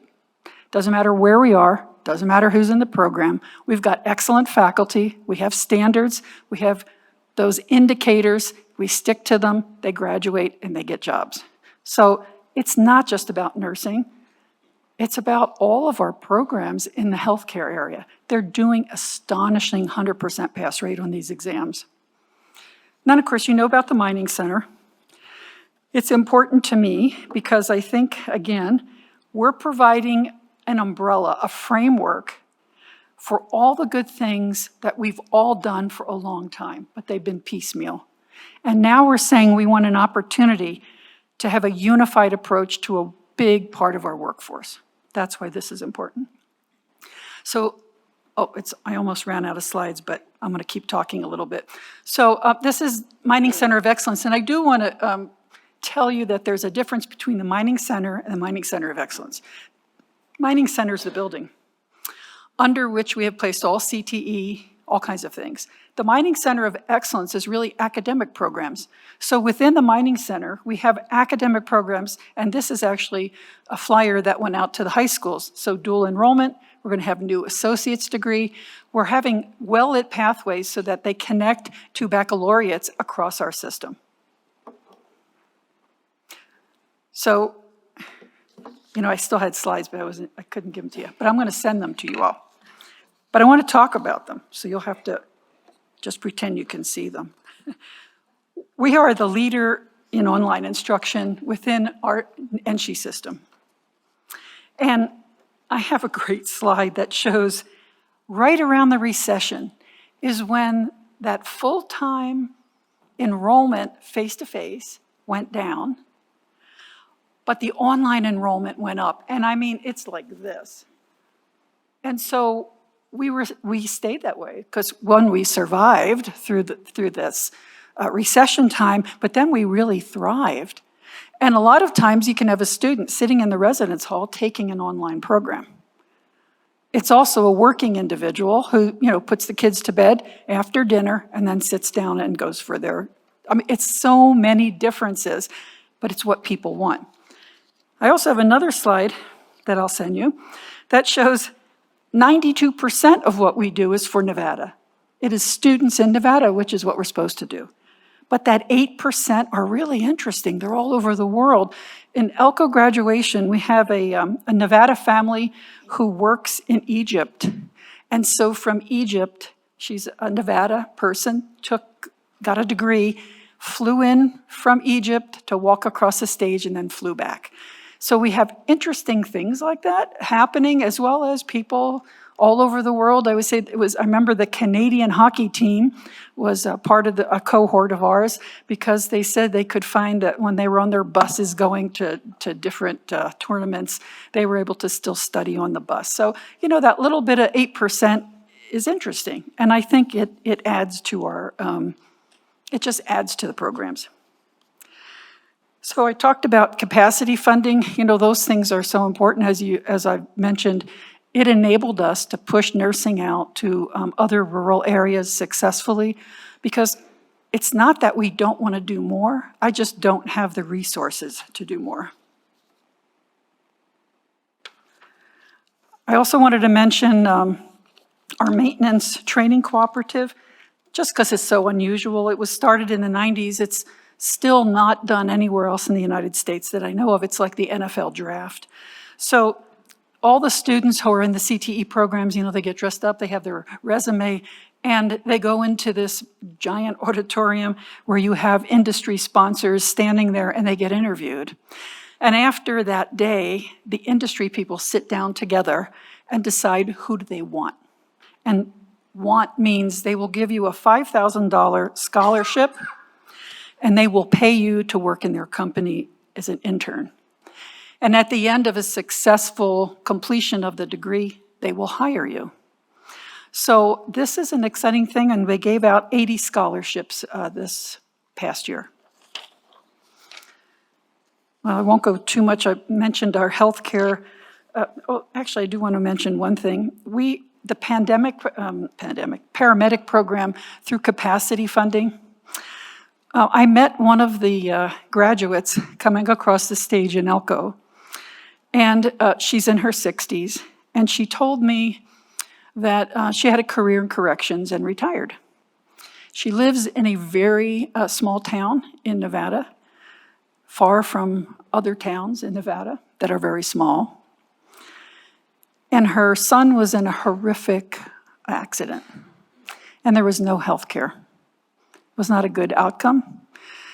And she said, I've got to do something since waiting for it doesn't work. So she went through the program, and now she and one other serve 1,200 square miles around her area. She said, because if I can help somebody else, that's what I want to do. So the programs are so important to our state, but they're so important to the rural areas because people simply die when we don't have these services. I think you all got sent an updated version of our shared services agreement, GBC and UNR. And so I want to talk a little about that. I know, President, you gave us these lovely, this like got me teary. It's so beautiful. And it said 1874. So in 1864, you know, some guys got together in Nevada and said, we need a university. That happened to be in in Elko. And then in 1874, the first 7 students at the University of Nevada started in Elko. So if you look at the history of the University of Nevada, there's a quote that's real interesting to me. It says, the fledgling university prospects for survival improved in 1885 when the Board of Regents transferred the university from Elko to Reno. So the prospects for survival improved, and honestly, that's the way it's been ever since. Except 55 or 56 years ago in Elko, a bunch of guys again said, you know, we need higher education here. Once again, Elko was the first community college in the state, but our survival was at risk until Howard Hughes heard of it, and he wrote a personal check and flew out to Elko. And that sort of got the attention of important people, and then it was a pilot project, and I guess it worked since we've got other community colleges. We handle survival, we handle thrival. I was thinking, wanting to end with like what's important to me, but that would take like so long because, you know, things like inclusive democracy and allyship are important to me. But for the purpose of this, what's important is creating well-lit path. It's our students. It's not my students or his students. It's our students. It's our system, which is a good thing. And it's our state. But that doesn't mean that it's one size fits all. It really doesn't. And there's room to have all these differences in one state, in one system with our students. We just have to want to do it and work outside the box. So I care about the legacy of higher education in Nevada. I care about the sustainability of the legacy of higher education in rural Nevada. And that's why we started working with UNR. They were willing to do this. They said, let's think outside the box. Has it been easy? Absolutely not. Of course not. Some things actually are real easy. Some things aren't because you're always going to run into human nature. You know, is the building owned by you or me? Do you own this curriculum? I mean, there's always that. But as long as, well, collaborations are only as good as the people who create them. And the more that we work together, more we work together. And that's why you see 17 MOUs between GBC and UNR, because we're creating the well-lit path. It doesn't mean that we have given up anything or that we have not looked at our mission, but it's rather how do we sustain these missions for our students and our state. So thank you for this. And thank you. That's all I have unless you have some questions. Oh, I had a nice slide. Looks beautiful. said thank you. It's beautiful. Thank you, President Helms. We appreciate that robust report. Are there any questions or comments for President Helms? Regent Goodman? I just love everything you're doing over there, and I can't wait to get up there to visit. I love this presentation, and I appreciate all of your effort and your enthusiasm. So thank you. And everyone is invited to come to all of our campuses, and we'll have some specific things that we can invite you to. Thank you so much. Thank you very much. Regent Carvalho? Thank you, Chair. I do have a few questions, or maybe one question. I appreciate your candor about some of the information that's shared in here. And thinking about that, and thinking about a presentation that's going to be given by TMCC soon, I was wondering, as you mentioned, President Helens, the first-time full-time degree-seeking students at a 2-year institution looks very, very different than that student who goes to a 4-year institution. And first, I understand why it's important to have standards and we want consistency, although I would argue that for our community colleges, maybe we should have a different set of standards and maybe allow for some other information to also be included in these metrics. And I would also, maybe this is new business, but it might be helpful to have a conversation among all board members about what we'd like to see in metrics presentations. Because sometimes I don't know if the information is coming across to us in the most impactful way. I think stories and the personal type of presentations get to us a little bit more than some of the nuts and bolts of the numbers. However, I was thinking about this, and like I said, President Hilgersum's presentation has a specific number in hers that I thought, okay, I'll see if I can get that number from the information you've given us. So on page 10 of your presentation, you show that of this cohort of first-time, full-time degree-seeking students, there was a graduation number of 111 students. Now, if we take that number, and maybe I'm completely wrong on this, we were joking at lunch that I took statistics over the summer and I didn't do so great on it, so maybe I'm off base with this, but, and please let me know if I am. But if we take that 111 number of that cohort, and then looking at page 15, number of degrees and certificates awarded in that same year, that was that 2021 or 2022? I use 2022, if that's correct. Yeah, 2022. So there were a total of 633 students who graduated with a degree, according to your number on page 15, 633 total. So if we take that 111, and what percentage of that is of the total, that's only 17.5%. Correct. And so that slide in particular on page 10 only represents 17.5% of the students that walked across the stage that day. And so that's a great example of where maybe some additional information and data can be shared with the board on what our graduates really look like in a 2-year institution. And this is why, Joyce Helens, Great Basin College for the record, this is why context is so critical. So yes, Regent Carvalho, you're accurate. And I do know that in IPEDS, they do have some other outcome measure that I would like to capture, but I agree that it would be good to see what is the most complete information we can give you as community colleges, rather than just following this kind of linear pathway. Right, and I understand the importance of IPEDS information, as you've pointed out, but we do have other frameworks that might be helpful for us to see additionally. So I appreciate that, and I appreciate in advance President Hilgersum's use of that ratio as well. So I think that's a good indicator of really what we're talking about here. But thank you so much for your presentation, and I really do appreciate what you're doing for rural Nevada. It's been wonderful, as my colleague has said, to see what has the passion that you bring to rural education in Nevada. So thank you.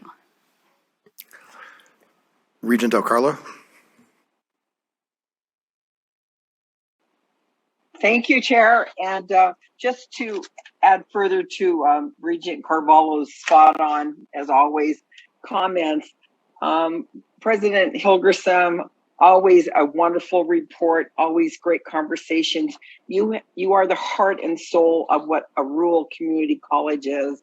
And I really think what you said about one size does not fit all. And we try, it's wonderful having a system, but we have to recognize the differences, especially in a rural community college. And I have great hope for this interim funding committee, and the IPEDS doesn't do a community college justice to you, to TMCC, to WNC, to CSN, and I really hope in the presentations I noticed in TMCC's coming up, there's some other slides that tell the story better. I mean, our students aren't full-time students, they're part-time students, and that's the biggest distinction between them. So thank you for putting that context in and telling the right stories, because you have a very, very important mission. And I totally agree with what you said, that the people in the rural areas deserve everything and then some, just as much as what we have in the urban areas of Nevada. So always thank you for your spot on presentation. Are there any other regents with questions or comments for President Helens? Regent Brown? Thank you so much, Regent Brown, for the record. I was going to hold my comments until after President Helgerson had a chance to, because looking at the two slideshows, I wanted them to make sense and wanted to know the same information. So I want to thank my two colleagues that just spoke ahead of me, because I echo their sentiments. I think by the board requiring certain data sets, that is a one size fits all, is actually just more fodder to this argument that there should be two boards, one for the community colleges, one for the universities. And if we don't treat it and two different, as two different, or as each institution, if we don't treat you and let you kind of give free range as to how you want to report out your numbers, I actually think that we're answering that question. And so I have something for new business that I will introduce, because I do think that we have to do better, and we have to be asking for information that actually tells the whole story and not the story we want it to tell. So thank you. Chair Brooke, Yes, Regent Tarkanian.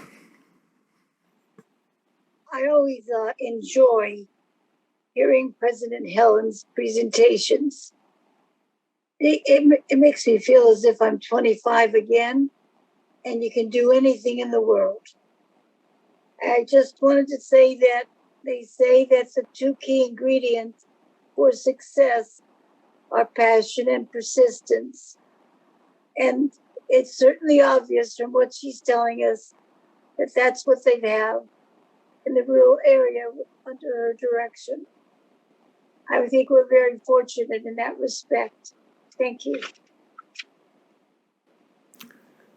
Thank you. So I don't believe we have any other questions or comments for you, President Helens. Thank you very much again for that fantastic reporting. Thank you. In consideration of Regent Perkins' timetable, what we're going to do is move an agenda up. And so we're going to hear item number 24, which has to do with the Chief Internal Auditor search. And so we'll have that conversation now. Now, this is kind of a unique piece of policy in that the chief auditor, you would think, would be part of the system office and would report to the chancellor like many other staff members do. But in this instance, this position actually reports to the chair of the board, in conjunction with the chair of the audit committee. And when there is a search that has to get done, it's in combination of the chair of the board and the audit committee to figure out and take a look at how, what the best way is to produce the search and get things moving. However, it still has to come before the board. And so it really is a board approval in terms of how we get things done, but it's done in conjunction with the chair and the audit committee. So while there are obviously some notes that we have in the agenda item in terms of approval for what a search looks like, I think it would be important to hear from Regent Perkins in terms of what her thoughts might be as chair of that committee. Well, thank you, Mr. Chair. I appreciate everybody's time and the exception that you've made for me, so I really, really appreciate that. Thank you. The Chief Internal Auditor search, this is only giving us one option here, and there are several. Because we're going to lose 6 or 7 Chief Klinger, is that correct? We're losing like six or seven of our chief business officers from the institutions. We need to provide a level of consistency and because that's going to trigger an audit. Well, in my mind, and it was suggested by Regent Carvalho yesterday. Because of so many officers leaving at one time, there's not going to be a consistency. And I would like to strongly suggest that we appoint an interim to give us time to do the search. I have no problem with doing a search, but the search will take time. And we need somebody that can hit the ground running, very much in the same way that we appointed an interim when we lost our chancellor. You know, we went through the same type of immediate appointment. Yes, there's rules and regulations, and there's comments that or there's a policy or a procedure that has to be followed, but I just believe we need more time.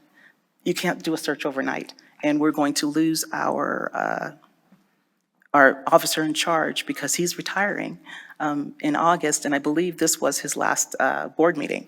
So we need somebody that will provide that consistency, and that was that's what I wanted to share with everyone, and hopefully that this board can come to a conclusion where we can, move forward to provide that same type of consistency that we're going to need. Thank you, Regent Perkins. So the person that we have in the position now, Scott Anderson, came in as an interim when Joe Sunbury left. And so we have an interim now who is getting ready to retire August 6th.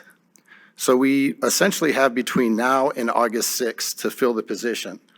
The position and the way the agenda is created is in a manner to give the board choices. And while it may look at first reading like there's really only one choice in terms of how we get the search done, there are several ways to get the search done.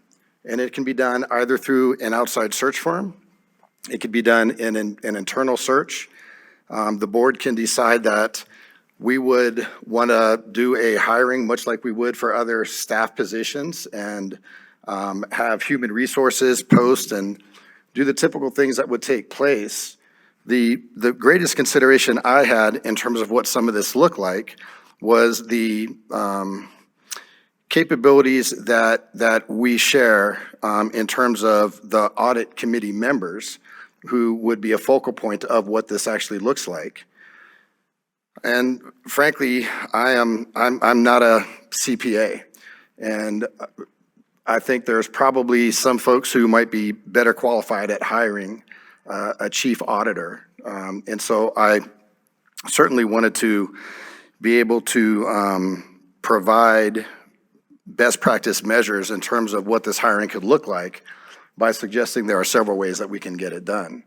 And so I think it's important at this point to open up conversation so that others can weigh in terms of what would a search look like, who would conduct the search, and if perhaps we can't get a search done in a timely manner, in other words, bring somebody in and have a full-time employee by August 1st, then perhaps we take a look at somebody who is already inside the office as an additional interim if there's a way that we can get that done.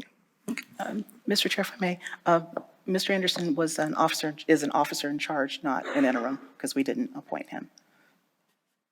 And he has lots of vacation time coming, so his date is going to be a little bit sooner than August 4th. Okay. Yeah, no, I appreciate that. Nonetheless, we can start a search process and then take a look at if there's an issue with bringing, somebody in full-time. We could choose another officer or an interim to be able to fill the vacancy until we have a full-time hire. So, Are there any regents that have an opinion or a manner in which they would like to see this go?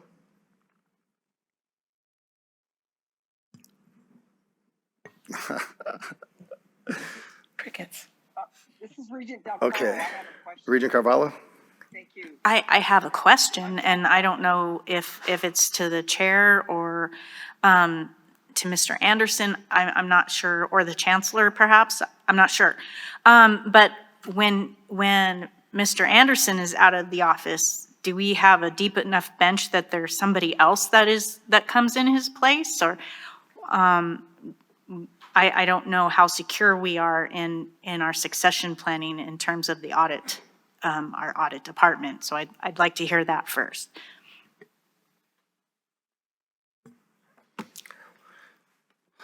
What I can offer, just based on what I know, and maybe somebody else who's actually in that office can chime in, is I think that's one of the challenges that we have throughout the system is successors. And I think that particularly when Joe Sunbury left, there was due diligence that he did to ensure that we had somebody in place temporarily, and that's the position that Scott Anderson had. And now it's time for Scott to move along. He's going to be retiring, and we have to take a look at hiring a full-time person for this position. Are there other folks in the office that might be able to fulfill some type of short-term requirement? Perhaps, but I'm not sure who that would be. I really don't know. Regent Brown. Thank you, Chair. Regent Brown for the record. So again, I am new, 6 months in, but it seems to me that we do, at least historically, have gone to an interim and then done a search. And so based off of my limited exposure, that's what I would probably be in. That's what I would be in favor of.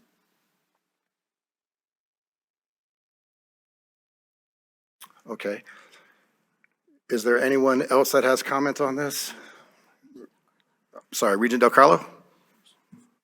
Thank you, Chair. This is question to Regent Del Carlo, I think you can probably hear me, but I couldn't hear you. Can you hear me? Yes. Thank you. This question is to Regent Perkins. Do you have someone in mind? You don't have to state their name, but do you have somebody in mind that you can bring forward? Yes, I believe I do. There is someone that's been in the office for over 10 years that worked directly under Joe Sunbury and would be probably serve us very well in this position or as an interim. Okay. Okay, and I would just like, my comment would be then that normally you don't bring this up if you don't have somebody in mind. And I also agree with Regent Brown that we need an interim person. These searches take a long time. That's my experience. Look how long it's taken just to get where we are with the chancellor. And we're not even there yet, and school's out.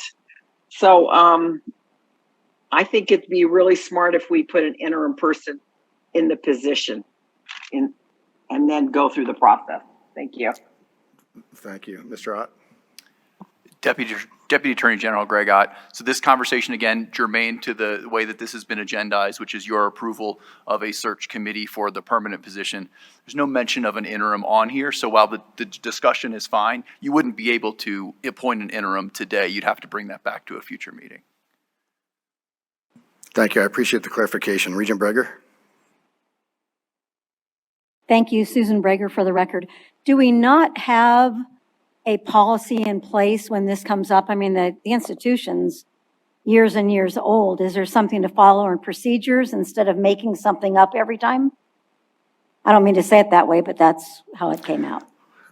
Yeah, that's a great question, Regent Breger, thank you. And there are policies that speak to this. They're actually attached in the agenda item in terms of typically the way that this would go based on policy.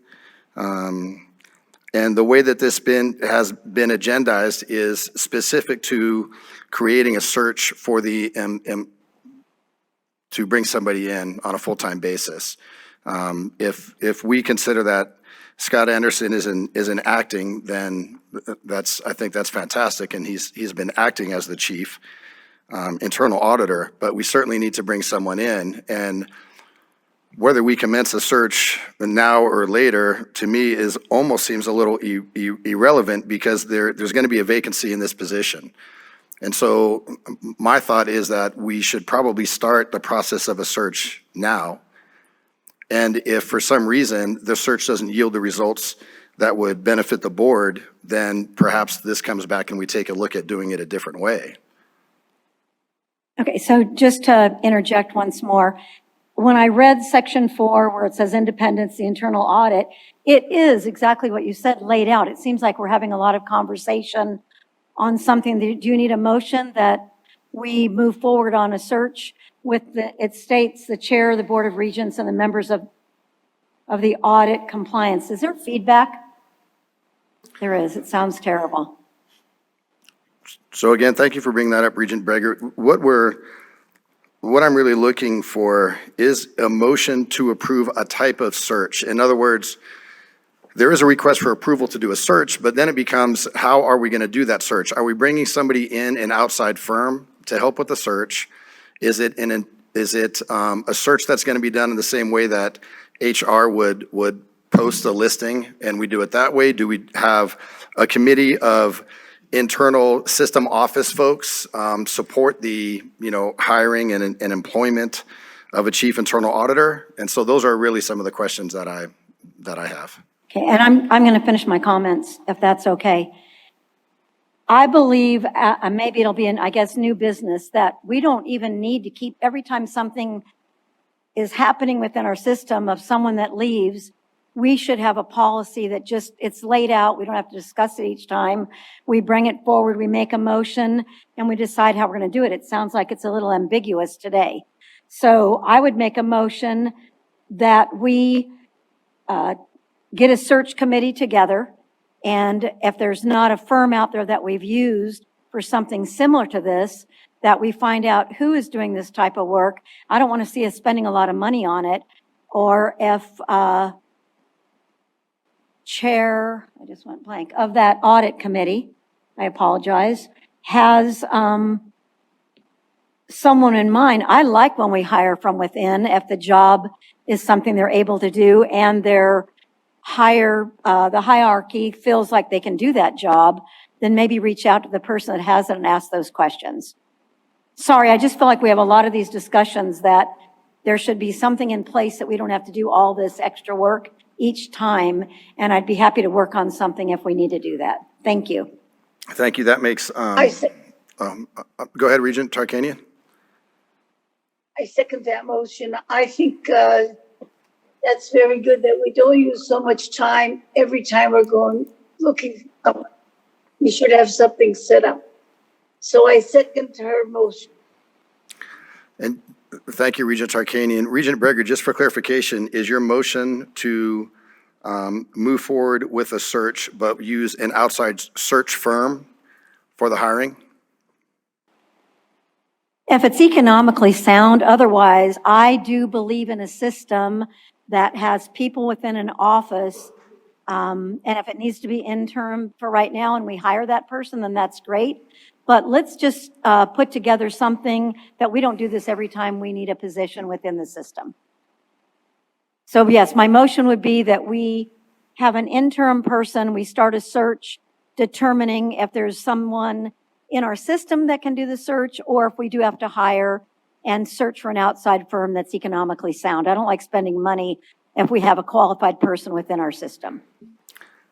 Thank you, and that makes sense. So as you were speaking, our chief of staff was suggesting that perhaps we commence a search and then allow the audit committee to designate what that search looks like.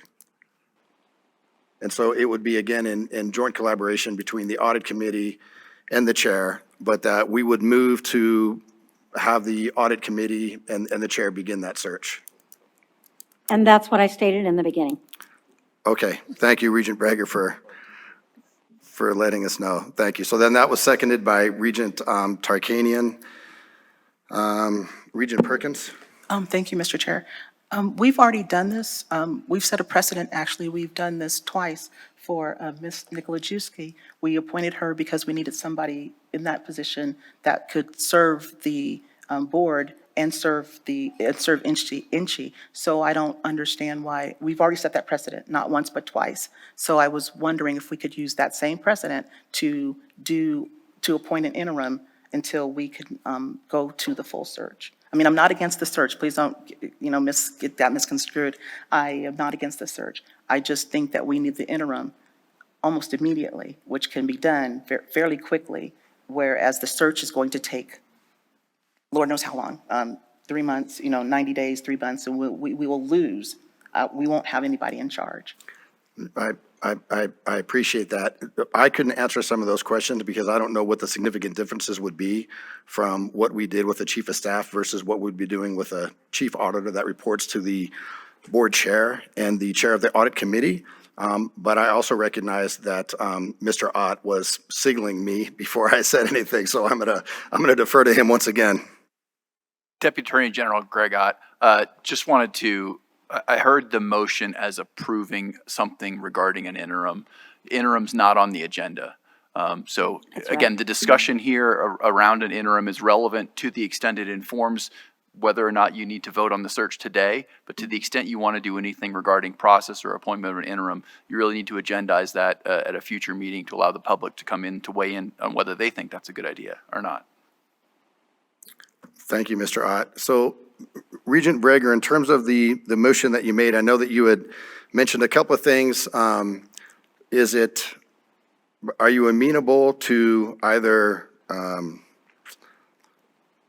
allowing us? I'm comfortable, I'm just going to interject. I'm comfortable removing the motion because it is not part of the agenda, and we can put that as an agenda item for next time. And in the meantime, just move forward on what was stated by the chair of the audit committee.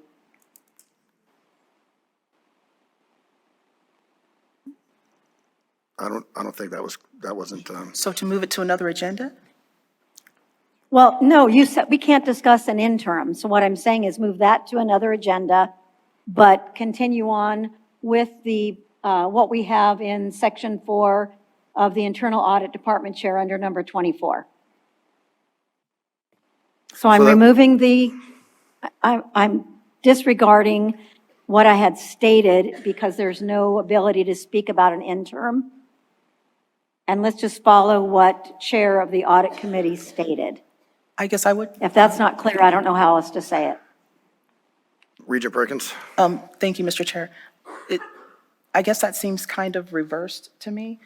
I'd feel really comfortable about moving this to another agenda item, or moving it to a later meeting so that we can have a full, robust discussion about the options that are available to us.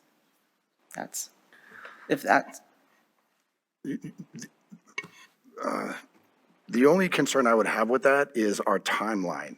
And because we have somebody who's leaving, the drop dead date is August 8th, it seems to me even if we were in process of a search, where at least there's possibly an invitation for a motion to allow the audit committee to formate the search, and then that way we get things moving should something happen and this doesn't come to fruition where we bring somebody back to the board, then maybe we take a look at an acting rather than placing that first and taking a look at doing a search for a full-time person later. Yes, that seems, I'm sorry, Chair, if you don't mind. I think that if we start the search and then appoint an interim, that seems like it's the cart before the horse. But how long does it take? How many days' notice do we need to have another meeting? especially with the audit committee. What is it, 5 days? We can certainly take a look at calling a special meeting, and I would defer over to Chief of Staff to take a look at calendar. And when would be an appropriate time for us to readdress this?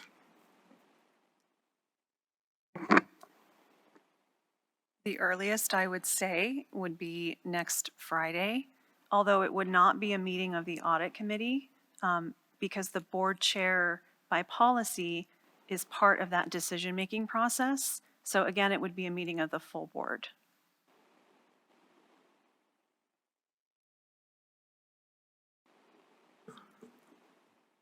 So let me ask you this, Regent Perkins.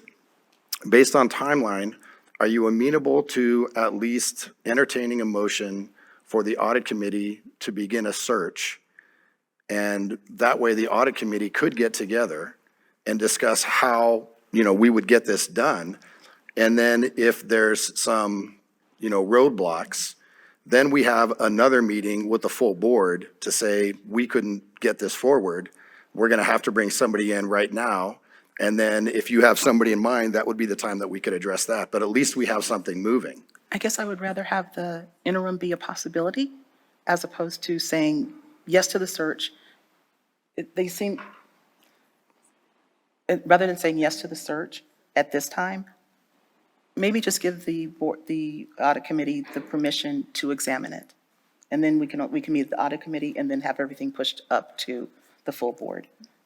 So, okay, Regent Perkins. So then essentially it sounds like what you're saying is that we can entertain a motion to move the search forward with the audit committee and the chair. That way the audit committee can get together and discuss this. And then if there's a breakdown in that, then we would have to have another full board meeting to discuss, to put an interim possibility on the agenda. Does that make sense? You're still missing the interim part.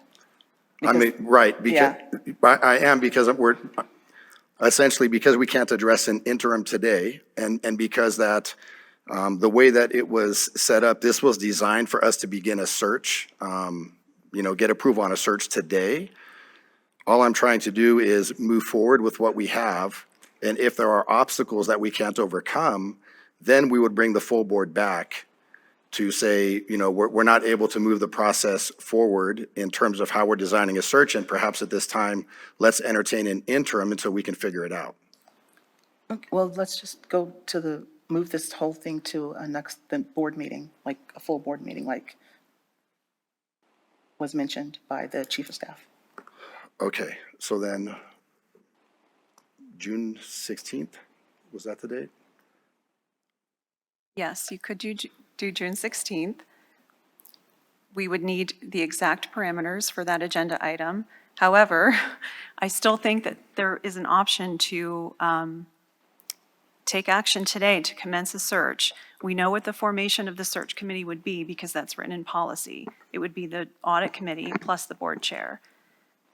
That search committee could then define the parameters of moving forward.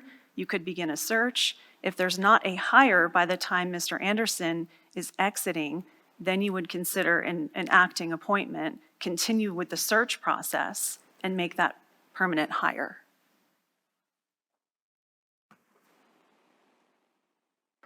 Chair Brooks. Regent Arascata, I'm sorry, Vice Chair Arascata.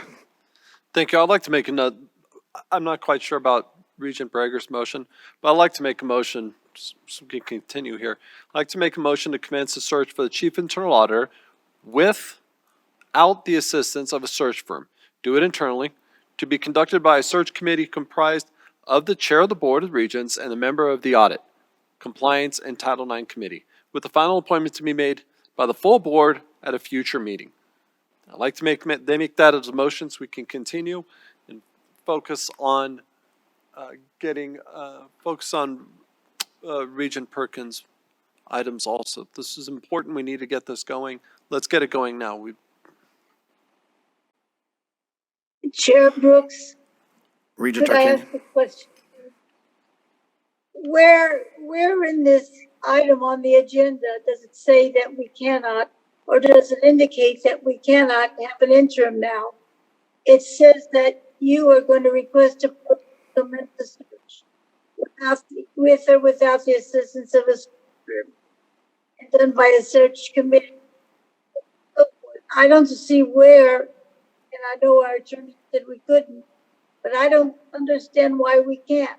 What is there in there that is written in such a way that we can't begin the search, which it says in the item you could request, that we couldn't begin it now?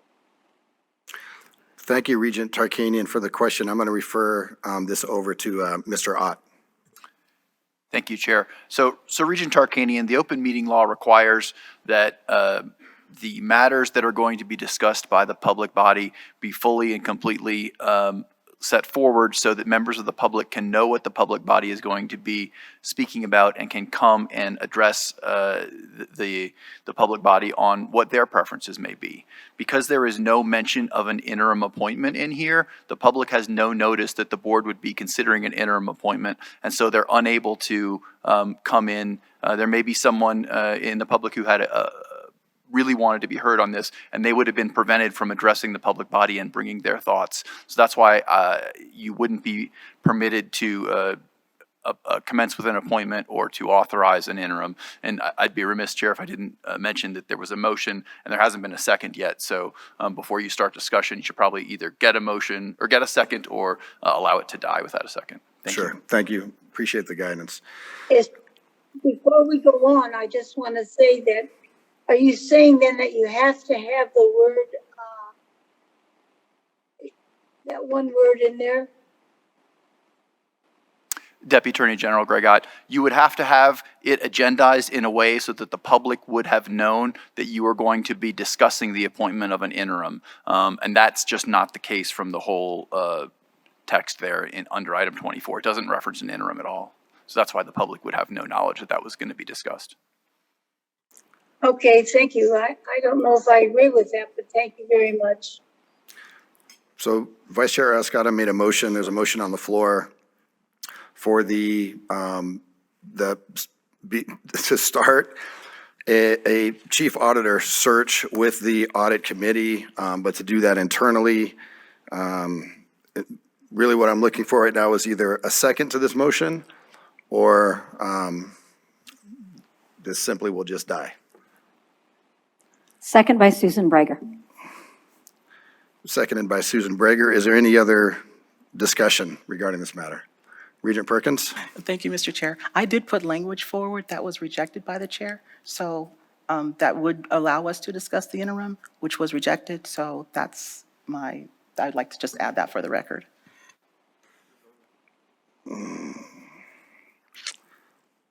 So I appreciate that.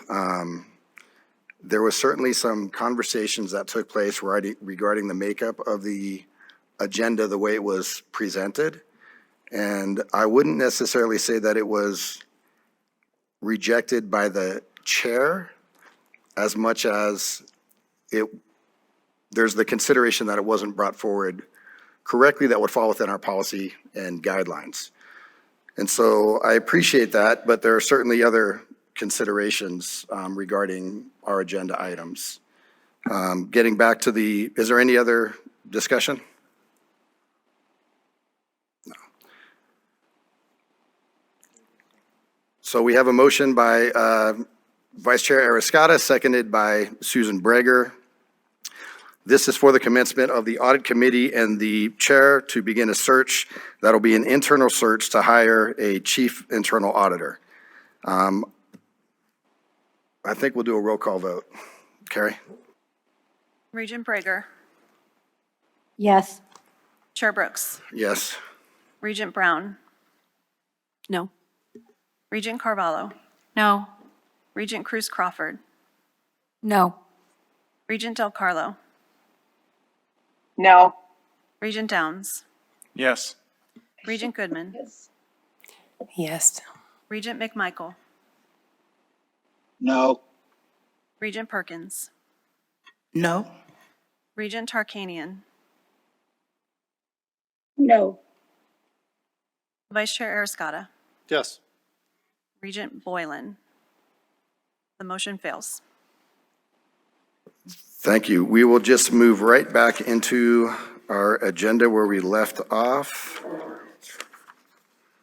Mr. Chair, if I may, I'd like to make a motion to move this to another meeting, if that's a possibility. Sure, we can make well, it failed, so what we'll do is just simply bring it back to another meeting. Perfect, thank you so We'll much. try to do as quickly as we can.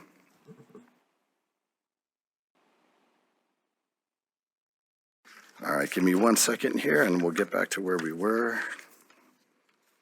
I know that we were getting ready to hear from our acting chancellor regarding climate survey.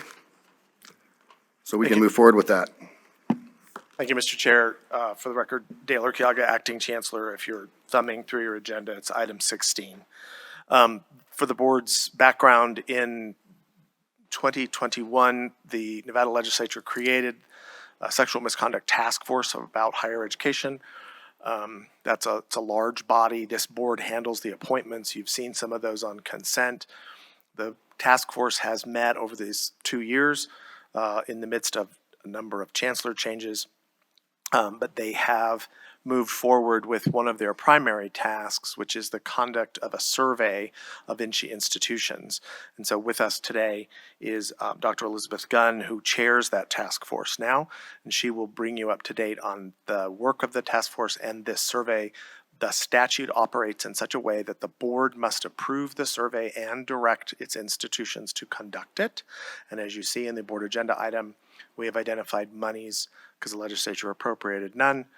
We have found monies at the system level to allow this to go forward. So with that, I'll ask Dr. Gunn to explain her hard work and that of the task force, and then I would ask for a motion, Mr. Chair.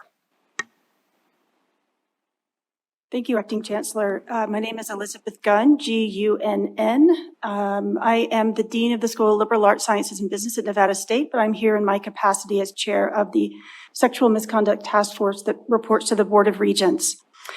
So good afternoon to our chair, vice chair, once again, the Acting Chancellor, regents, presidents, colleagues, students, and community members. I'd like to thank the task force for their diligent and organized work around this important matter, and it's been an honor and privilege to serve with those who have so much knowledge and breadth and depth of experience in this area. I'd also like to thank Senator Scheibel and Assemblywoman Torres for the opportunity to collaborate on the two respective bills. The first is SB 347 that brought the Sexual Misconduct Task Force into existence in the previous legislative session. And the current bill, SB 245, we've already heard about today, changes slightly the intention in the work of the task force and renames it to the Power-Based Violence Task Force. The history of the survey that the Acting Chancellor briefly referred to began in February 2022 when we reviewed the current instruments and findings across institutions. In April of that year, we reviewed best practices and recommendations on the kinds of surveys that we might implement and the purpose of those surveys. Briefly, the options were to identify the extent of the problem, identify climate goals for institutions, identify elements of climate for intervention for students' attitudes and behaviors, identify opportunities for social conditions and changes, and also to consider collecting data for practitioner needs. Shortly following that, summer 2022, I met with all the task force members to learn a little bit about their interest in history and serving on the task force, and I also met with our two survey centers, the UNLV Survey Center and the UNR Nevada Center for Survey Evaluation and Statistics, to discuss how we might conduct this work across our institutions. Following that, in October 2022, Dr. Ronnie DeHar, the Vice President for Research Innovation and at UNR, presented to the task force regarding how we might actually write the survey and adapt it to our interinstitutional metrics and implement it across institutions.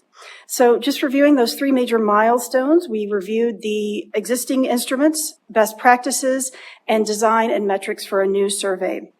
Vice Chair of the task force, Dr. Tabor Griswold, and I then worked on this survey, implementing the findings from the previous meetings, And we identified 12 modules for the survey. An introduction. In this introduction, it introduces the survey taker to the point of the survey, how the data will be used. And here at this point in the survey, and again, refers the survey taker to Title IX offices, emergency resources, and standing resources. And we would also call on the institutions within their capacity and leeway to make those services even more available during the survey distribution.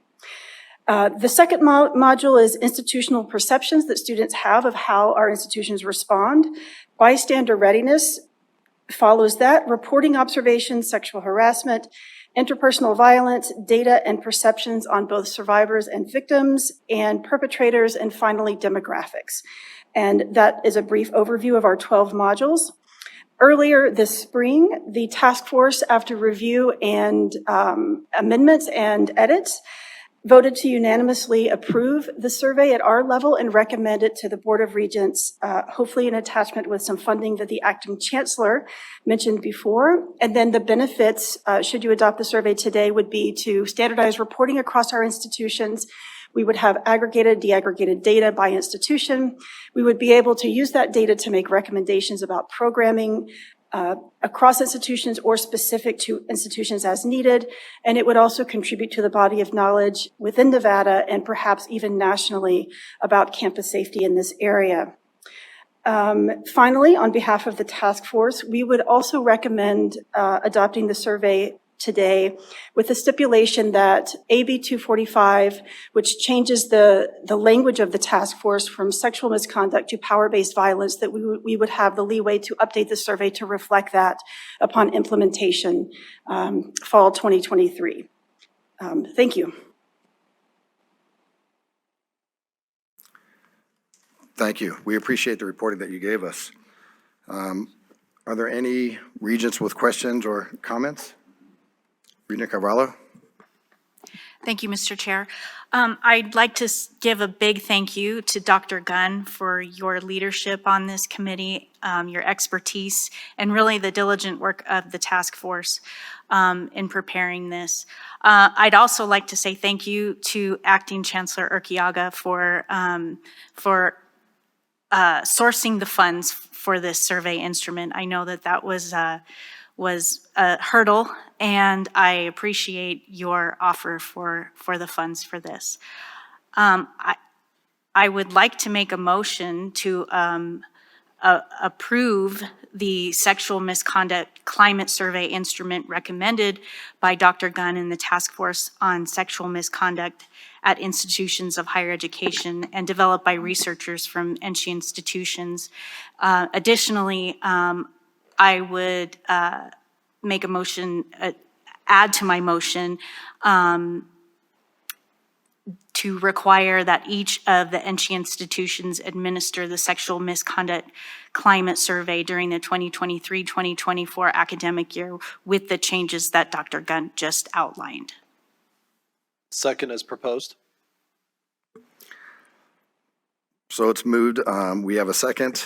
A motion and a second. Is there any discussion? No? Sorry. Regent Cruz Crawford?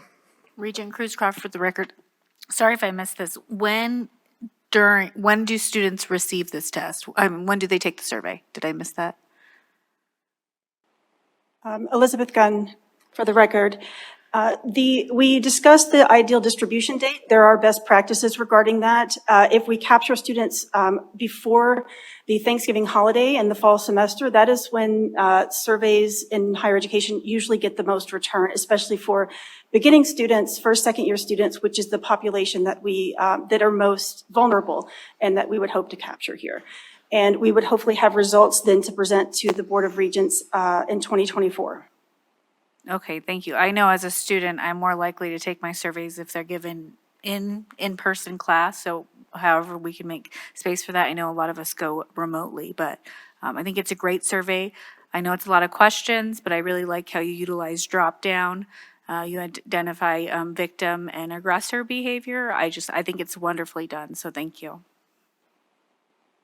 Are there any other questions or discussion?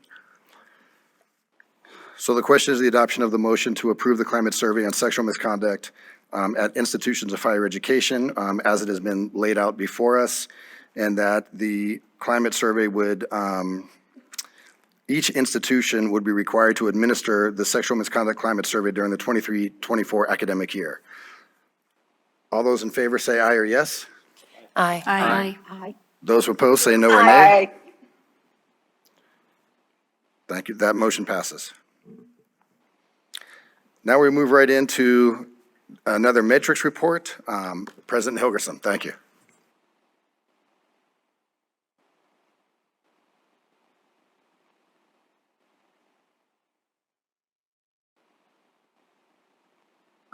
All right, well, good afternoon, everyone. Of course, I'm Dr. Hilgerson, president of TMCC for the record, moving into my 8th year with TMCC and NSHE. And so I've seen many iterations of these performance metrics presentation, and I must admit, I am so pleased that the board sounds like you will move in a direction of taking some time at a meeting together to talk about metrics that may be appropriate for two-year colleges, and maybe those metrics look a little bit different than metrics appropriate to universities. And so I'm very encouraged and pleased by that. Today, this performance metrics presentation will cover the mandatory items as directed, but in addition to the numbers, I will share some stories and some accolades that TMCC received this past year. Please notice the side tabs. These side tabs connect to your NSHE board goals. First, enrollments are ticking upward. I do appreciate many of the excellent points that my colleague, President Helens, made, particularly the fact that enrollment trends are never straight up or straight down. You know, they really do kind of bounce up and down depending on the context. So, but for us, it looks like we're returning to a pre-pandemic normal, and we're very excited about that. Enrollment provides access. It's not a comment on educational excellence or quality, but it is a comment on access. And that's an important board goal. Moving into fall 2023, I'm happy to report that as of today, compared to this time last year, enrollments appear to be up by 16%. Way too early to tell, however. Way too early to tell. That could change as we near the start of the term, because our students are a little different than university students, right? They have families, jobs, lives. Sometimes they procrastinate a little bit because they can, and we don't mind that one bit as long as they're there on day one ready to learn. Our mission at TMCC is create a future you will love with accessible, innovative educational opportunities at TMCC. Together, we can make it happen. So we have a front-facing mission statement, which means that this is designed for the students to read, not so much an internal mission statement.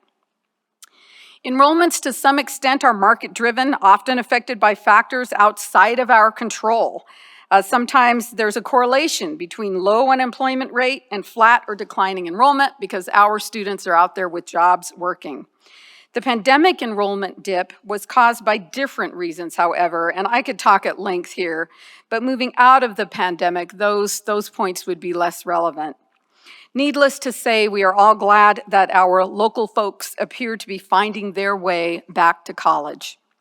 However, we can and do engage in strategic marketing and advertising effort in addition to numerous K-12 outreach efforts.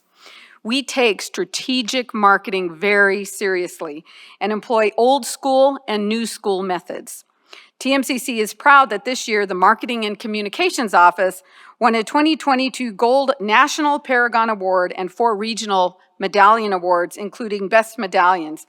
The awards included a National Gold Award for our Jill Biden visit and the communication success story connected to that occurred March of 2023.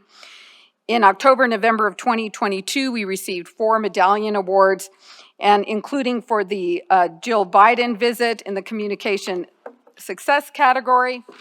For our little TMCC view book, which as regents, I put one out at your desk so you could take a look. Excellent piece of work by our marketing department.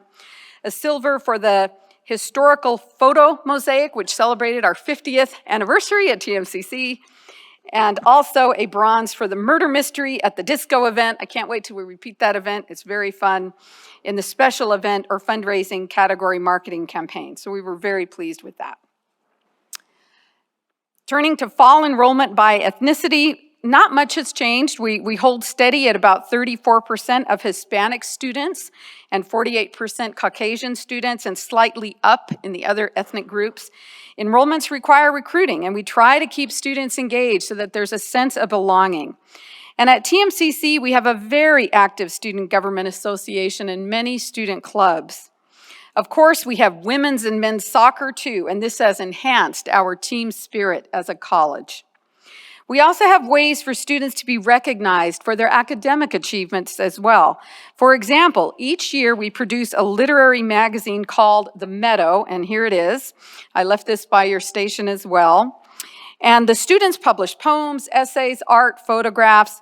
This year, students published in The Meadow, which is expertly advised by Lindsay Wilson with support from Department Chair Rob Lively, two wonderful faculty members. Thank you, Professor Wilson and Professor Lively. We appreciate your work.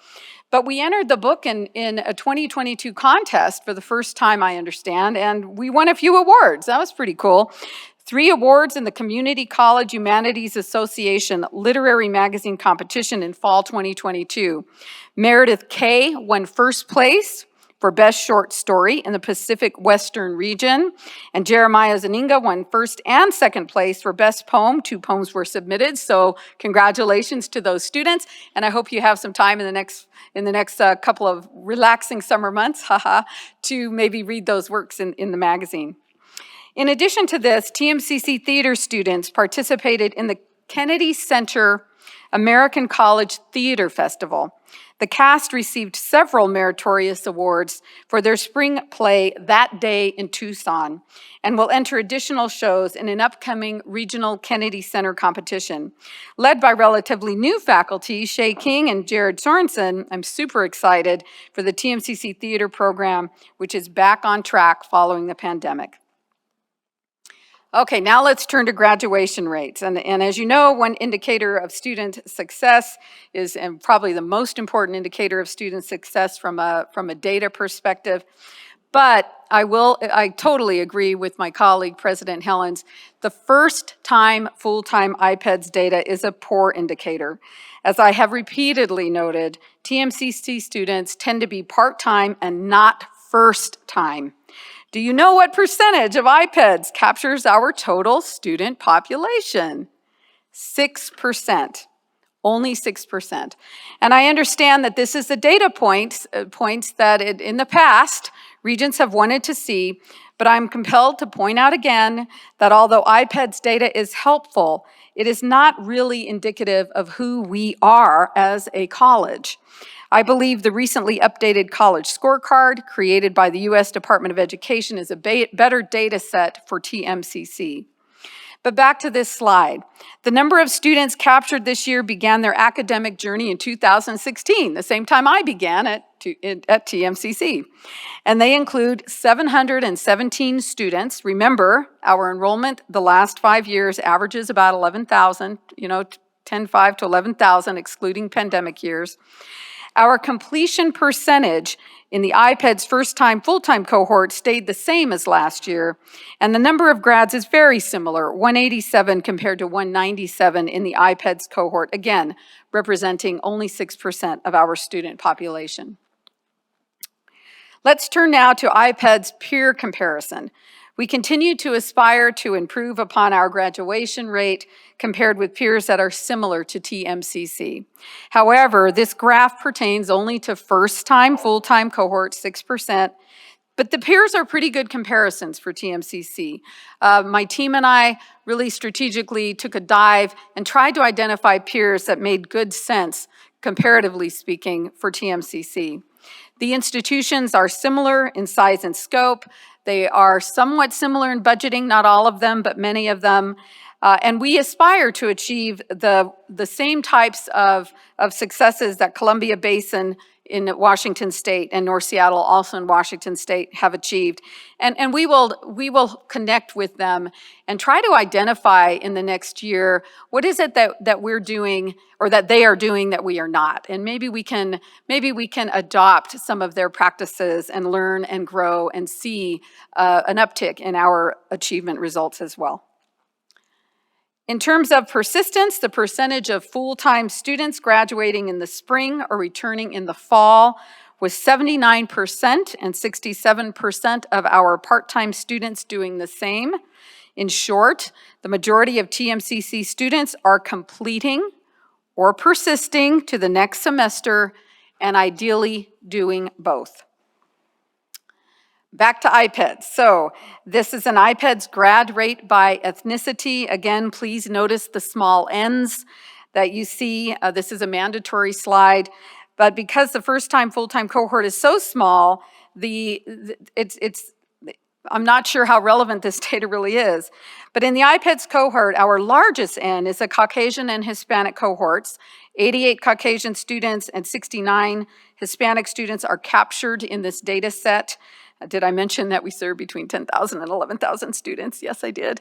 As a unrelated aside, in March of 2023, TMCC was designated a voter-friendly campus.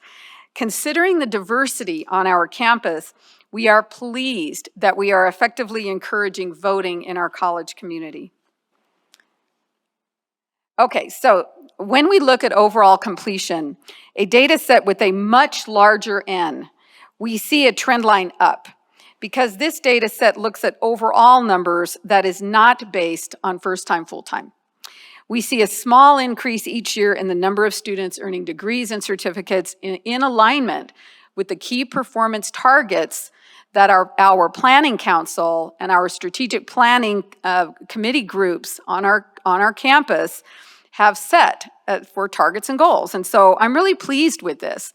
You know, it takes a lot to continue this trend line upward. It takes innovation, creative thinking, resource allocation, prioritization. It takes a lot. So I'm always very pleased that we are consistently moving upward and this trend line, we can't control it all the time, but we do our best to try to control this trend line. And we're so happy to see it. Of these certificate and degree earners, this is the breakdown by ethnicity. So the two largest groups are, of course, the two largest groups on our campus, 1,161 Caucasian students and 687 Hispanic certificate and degree earners. And again, as a whole, everybody's trending up, so that's good news.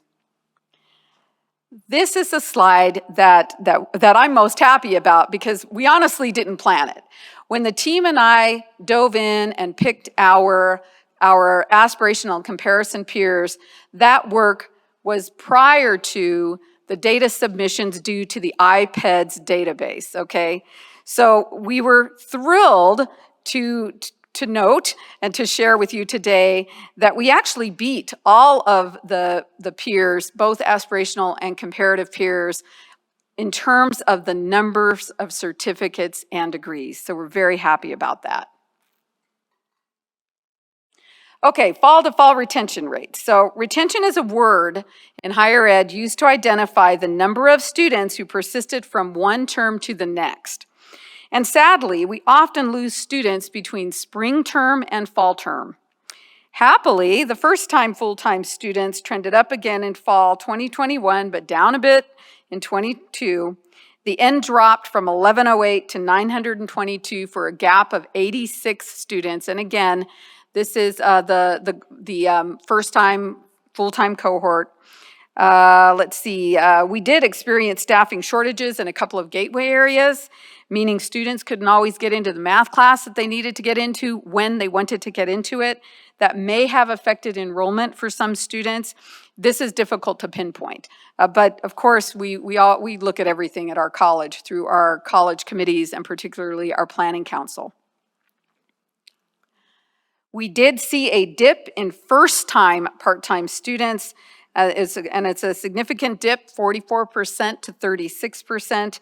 The N continues to shrink. So now the N is 510 versus 755 in the fall of 2018, because these are, again, first-time part-time students.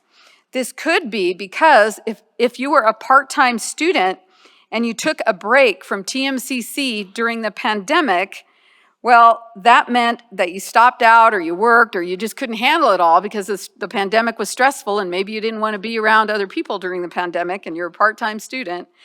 So when those students returned, if they took a fall semester off, not a spring, just a fall, this is how IPEDS works, all kinds of weird little twists and turns, but if you took a fall semester off, then you fell completely out of the cohort. You're out, and so the cohort begins to shrink. So now that I'm done with the prescribed slides, I've been allocated 5 additional slides relevant to TMCC with appropriate topics. Okay, here's the one I'm most excited about. This is the slide that I chose. It's SAM, it's called the Student Achievement Measure. It does rely on IPEDS data, some of the data. I'm not quite sure exactly how SAM does it, but SAM came around in around 2013, and I was the president of the small college in upstate New York, SUNY Sullivan, and presidents all over the country were so excited about this. We were so excited. Finally, some data that really tells our story in a way that's more accurate.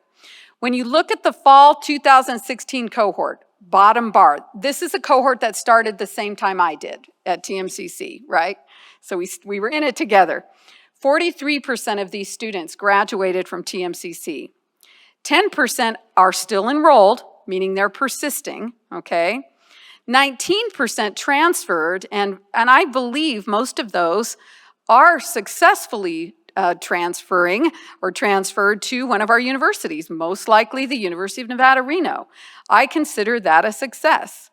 And finally, you've got the 28% that are kind of unknown. If we delve a little deeper, we will probably discover if there was a way to link the Department of Labor data set with the college data set, which we can't do that right now. I don't have the authority or the power. I wish I did. We would probably discover that of this 28%, many of them are working. And they may even be working in jobs that connected to their fields. For example, we have many automotive technicians, heavy equipment repair technicians. They leave us, they don't finish their English class or their humanities class, but they're hired right away and they're making excellent money. And they may be ending up in that 28%. But even if you remove the 28%, it really is nice to know that 72% I would consider a success. And I think that's a good number to celebrate in terms of the work of a predominantly two-year college in the state of Nevada. So congratulations to all of us. Okay, slide 14. Funding for tuition is also a form of access.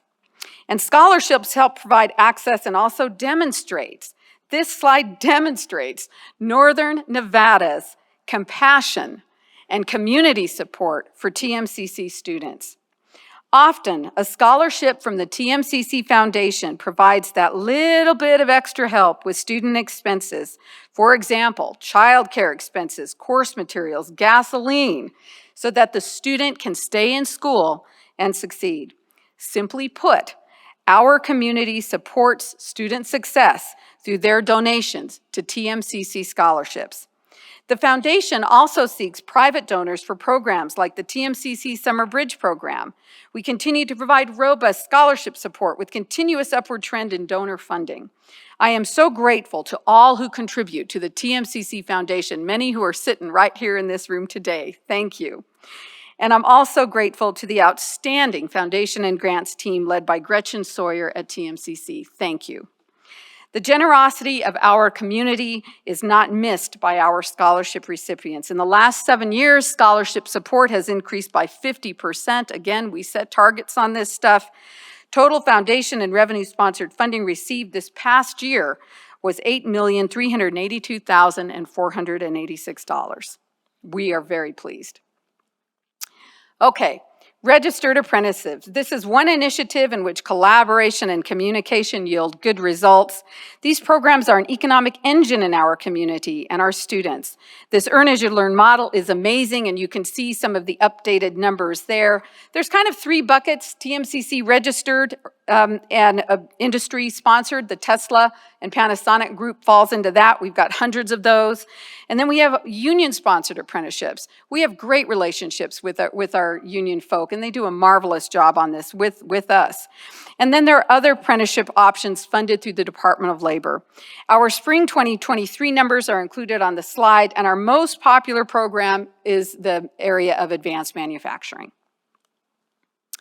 Okay, well, one of our greatest challenges, speaking from my perspective as the TMCC president this last 7 years, I have a hard time telling the TMCC story, including our incredible outcomes related to university transfer preparation, workforce training and development, and health careers. There's so many wonderful programs and projects. I'm always amazed, and it's difficult to get the word out to the Reno Sparks community. The new rules also for this presentation also encourage me to ask for your help. I need your help as a board to find ways during these meetings, these excellent quarterly meetings. Let's find ways working together so that we can tell the two-year college story in a way that is vivid and heartfelt and full of compassion. So I decided that I would find a quick way, and we created a video for you, and why don't we run that video today? And it's in this spirit of let's work together and figure out a way to share who we are with everyone in the state of Nevada. So do I link? Oh, there we go. I think they'll do it for me. Over and over, I tried to prove my love to you. Over and over, what more can I do? Over and over, my friend says I'm a fool. But over and over, I'll be a fool for you. 'Cause you've got personality, walk with personality, talk with personality, smile with personality, charm with personality, love with personality, and plus you got a red big heart. So over and over and over, well, I'll be a fool for you. Now over and over, what more can I do?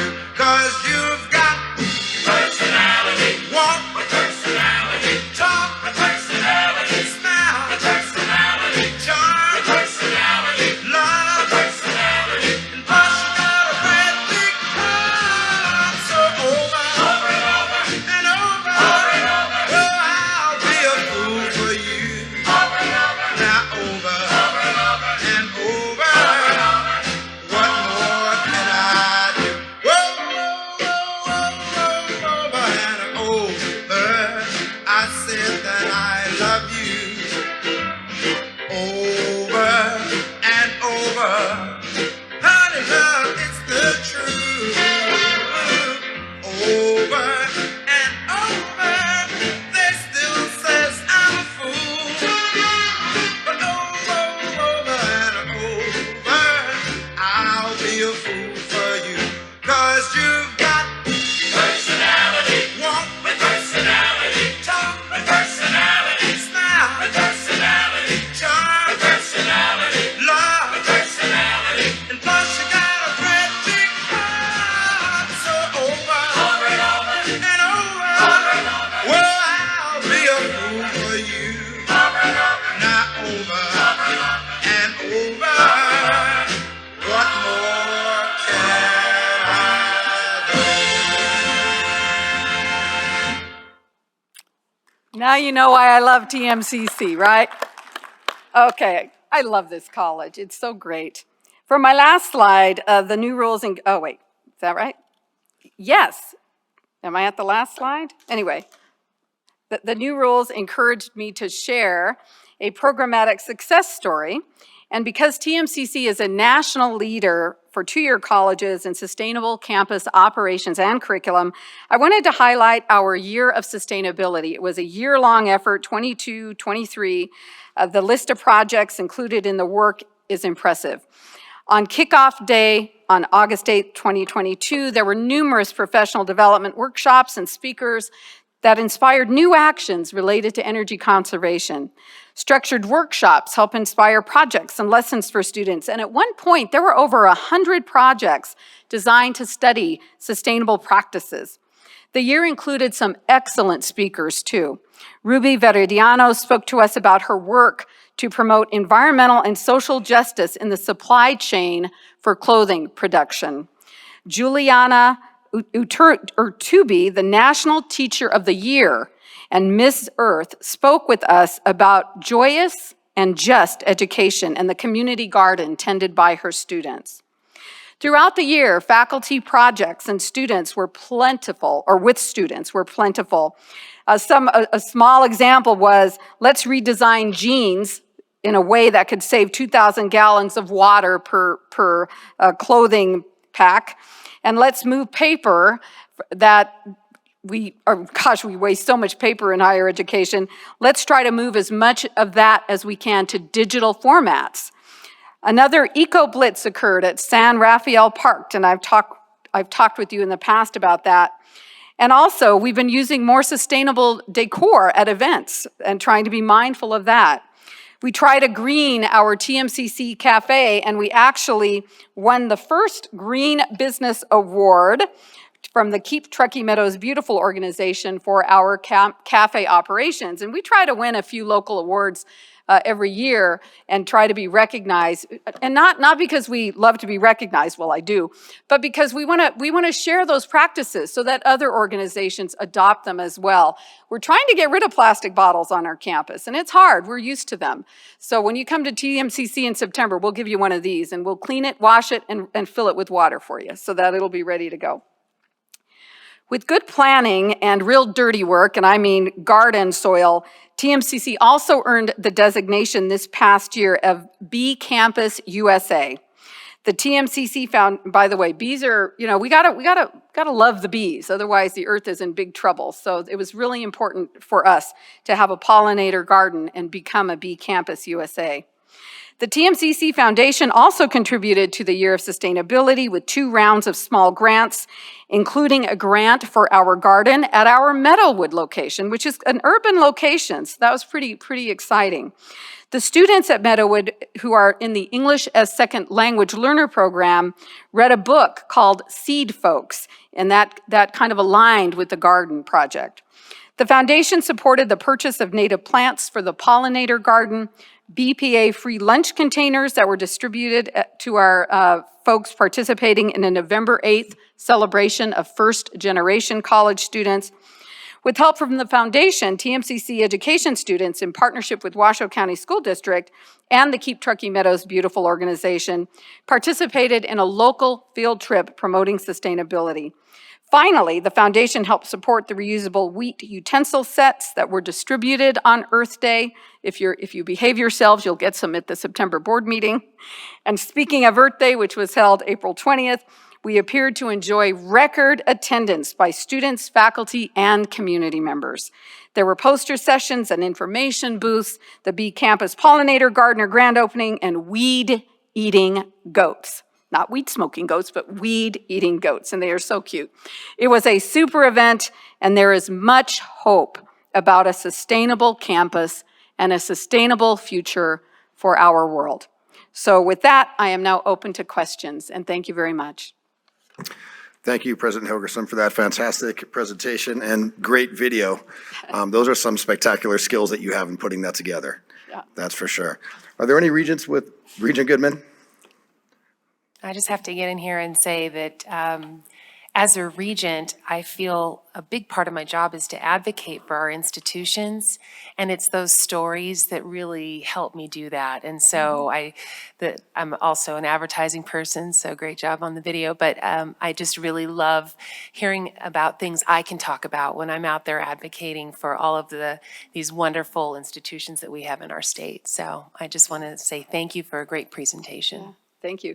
And I gotta say, Tim Ill made the video very quickly. He is such an incredible asset to TMCC. So Tim, if you're out there listening, thank you for doing always such outstanding work. I'm very appreciative to him for his talent. Regent Breger. Thank you, Susan Breger, for the record. Thank you for energizing me. I've been sitting here like all of us for hours. What I want to say is all forms of education are very, very important. I have a passion for our two-year colleges. Like I said, we're talking about this today, so the 4 years will have their point in time. But from Great Basin to TMCC, this is what life is about.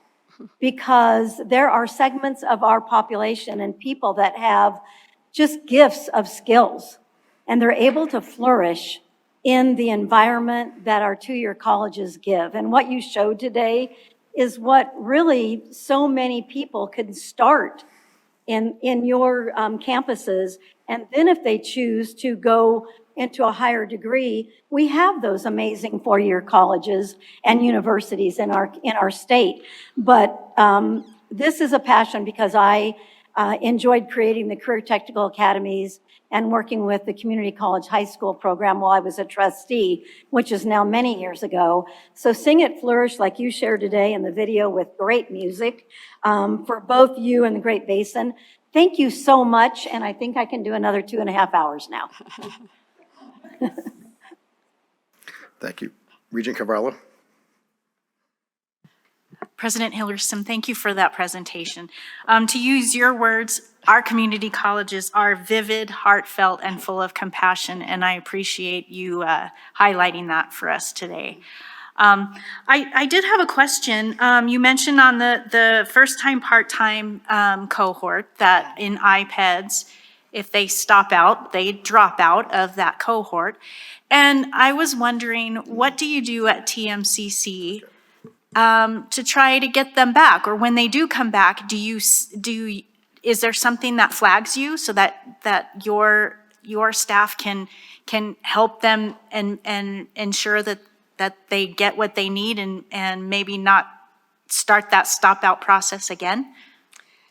I think that's an excellent question. And just to first clarify, they only fall out of the cohort if they miss fall semester, which is kind of strange. So if they skip a spring semester and come back in the fall, they'll still be retained in the cohort. Again, I don't make the rules. I just, we just try to report them accurately. We do programs that try to benefit the majority of students when they come back to us. And I say that because the majority of students are part-time. At one point in time, however, we did pilot a program where we tried to pair part-time faculty, paid them extra money to advise part-time students. And just as that program started to gain momentum, the pandemic hit and everything sort of fell apart. And so it is time to look at that again. We were not overly impressed with the numbers. It didn't seem to lead to the outcomes that we had hoped for.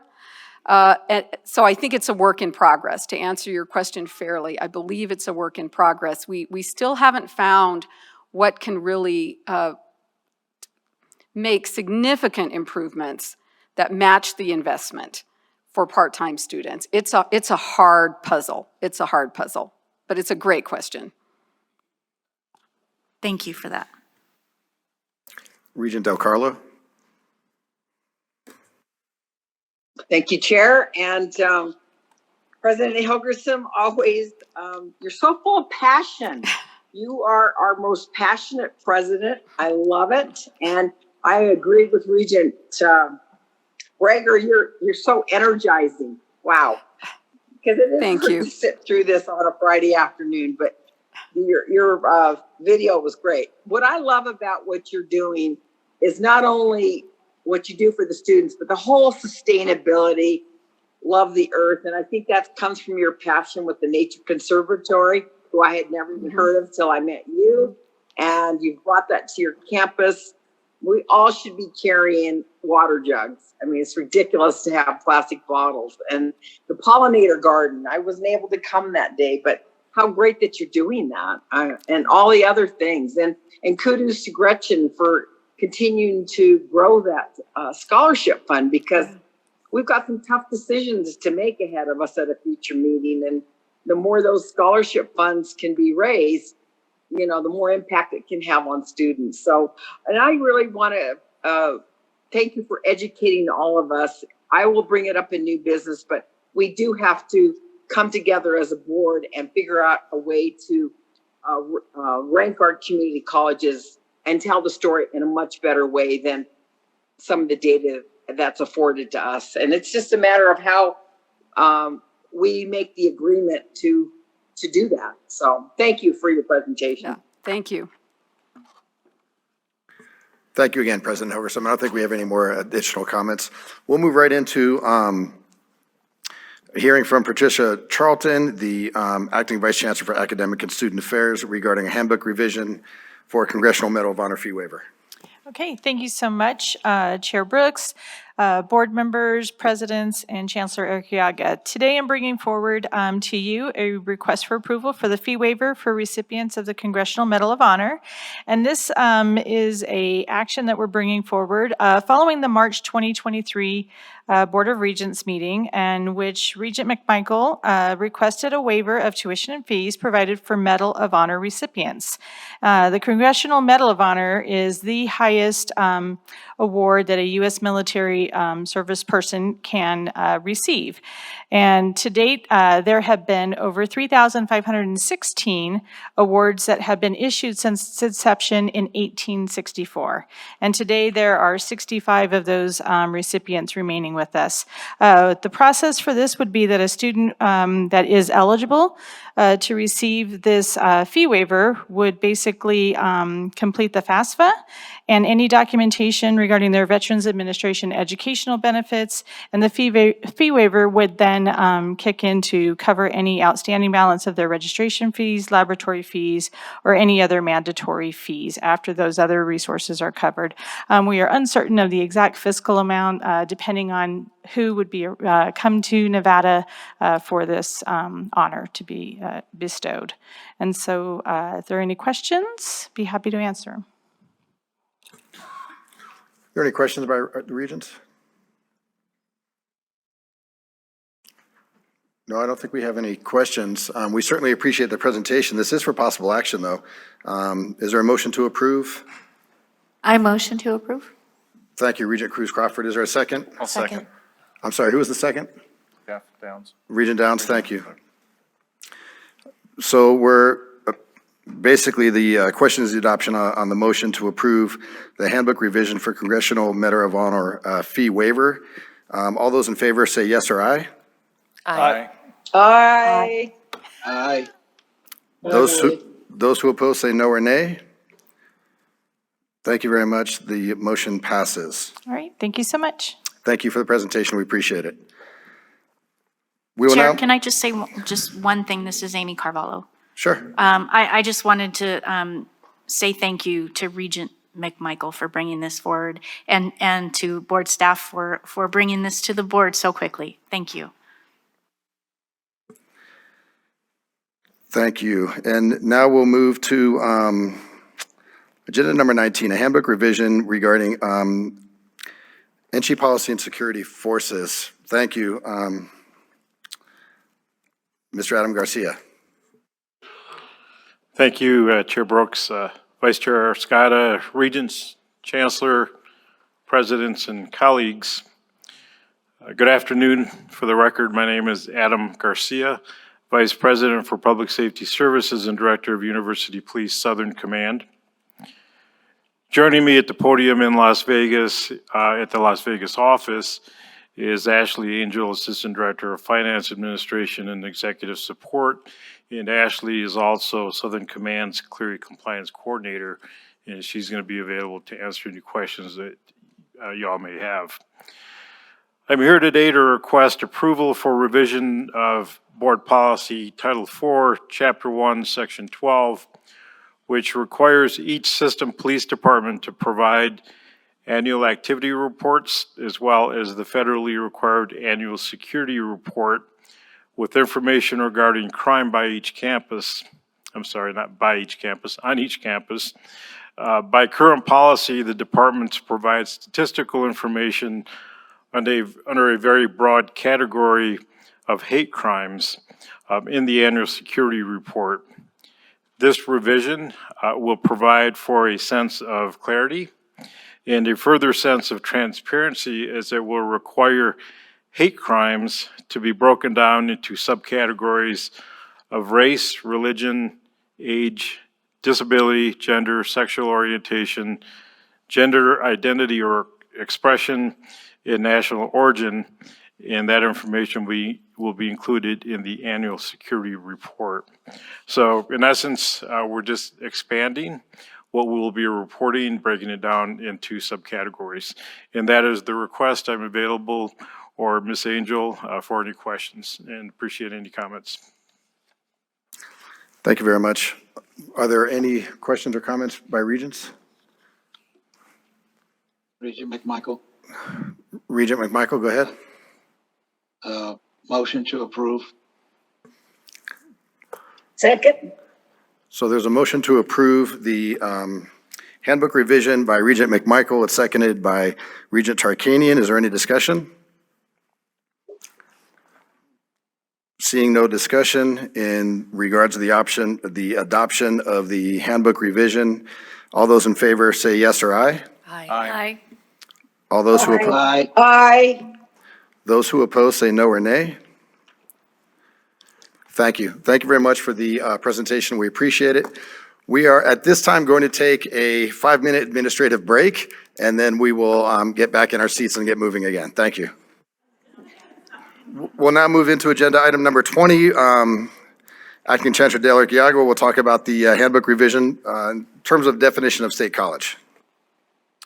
Thank you, Mr. Chair. For the record, Dale Arqueaga, Acting Chancellor. Item 20 on the board agenda simply aligns the handbook and Regents Code to the state law enacted Senate Bill 273, changing the name of Nevada State University. And as the board knows, this process changes the name. It does not change tuition. It does not change fees. It does not change admission requirements. It does not change salaries. So the legal office has gone through and made the definitional changes that align with the same language that the bill has. The change is effective as of July 1 if the governor signs the bill. And if he does not sign the bill, the change would not be made. As they say at the legislature, Section 1, end of Section 1, Section 39, end of bill. Open the roll. Fantastic. Yeah, okay.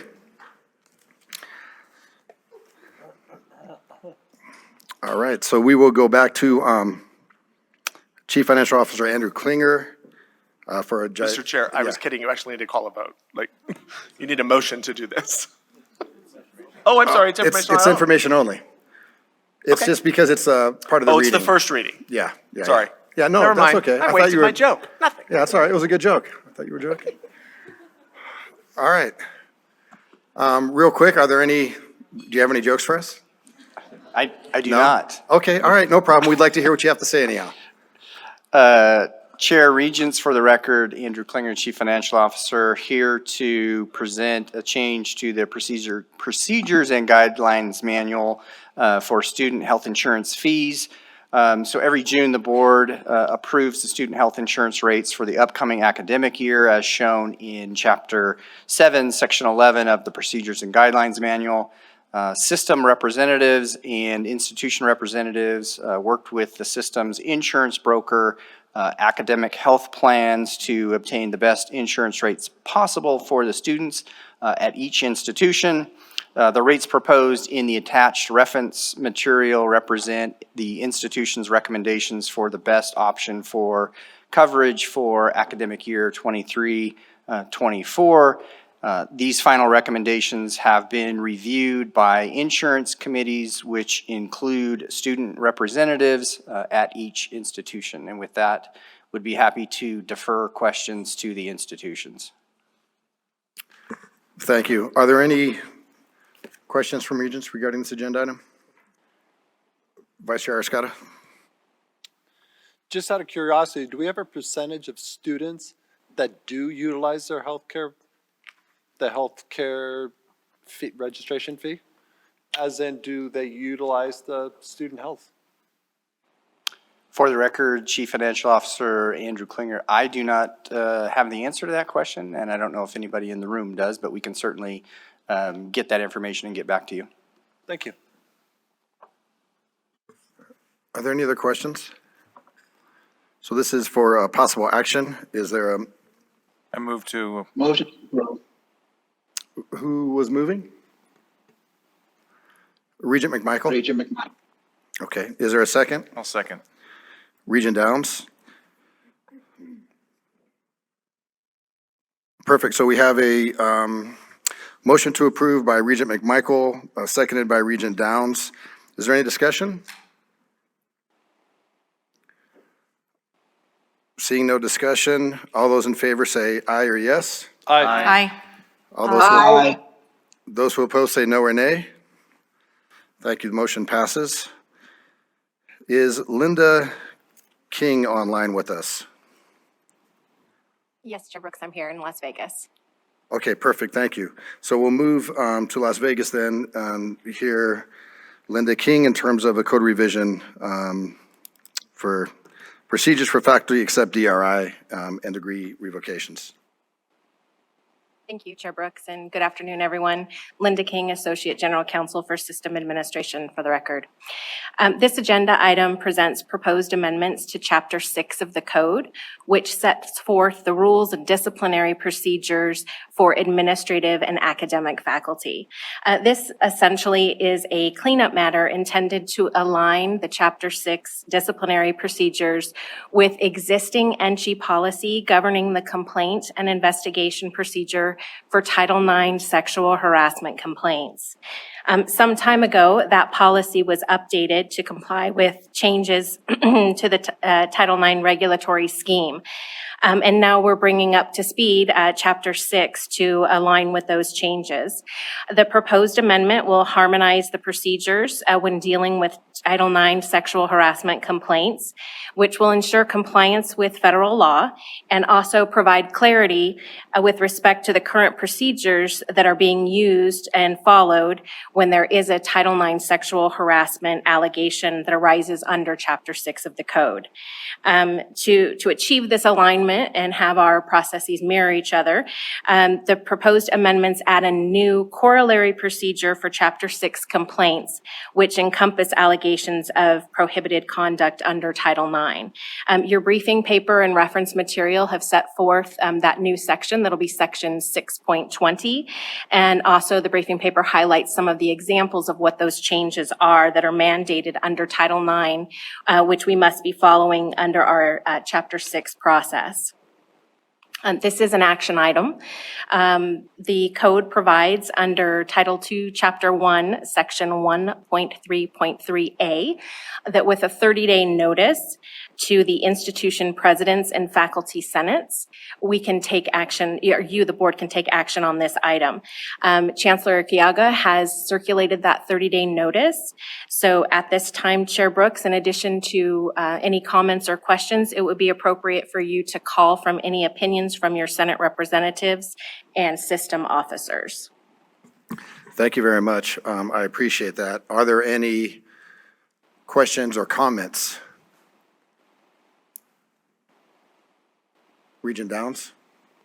Because I'm a faculty, I need to make the statement again. Pursuant to NRS Chapter 281A, I hereby disclose that I am a member of the faculty for WNC. Because the independence of judgment of a reasonable person would not be materially affected by my situation, I will vote on this matter. Thank you, Regent Downs. Is there any comment from anyone from system staff or anyone else who would be a stakeholder in this? Okay. So then, as it is for possible action, I'll ask for a motion to approve. Motion to approve. So there's a motion to approve by Regent McMichael. Is there a second? Second. A second by Vice Chair Arascada. Is there any discussion on this code revision? Seeing that there's no discussion, all those in favor of this code revision, please signify by saying aye or yes. Aye. Aye. Aye. Aye. Those who oppose say no or nay. Thank you. We appreciate your time, Linda King, in going over all of this. This motion has been approved. We will now move into a metrics report by President Acharya.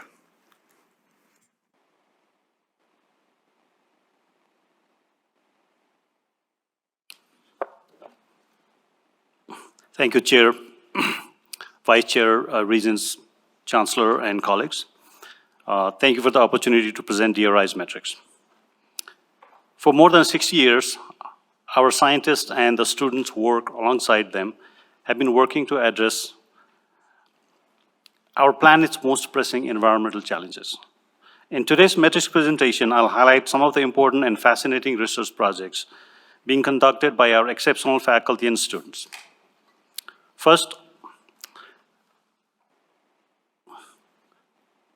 there's a video here. I'd like to play a video. Don't know if I can play it from here. Okay, great.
DRI strives for a diverse workforce. We are proud to have more than 450 scientists, engineers, students, and support staff. Of that, DRI has approximately 100 PhDs and working on more than 40 disciplines, including 9 research faculty who are among the top 2% most cited in the world based on their publications.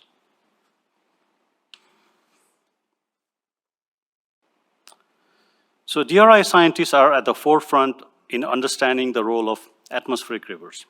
One example, NC Rising Researcher recipient, Dr. Christine Albano, is a leading scientist on improving our understanding of how atmospheric rivers impact water storage, flood risk in the Sierra Nevada and Great Basin regions. DRI is also home to Western Regional Climate Center, and DRI scientist Dave Simmerl is one of the 11 climatologists across the country who author the U.S. Drought Monitor. The Drought Monitor is an important tool for water managers, those who respond to wildfires, and is a trusted resource for news reports.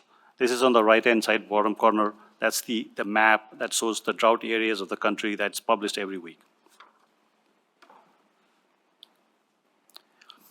So DRI researchers were awarded $2 million by federal government to examine the potential for climate intervention strategies to reduce global warming impacts. The 2-year project, called Local to Global Approaches to Mitigate Near-Term Climate Impacts, relies on computer simulations and data analysis and is expected to wrap up by September 2024.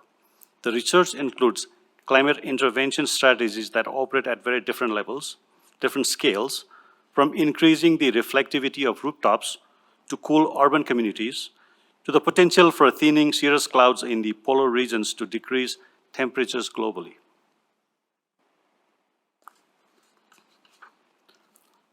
DRI scientists conduct a variety of water research in Nevada, from microplastics found in Lake Tahoe, to private well water tasting, to satellite-based information on evapotranspiration through OpenET, to DRI's statewide assessment on water resources. DRI researchers are at the forefront of water research in Nevada.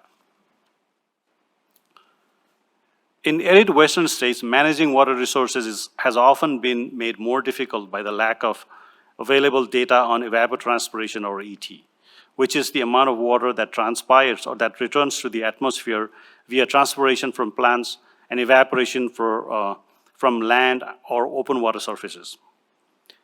DRI and partners from Environmental Defense Fund, NASA, Google, and others have launched OpenET, an online resource that uses satellite and gridded weather data to estimate water consumed by crops and other plants. The free tool is important for water conservation and is available to users such as water managers, farmers, and other decision makers. It provides ET information, which is evapotranspiration information, the amount of water that we're losing through plants or open water bodies, down to the quarter acre for 17 western states using best available science. There are currently 2 bills that have been introduced in Washington DC Senate and House by Senator Masto and Congresswoman Susie Lee to make this program a permanent program at USGS. DRI has a long-standing relationship with Department of Defense and the Department of Energy. The Department of Defense work is in support of protecting US soldiers. The work includes helping the military to determine how military equipment will respond in varying climates around the world.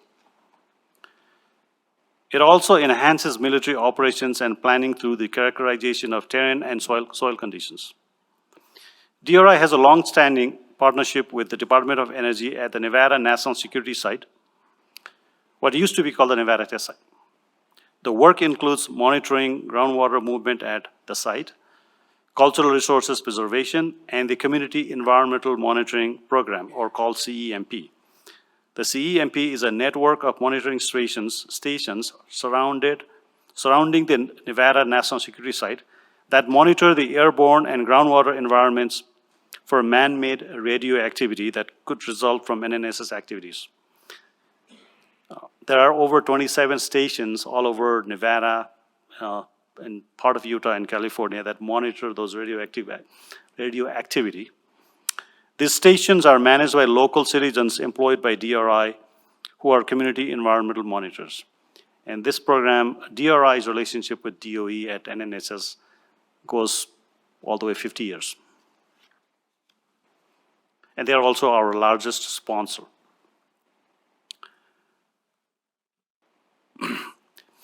DRI supports students across NC institutions, which I talked about this afternoon. I don't want to get into that again, but we do support graduate students from our 2 universities and also undergraduate students that come and work alongside our scientists. Our STEM program is pretty well known by now in Nevada. We've reached 160,000 K-12 students. We trained teachers. We have our Green Box program I talked about this afternoon. And we've reached more than 20,000 students through our Green Box program. And our robotics program is gaining momentum and expanding pretty rapidly. So we're very proud of our commitment to our K-12 program and STEM programs. I want to get to the numbers a little bit here now. So this is a complicated, this has a lot of information here, but it's actually pretty simple.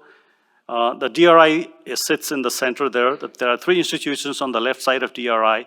These are our peer institutions, and the 2 on the right of DRI are our aspirational institutions.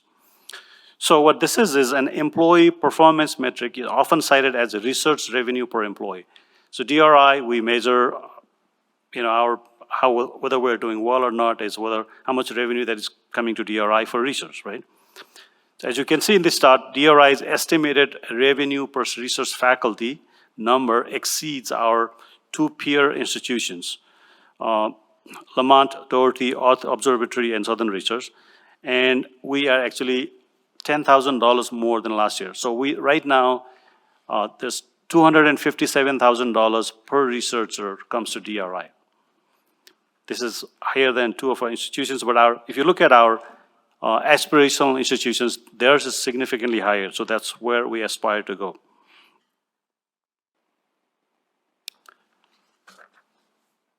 Award revenue trends are generated when we spend our grants and contracts. So this is the revenue after we spend our grant. The same way, the 3 on the left are peer and 2 on the right are aspirational. So looking at our award revenue trends compared to our peer and aspirational institutions, we see differing revenue trends among those institutions in the period from 2018 to 2022. The period covered by this chart. Some saw declines in award revenue while others saw gains. DRI's revenue trend has been trending upwards, except for that drop in 2020. Probably that was the shock of the pandemic. But I think if you look at from 2018 to 22, we've been trending upwards. So our revenue has been increasing. So this is, I would argue, it's the most important slide, metric for DRI. This is the grants and contract, the new grants and contracts. In fiscal year 22, last year, DRI earned $43.3 million in grants and contracts. In 23, when we submitted this presentation at the end of April, we projected that by when this fiscal year closes, we would be at about $45 million. But so I'm pleased to report that when May closed, the numbers came back, and we're already at $45 million. So I expect us to get to maybe $46, $47 million this year in new grants and contracts. So, but if you look at our 2017 to 19 average is about $31 and $32 million. You can clearly see that we've been performing very strongly in terms of new grants and contracts the last 4 or 5 years. And on the left-hand side, this shows where the money comes from, right? The two agencies that make up the largest part of the federal funding are the Department of Defense and Department of Energy. Those two combined alone bring about 30% of our revenue to DRI, followed by Department of Interior, it's about 10%, and National Science Foundation, 7%. So those four agencies, we get about 50% of our funding from those agencies. The DRI Foundation is also actively pursuing impactful gifts. The Foundation's FY23 fundraising as of April was about $1.4 million, compared to an annual average, last 3-year average, about $1.1 million. We're also pleased that the DRI Foundation trustees achieved the 100% Giving Award from the Community Foundation of Northern Nevada. So I have often shared this slide, and we actually updated the number this year again. Every dollar that the state gives to DRI, that generates additional $5 from outside. We bring additional $5 to the state. So this is the return on investment, and this is how we contribute to the state's economy. I want to share one slide. I get asked by people like, where does DRI rank? And so it's very difficult to rank DRI because DRI is very unique. We don't have similar institutions around and similar funding model, but National Science Foundation ranks different programs within institutions all over the country. So if you look at DRI's science research that happens at DRI, almost 80% or 90% of our sciences can be grouped under the umbrella of geosciences. And so based on that, this is based on amount of research funding that DRI gets in this particular discipline. So the geosciences program, DRI's geosciences program is ranked among other geoscience programs at other institutions. So DRI's geosciences program is ranked among top 9% or 39th out of 437 similar programs across the country. Our atmospheric science program is ranked 24th out of 437 institutions. And from the geosciences, DRI scientists do not do ocean sciences. You take that ocean sciences out, we're among top 3% in the country. So DRI's science, the programs are ranked among the top programs in the country. So I think we should all be very proud of the programs that we have here at DRI in the state of Nevada. So Chair Brooks, I'm pleased to share that DRI's research scientists continue to show strong growth. And thank you for the opportunity to share our metrics. And I promised you I was going to keep it within 15 minutes and finish in 14 minutes. Thank you. Thank you. Thank you very much. I appreciate the presentation and your timeliness for sure. Are there any questions from any regents? Regent Brown? Thank you, Chair. Regent Brown for the record. I have less of a question and more of just, I'm so in awe of DRI. It is literally Nevada's best kept secret, and I'm obsessed with it, and I want to talk about it all the time. And anytime you want to talk to me about cloud seeding or ice cores, I'm here for it. I'm obsessed. But I just kind of, as you were writing, to reiterate, you do cutting edge research, you have an economic impact, you have environmental stewardship, water resource management, you're a collaborative partner, and you bring a 1 to 5 ROI. The end, amazing. I just wanted to say it out loud, and we really just appreciate everything you guys are doing and all of the researchers that you are ahead of, because they're just doing amazing things. Thank you. Regent Carvalho? Thank you, Mr. Chair. And I would add to that, you're also a wonderful community partner and growing in that area as well. So I really do appreciate that too. I agree that you are just a hidden gem in Nevada in a way, although more and more people know the impact that you have in Nevada. So I really do appreciate that. I do have a question regarding your grants and contracts for fiscal year 2022. I know that in the past you've done some private research for industry, and I don't see that in your pie chart here, and I was wondering if you have any ongoing research with industry right now. Thank you. Thank you for the comments before that. And yes, we, right now, FY22, if I remember correctly, about 76% of our funding came from the federal government.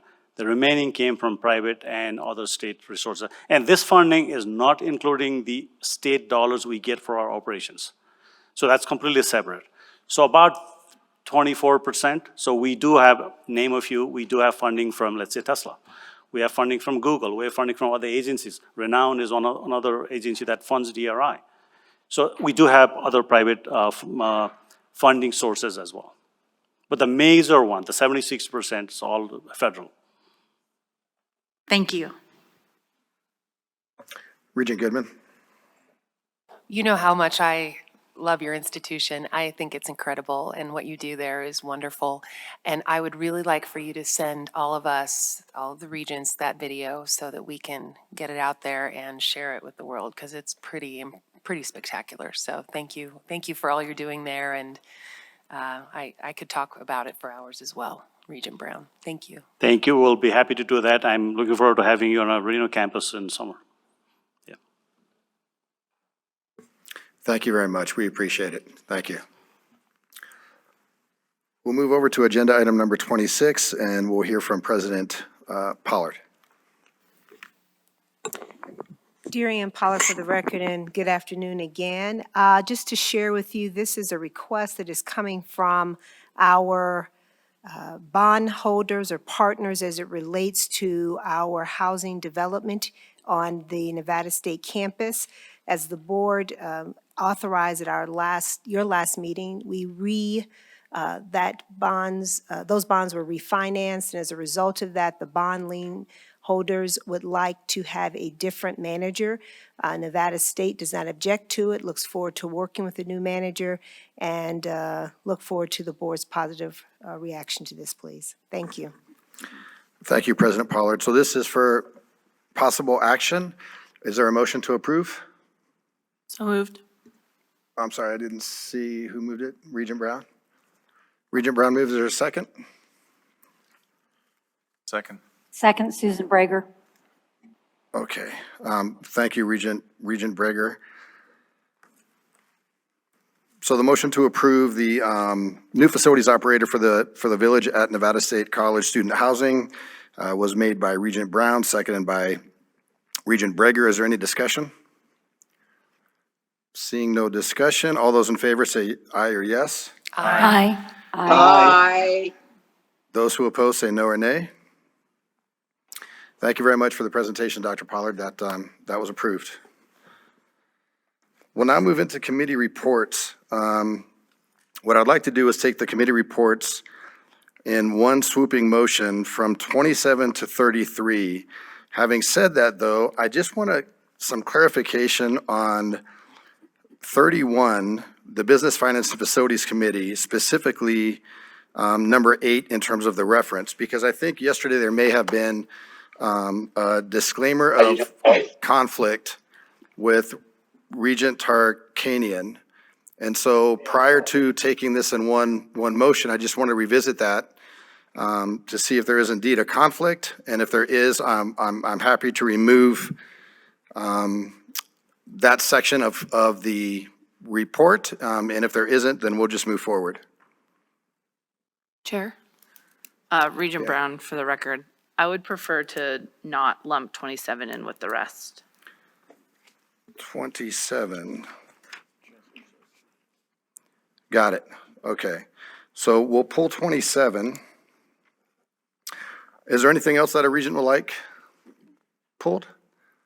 No? Okay. And then Regent Tarkanian, is there any conflict in that BFF section? Specifically, it's agenda number item 31, it's section 8.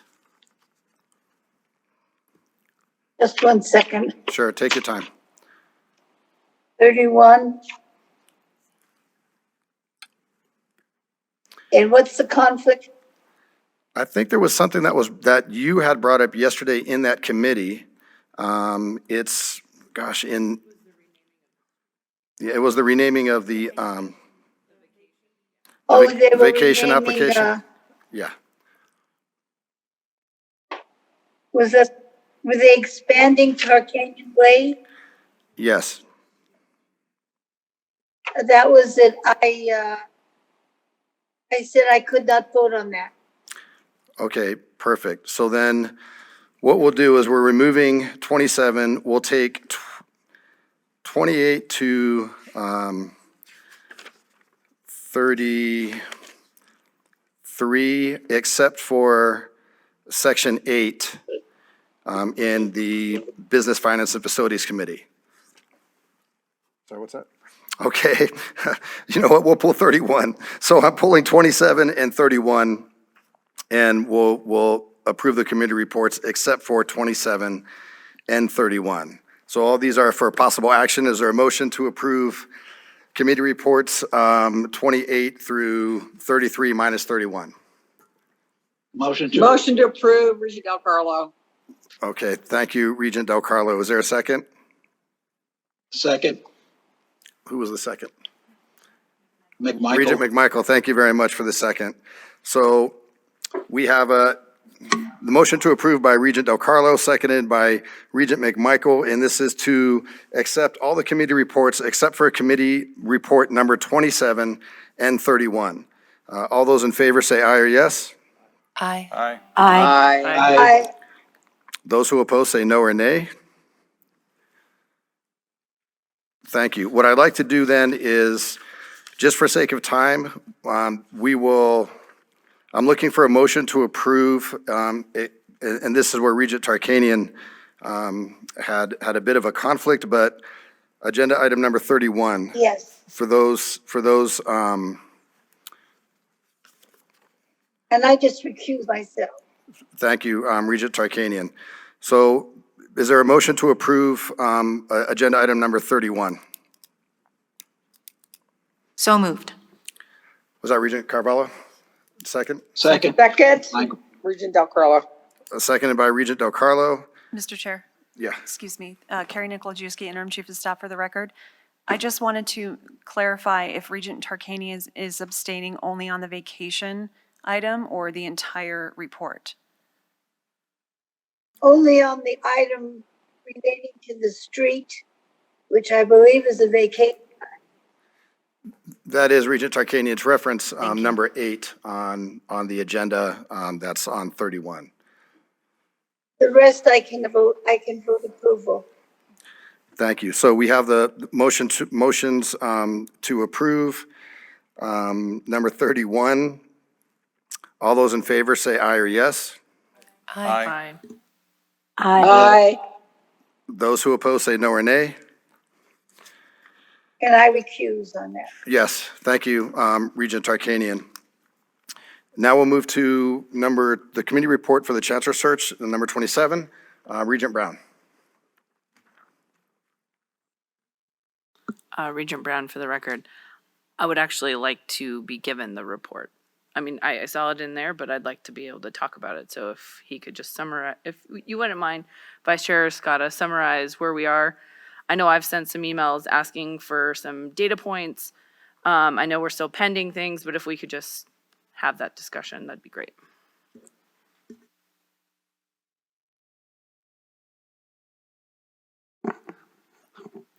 It was quite surmised in the, sorry, Joe Escada, for the record. It was surmised in the region request that was provided to everybody.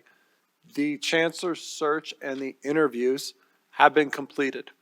The candidates who have moved on, the 88 candidates who have moved on, we broke it down to 12.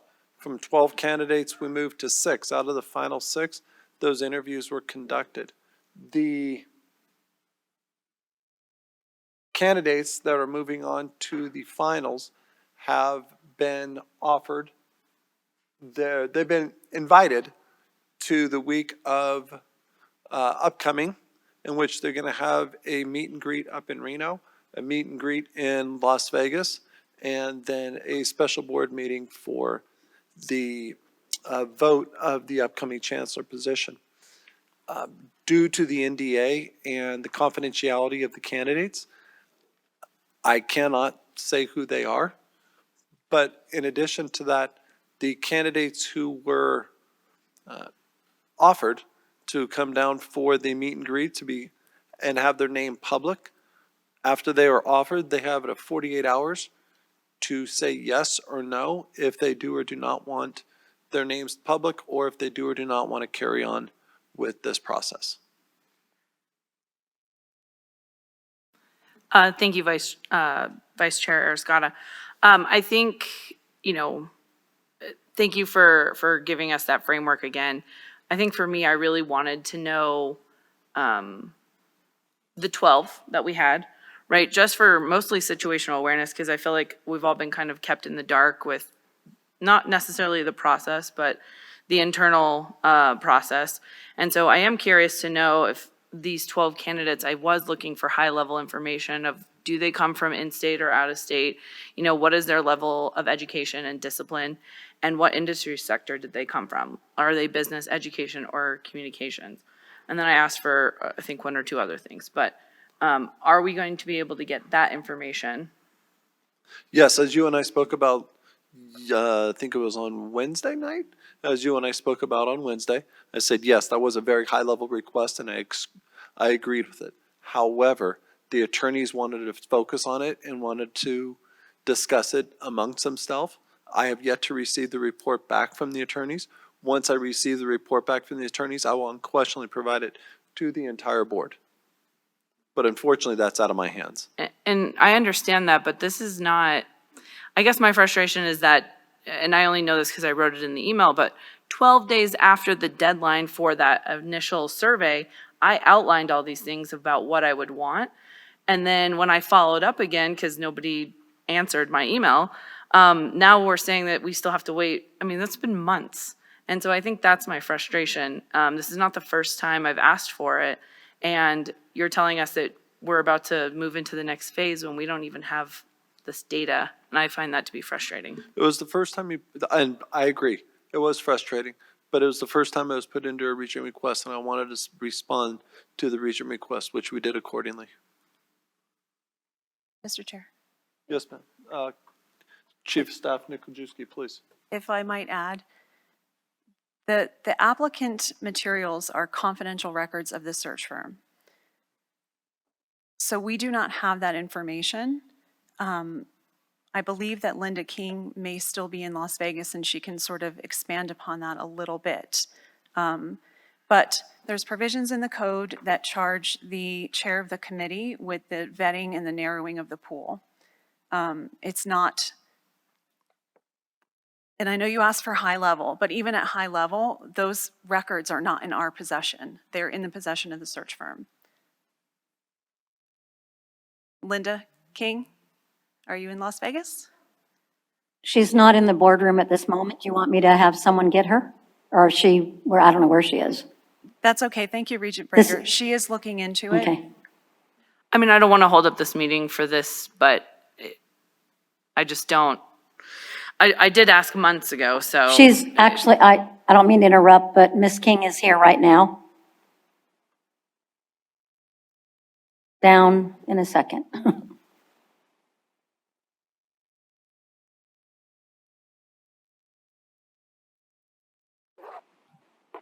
Linda King, Associate General Counsel for System Administration.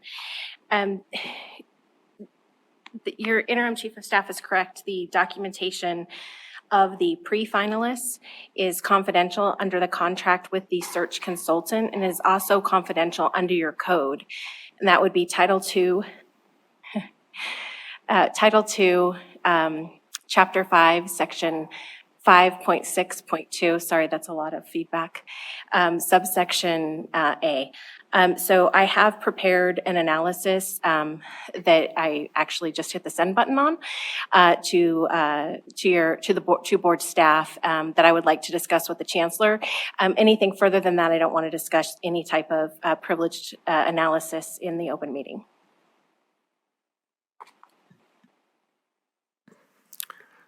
Regent Breger, do you have a comment? No, I have a question for Vice Chair. He got down to the number 6. How many people, unless the 48 hours is not over, how many people are now in the final process? Unfortunately, Regent Breger, those 48 hours are not over. They won't be over until late tonight. Okay, would you be able to send out that information tomorrow? Of the number of people that will be moving on? Well, because I'm going to tell you if it's less than 3 or 4, I will not participate because I feel like, number one, I have to agree with Regent Brown. This is very different from any search I've ever done, and I know that sometimes things are different, but to vote maybe after having a 3-minute chat with someone or sitting at a lunch or whatever we might be able to do is inappropriate to me, and I don't want to be that strong. But I am, because I've been involved in this for 3 superintendent searches, and I know it's policy, but I think policy should have been looked at possibly years ago, because our 2 responsibilities are hiring and firing a superintendent and working on policy. And so we have a small committee. This is not against the committee. This is the policy I'm speaking about. I find it very too private, and I get that there's a point in time why names don't go out. I've done that. I understand that process. But we said 3 or 4. If there's not 3 or 4, we need to keep searching. That's how I feel, strong about it. Thank you very much. Thank you, Regent Breger. I'd like to call upon Mr. Ott. Deputy Attorney General Greg Ott, just wanted to remind the regents that this is approval of a committee action or of a report. So to the extent that this outside discussion sort of informs that voting process, it's understandable. Just don't want to stray too far away from the nature of just approving the report. Thank you, Mr. Ott. With that consideration, Regent Goodman.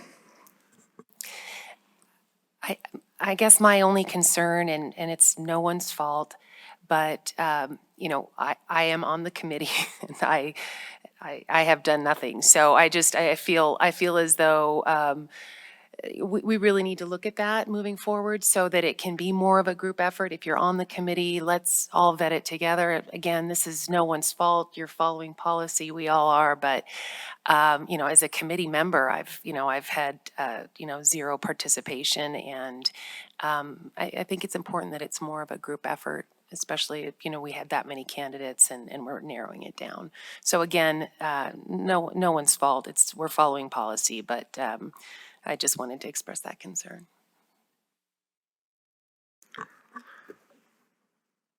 Regent Downs. Thank you, Chair Brooks.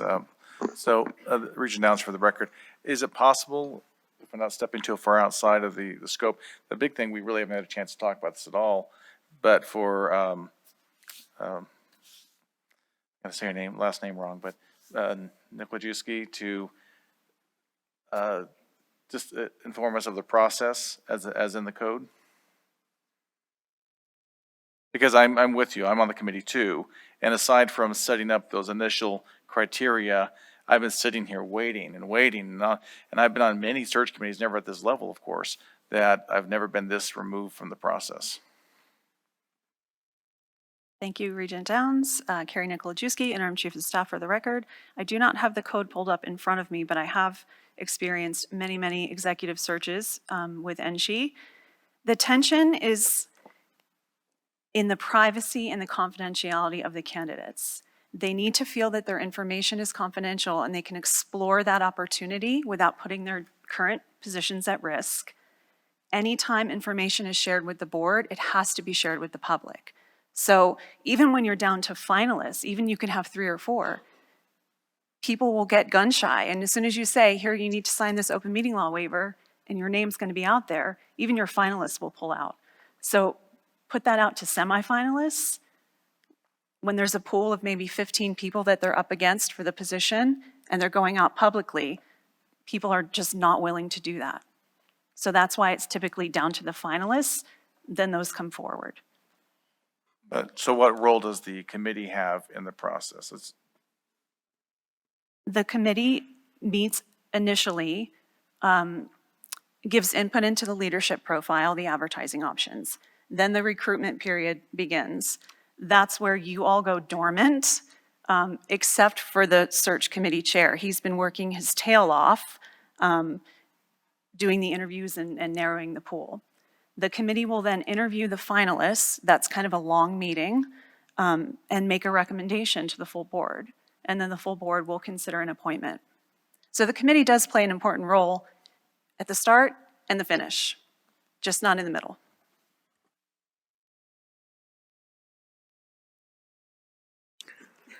Regent Goodman. Thank you, Regent Goodman, and all due respect, but I would say that the middle is probably the most important piece. So I just think that as we move forward, we should just, have this in mind, is all I'm saying. Sorry if I'm overstepping my bounds. No, thank you. Those are all great comments and considerations. What I'd like to do is see if we can just now accept the report. And if there is a motion to accept the report. So moved. Then, thank you. Regent Downs, is there a second to the motion to accept the report? Second. Vice Chair Escada seconds the motion. I don't know if there's any additional discussion, so I would just ask those who are in favor of accepting the report, please say aye or yes. Aye. Aye. Aye. Aye. Those opposed say no or nay. The report has been accepted by the board. We will now move into new business. Are there any suggestion items for new business? Regent Brown?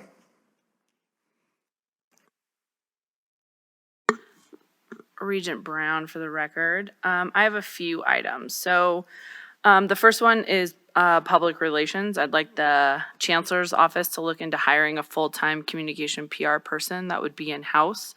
Earlier this year, we hired an outside firm, but I think we'll get a better ROI with someone in-house.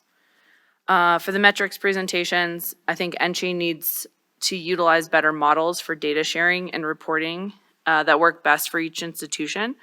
I would like to give the latitude to our presidents to decide. It's an effort to increase the efficiency of these meetings, but make sure that we're asking for data that is actually useful for us and them. For the EverFi contract, I would like to discuss not renewing EverFi contract that's scheduled to sunset August 2024 and work with our institutions to ensure each has the ability to conduct these important trainings or expand our R1 institution's ability to conduct these trainings for their neighboring institutions. Because like my colleagues have mentioned in this meeting, in-person trainings are always better received, and I would like to build up our institution's programs as much as possible. For the Workforce Committee, I would like to expand its efficiency and effectiveness by meeting more often. I would suggest instead of 2 meetings a year, I would like to have us meet at each quarterly meeting, streamlining and growing our efforts, thinking through legislative work, and then working to implement what we decide to do and show that we're making a real investment in workforce. The overall agenda, I would like to revert back to previous agenda formatting. So I'd like an agenda to include X committee starts at X time, but is subject to change pending the early adjournment of previous committees. Yesterday is a great example of forced long breaks because of how the agenda was written, and this could be an easy way to capture back some time if time isn't necessary. Lastly, I would like to publicly thank CFO Klinger for his valuable contributions and dedication to NCHE. Your expertise and commitment to stronger mathiness has been much appreciated. I'm glad you're staying in our family, but the system will miss you. So thank you, CFO Klinger. And Acting Chancellor Dale Urquiaga. You've been with this board for 12 months, and it has been a challenging year to say the least. But I can't think of anyone that is better suited to have taken us out of a pandemic and through a legislative session. I won't go through your CV because it's way too long and way too impressive. But I just want to thank you for your years of support and work in this wonderful state of Nevada.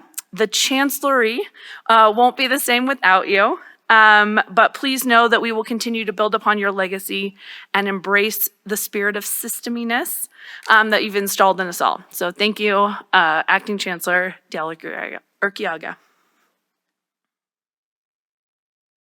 Regent Breger.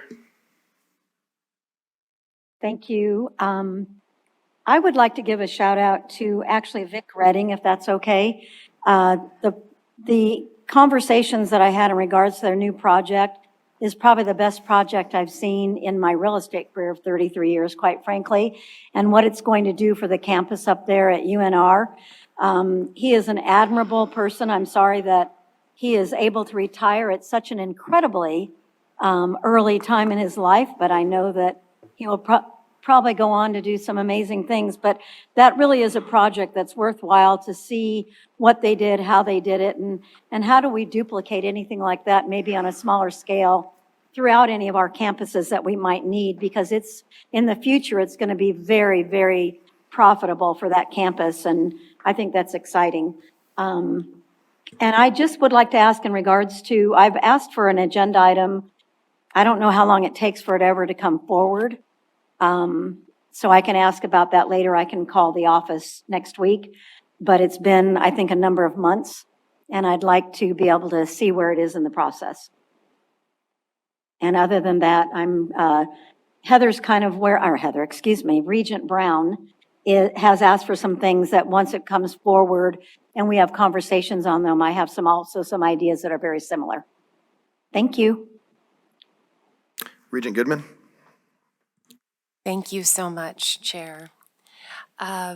So I have two items for new business. The first one, I've heard from multiple parties, including students, parents of students, and faculty, that there may be an issue with regard to freedom of speech on our campuses. If there's any place that freedom of speech should be protected, actually encouraged, it is on the campus of an academic institution. I'd like to have an agenda item that creates a task force to investigate in NSHE classrooms and on NSHE campuses if freedom of speech is being compromised. My second item is I'd like to recommend an agenda item that looks into providing a city manager type of briefing before every meeting, where either the chief of staff or the chancellor provide individual briefings to each regent that details any questions, issues, or potential points of discussion, so that we are a little bit better prepared. I feel like a lot of the things that we discuss could be maybe discussed beforehand, one-on-one with the people that are in the know of the agenda. And I think it would definitely streamline our meetings. We know what we know, and that's what we did at the city, and it really worked well. So thank you. Thank you. Are there any other new business suggestions? This is Regent Del Carlo. I have some. Oh, okay, Regent Del Carlo. Thank you. I don't think the board has taken a vote on SJR 7 now that we know that it has passed. And I feel that we should take a vote on that as a board so we can advocate. We can't use any state resources, et cetera. I understand that from the last time question 1 was on the ballot, but I think it would be helpful for the board to take a vote so we can advocate for that. So that's my first item. My second item is, I've requested this before. We've got some upcoming special meetings coming because of the budget before July 1st. And I request that we start using a doodle poll. I'm sorry, not a pool, but a poll.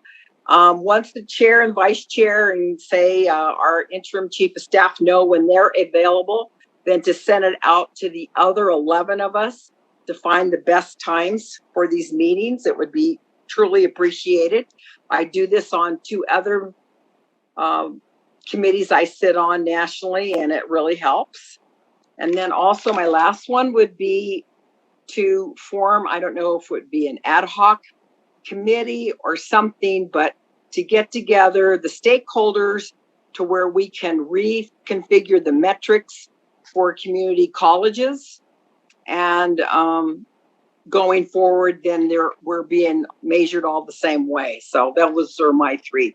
And thank you. I also want to do a shout out. I had written down the 3 names I've already heard today too. Certainly, Vic Redding, I had the pleasure of going over the whole business plan on our way back to the NCAA tournament back in, I think it was March. And it's very creative, Vic, very exciting. And Vic, you really knocked it out of the park on that one. And we're going to miss you. I hope you're not going too far away, but I'm hearing you might be doing some consulting here. And I agree with my colleague that it's great that Andrew's staying in our NSHE family, but we will miss you. And Andrew, you had 4.5 years was a great run with us, and your credibility at the legislature was always very, very helpful. And for that, I'll be forever grateful. And then to our acting chancellor, interim, what are you now? You're the acting chancellor. Yes, and I know how to say his name. And he is a constituent in my district when he moves to Churchill County. So thank you so much. I'm going to say, Dale, this has not been an easy year coming in like you did. But I can't think of a better person to get us through this legislative session. Huge help there. And I wish you all the best. I don't want you to go away either, because I know we've been texting, but you would be so helpful on that interim study for our funding formula. So I know you love Nevada, so don't go away. Help us on that one, please. And thank you, all of you, for all your great work. Thank you very much. That's all I got. I'm just going to make sure one more time. Are there any other regents that have new business? Chair Brooks? Regent Tarkanian? Yes, I would like to have, if we could, either the entire board or else some type of committee look into what we do with the concerns that are brought to us by our citizens. It seems we have people who come with deep concerns and they're not addressed at all. They don't get any information back. Nothing happens. Could we just see, I know that you've told me that there might be a concern there about overstepping, but can you see if perhaps there's some way we can at least handle some of that so that some of the people who come before us get a response to their concerns? That's that's what I wanted to bring forward.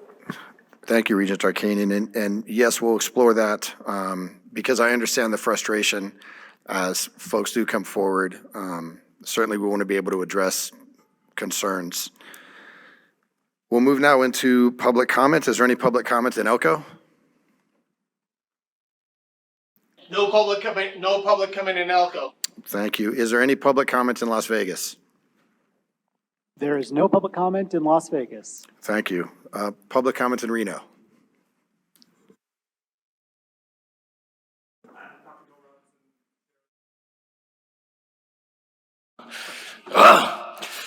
Dr. Bill Robinson, Chair of the UNLV Faculty Senate. 2 quick things.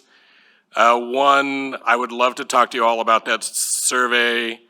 That one of the bad things about the whole system now is that we're all new and we're doing these things all over again. We know about the human problems that exist on our campuses. We've known about them for years. And I guarantee you that every person down this row here and all of my colleagues down this row here would love to sit with all of you and start working on solutions to the problems that we know exist. So I'd be happy to talk to you about the survey problems. In the survey I do, I've done surveys for power companies and big private concerns. I'm happy to work on that, but I'm more happy to get all of us together and start working on, and my president never goes out that he doesn't talk about culture change and the need to change the culture of what we do. The second thing, I'm just gonna be the old person for a second. Many, many, many years ago, the old board, none of you had anything to do with it, violated the open meeting law like you could not believe in hiring a president, and the Attorney General's office made them do a completely open search the next time, where people were nominated so that nobody could say, I'm running for this job. I was nominated by some fool over here, and I didn't ask, right? So 111 applicants. Regions ranked them 1 to 111, and you could go see who ranked them how. Completely open search. The Regents asked 27 people if they wanted to be a finalist. The top 27, 2 of them said yes, the rest of them bailed. And those 2 were in the 20s. So I agree, the process, trying to hire a president or a chancellor or somebody like that is incredibly, because you want to protect your candidates. The one time we did this out in public, everybody just bailed when they had to actually put their name in the pool. They were just gone. And we ended up with 23 and 25, I think, in the rankings that's not where we want to be, right? We want 1 and 2 to come in here and interview. So, just an old person comment. Thank you.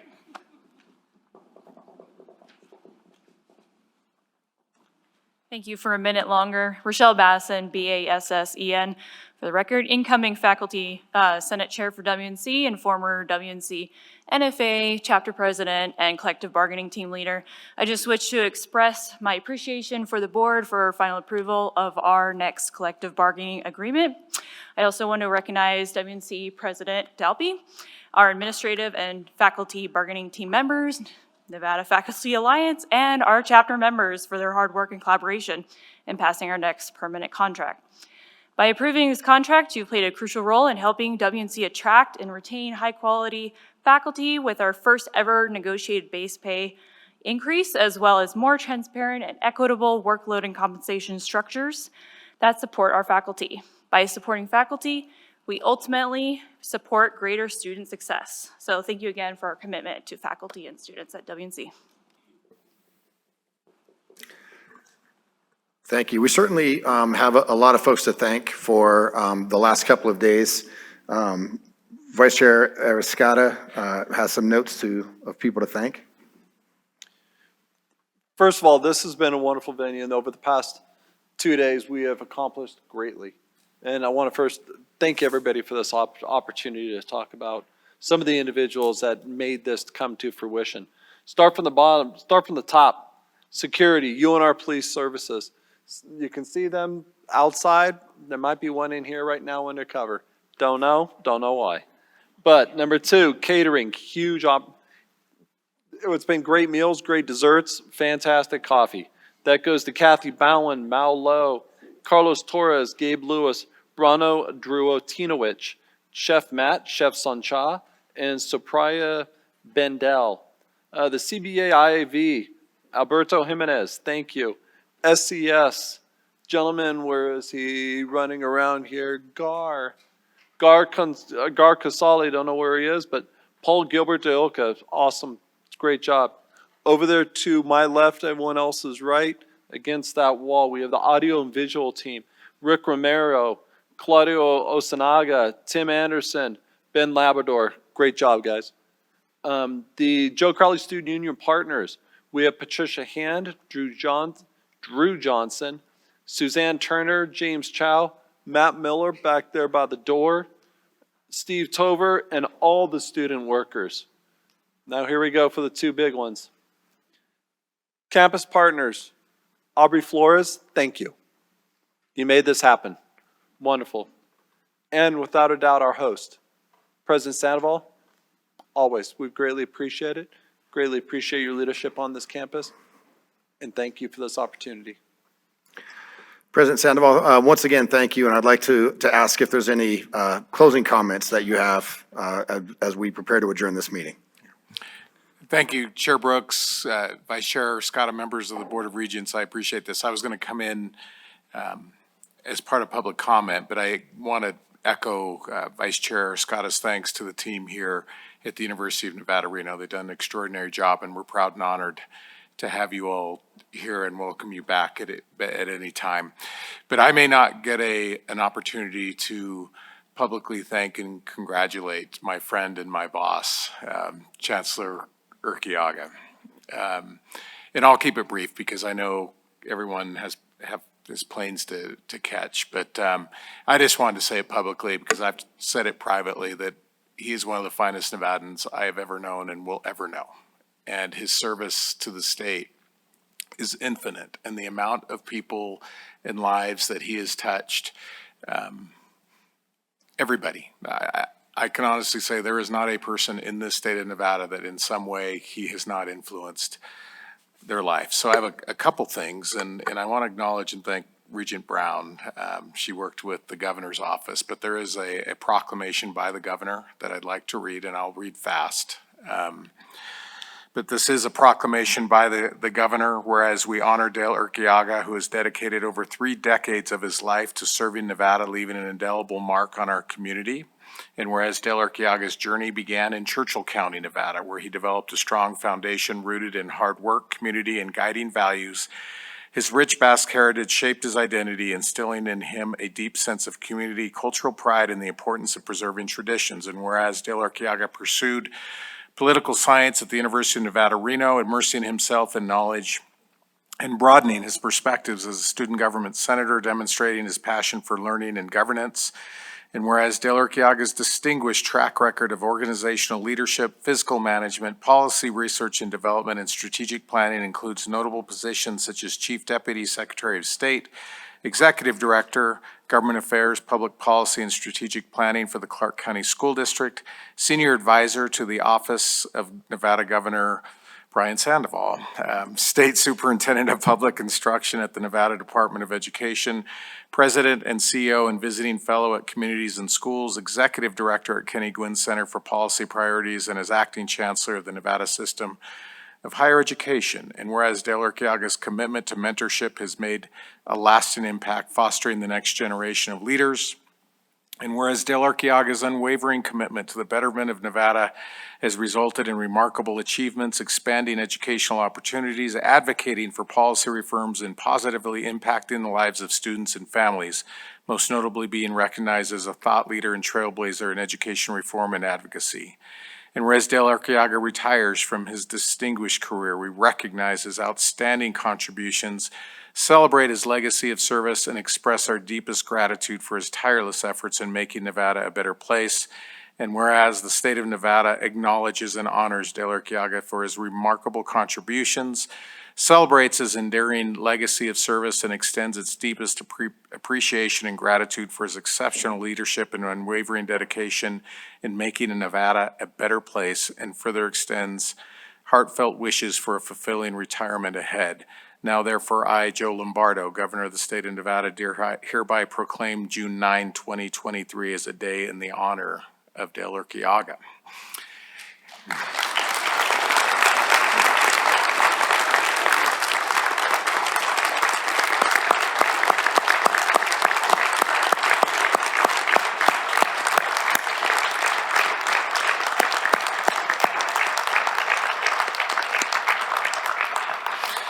And if I may, Mr. Chair, just personal, I like to refer to Dale as my first friend because when I moved to Fallon, Nevada in 1969, we were in second grade together. And but in any event, and I know his passion, but we have a couple personal, from the university, this is a bowl made out of a mulberry tree from this campus for you. And on the bottom, it's inscribed, "For Dale Urquiaga, a true Nevadan and education Jedi. We share a passion for Star Wars." And then finally, this is something that I had done, but Dale is one of the best writers you will ever know. And we've had a pen made, and it's made from special wood from Churchill County for a son of Churchill County. And so I wanted him to have this, and maybe you'll write your second book using this pen. But I'm grateful for his service. I'm grateful for his friendship And I'm just grateful that I've had the opportunity and honor to know Dale now before and for many, many years. God bless you. Thank you. Thank you, Mr. Chair. Thank you, President Sandoval. That was fantastic. Acting Chancellor, are there any thoughts you have, anything you'd like to say before we close this out? I could try to find some additional agenda items if you'd prefer. We can hang out for a little bit.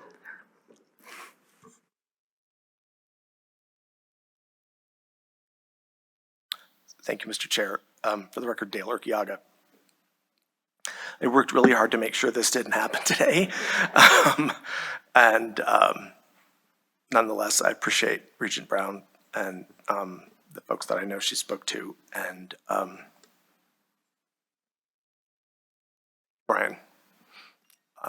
No one will know what we have been through in these years of service, and I credit a great deal of my success to you taking a chance on me when we were 7.